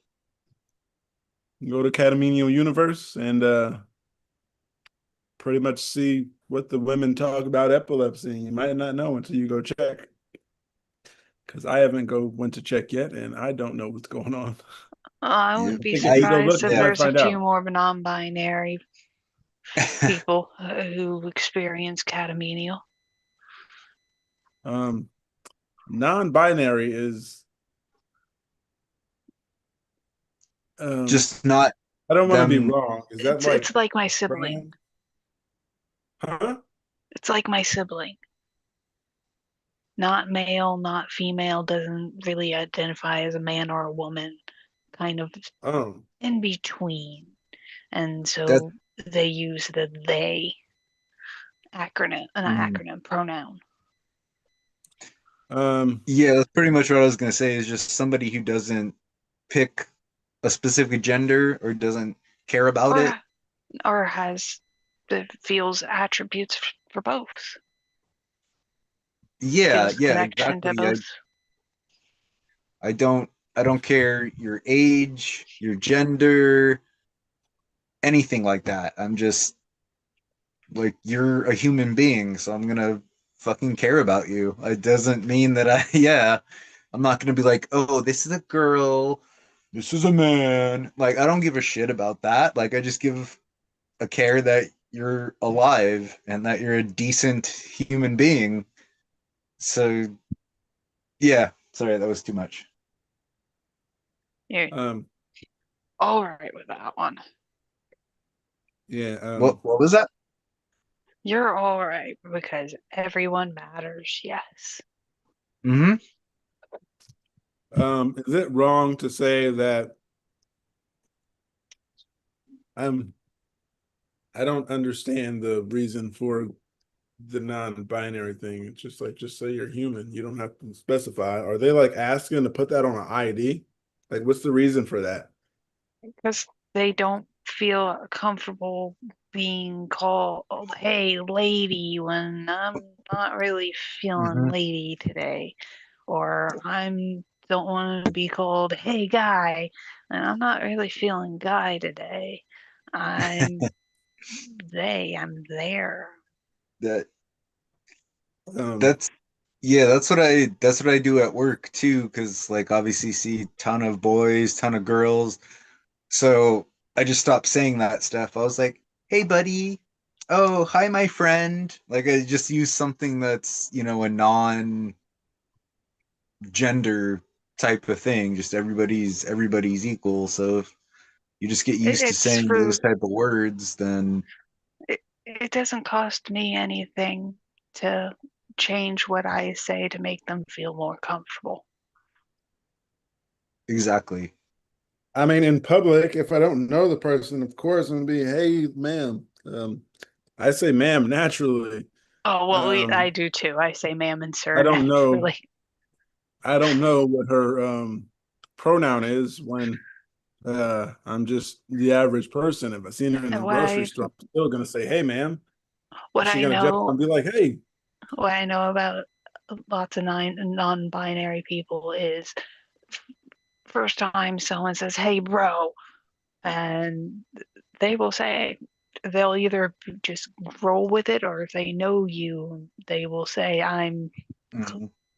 I'm they." So they I, won't get upset like for a random person. Now, if you do correctly, never mind. I'm going into a tangent. No, uh, say it. I was ready for it. Now, Then. for like for a transgender man to be like, "Hey, bro, you dropped this," it's gonna be like, "Oh yes," or if they say, "Hey, sir," the transgender man is going to be like, "Hell yeah," or if a transgender woman gets called, "Here you go, let me open the door for you, ma'am," that's going to be awesome. Yeah, unless I know like the person like as a close friend or a I don't know what you want to say, like I've known them for a while, then I don't like I said, I just use like the generic terms because I don't know what they are. I don't want to offend them. Like Well, if I'm on the phone with, if I'm talking to Pookie, I'll be like, "Hey, what's up? What's up, dude?" Or, like, something like that.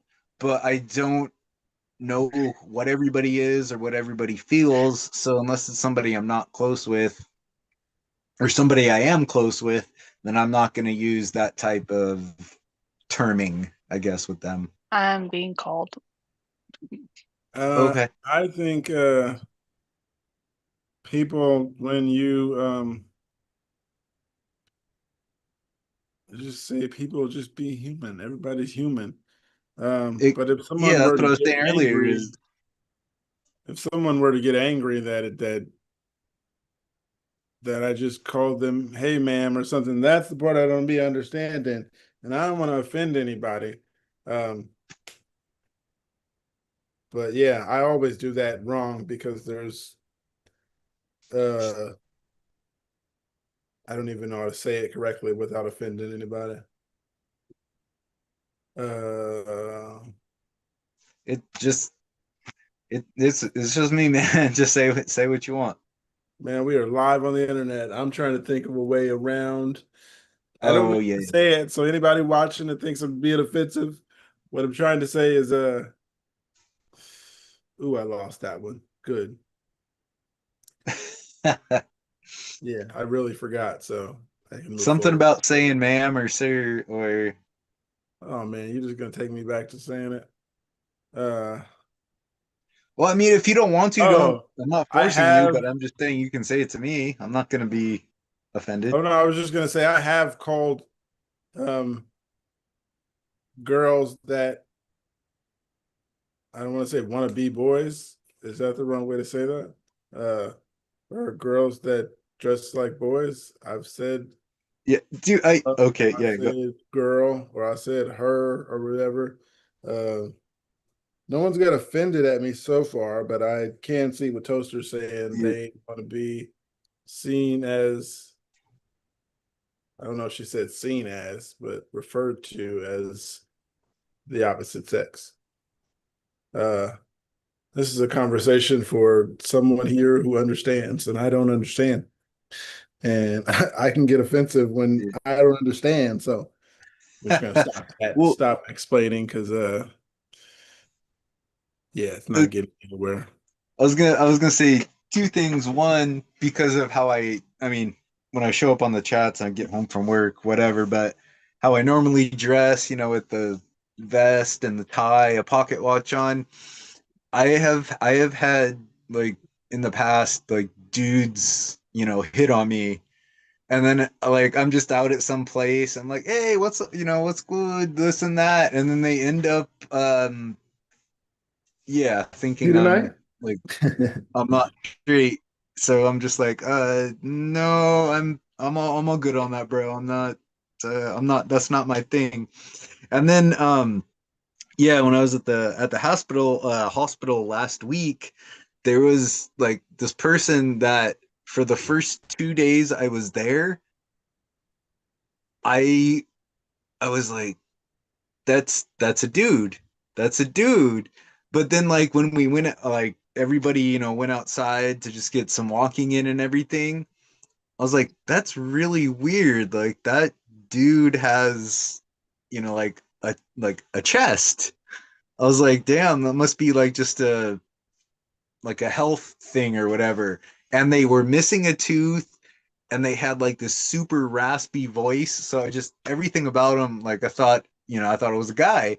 And then like after a couple days there, I was like, oh, that's a chick, that's a girl, like that's a chick. I had no freaking clue right now. Uh, It's like I despite your just appearances, it don't matter. I just keep it honest. My memory is that bad. I can't keep up with all the terms. And it's been a lot of times where I've said she to people who, or times that I've said she or he to trans, and I didn't know that at first. I didn't know that there would be a problem with me just saying, "Oh, um, he does this or he does that," and person want to be referred to as she. So Okay, thanks. I just chose to leave that one alone, and I don't understand. Uh, I say I don't 100% get it, so I don't want to judge. And like I said, if I judge, it could be really offensive. So I'll just try Yeah. not to judge and not to No, even talk about the situation because I don't understand. I'm definitely yeah, I gonna mean say, you can like I don't understand, different like certain like political views, religious views, different people have different things, but just because I don't understand it or I don't think that certain way, it doesn't matter. Just treat a person as a person, man. It doesn't matter yeah. anything. Just be respectful. Like I don't get why people I got can't a do that. post here, and it says, "Brother needs help. My brother unfortunately did meth for several years. I'm not sure how long. He finally got clean about a year ago, but started having seizures. The first time it happened, I took him to the ER. They did a scan and said everything looked fine. However, the they have continued to happen whenever he sleeps. He was mostly doing okay, trying to work and stuff, but recently he started having them every single night. And today started talking about the fourth dimension. He keeps saying things that don't make sense and seems to get upset when I don't understand. We don't have insurance as I just got Mm. out of an abusive marriage and I am trying to get on my feet. We are in Tennessee and I am not sure if there may be some sort of program to get him in. I'm just getting more and more scared listening to him talk. Could really use some advice. It is scalp is sweating, man. Been itching it. Yeah. Anyhow, um, I'm in California, and I don't know about the other state, Tennessee, because we have Medi-Cal. Um, So I'm not sure about other states. Um, Meta 10. I don't know did how they did call it. the How they I call was it gonna say, over did the there. person mention how long ago their brother quit doing that? No, they just said several years ago, but he finally got clean about a year ago. Oh, yeah, yeah, the year ago. What I was gonna say is since it's more recent, then it's still probably his body just adjusting to everything and to Getting things. being clean. Yeah, which obviously that's a wonderful thing, but the seizures are probably from his body. You know, they said if he had done it several years, so it's just their body adjusting to not being on that. And they said that they were um, acting a certain way, so it's probably them just getting used to that. I know a year is kind of a long time for something like for something like that, but in the overall long run, it's not. They should probably maybe start taking a seizure med, or just some other type of stuff. Yeah, I mean, getting clean is the best. Maybe find a, oh no, it's been a year. So, I mean, I was going to say try to get in a program, but it's been a year. So it's pretty much out of your system. I don't know how bad the urges are because I never done crystal meth. So, uh, Yeah. yeah, maybe if he needs like to go to a program about, what's it called? About like old users, people trying to stay clean. People go to those, right? So they can stay clean, right? Yeah. Uh-huh. I don't know if But people yeah, get what I was saying, that's why I said it doesn't seem like in that, I don't know, perspective, like a year is a long time, but that's just for it to be, like you said, out of their body. That doesn't mean your mind, your brain itself is, used to not having that in there. It can take, a long time for the body to get used to it. I mean, all of us on here talk about how, weird it is just to change meds within like a month or two. So that other stuff can do some unfortunate things to you, and it's a much stronger, harder uh, item to take. Yeah. So to the brother, it's possibly his medication that's making him more and more, um, I don't know the word they use, um, his anger or yeah, irritation, all that could be because of the medication. Constantly irritated, probably doesn't want to hear from you, probably screaming and all that stuff. It could be the medication. Yeah, that's me right now. So, or the last few days. But I think that was a mixture of other things plus the stupid ass med I'm on. I Um, I called my mother some terrible things the other day. So oh shit. Sorry to hear that. Um, have you apologized is the next question. yes, we have. Okay. I apologized several times and hugged, and she knew that it wasn't anything that I meant. It was just a really bad uh, time, and the damn medication I'm on. Thankfully, got the surgery in a couple days, so thinking it'll be good. All right. A couple of these comments here. So the brother needs help. One says, that's really scary. That's a really scary man. Post-seizure confusion can last way longer than people think.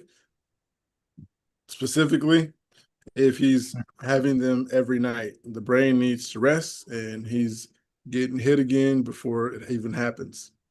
And it just piles up. Tennessee has a program called Tenacare. Didn't I say something like that? So we got Medi-Cal. I was going to say Meta-10, but it's Tenacare. So,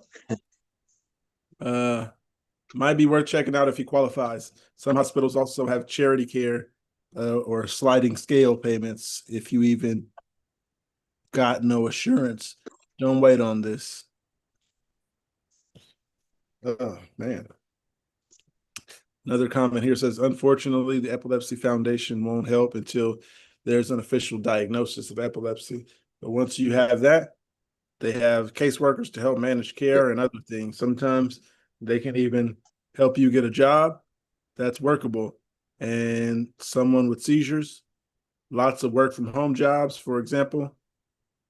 People always say that work from home jobs, those jobs are so hard to get. Mm-hmm. It is not easy getting a work from home job. And my scalp is sweating and itchy. Anyhow, I keep moving my hair over here and over there. But yeah, I'll be back in a minute. I'm gonna make some dinner, man. anyhow, to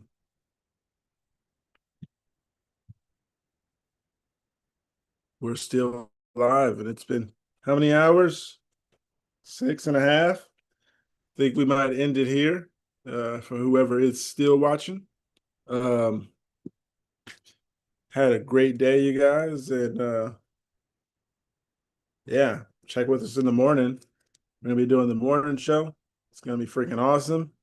I'll be there, of course. Mark will be there, and Andrea will be there. Could call them my besties. Anyhow, have a good day, and everybody sleep well tonight. Press that thumbs up button if you're watching this, and if not, then thank you anyway. Have a good night.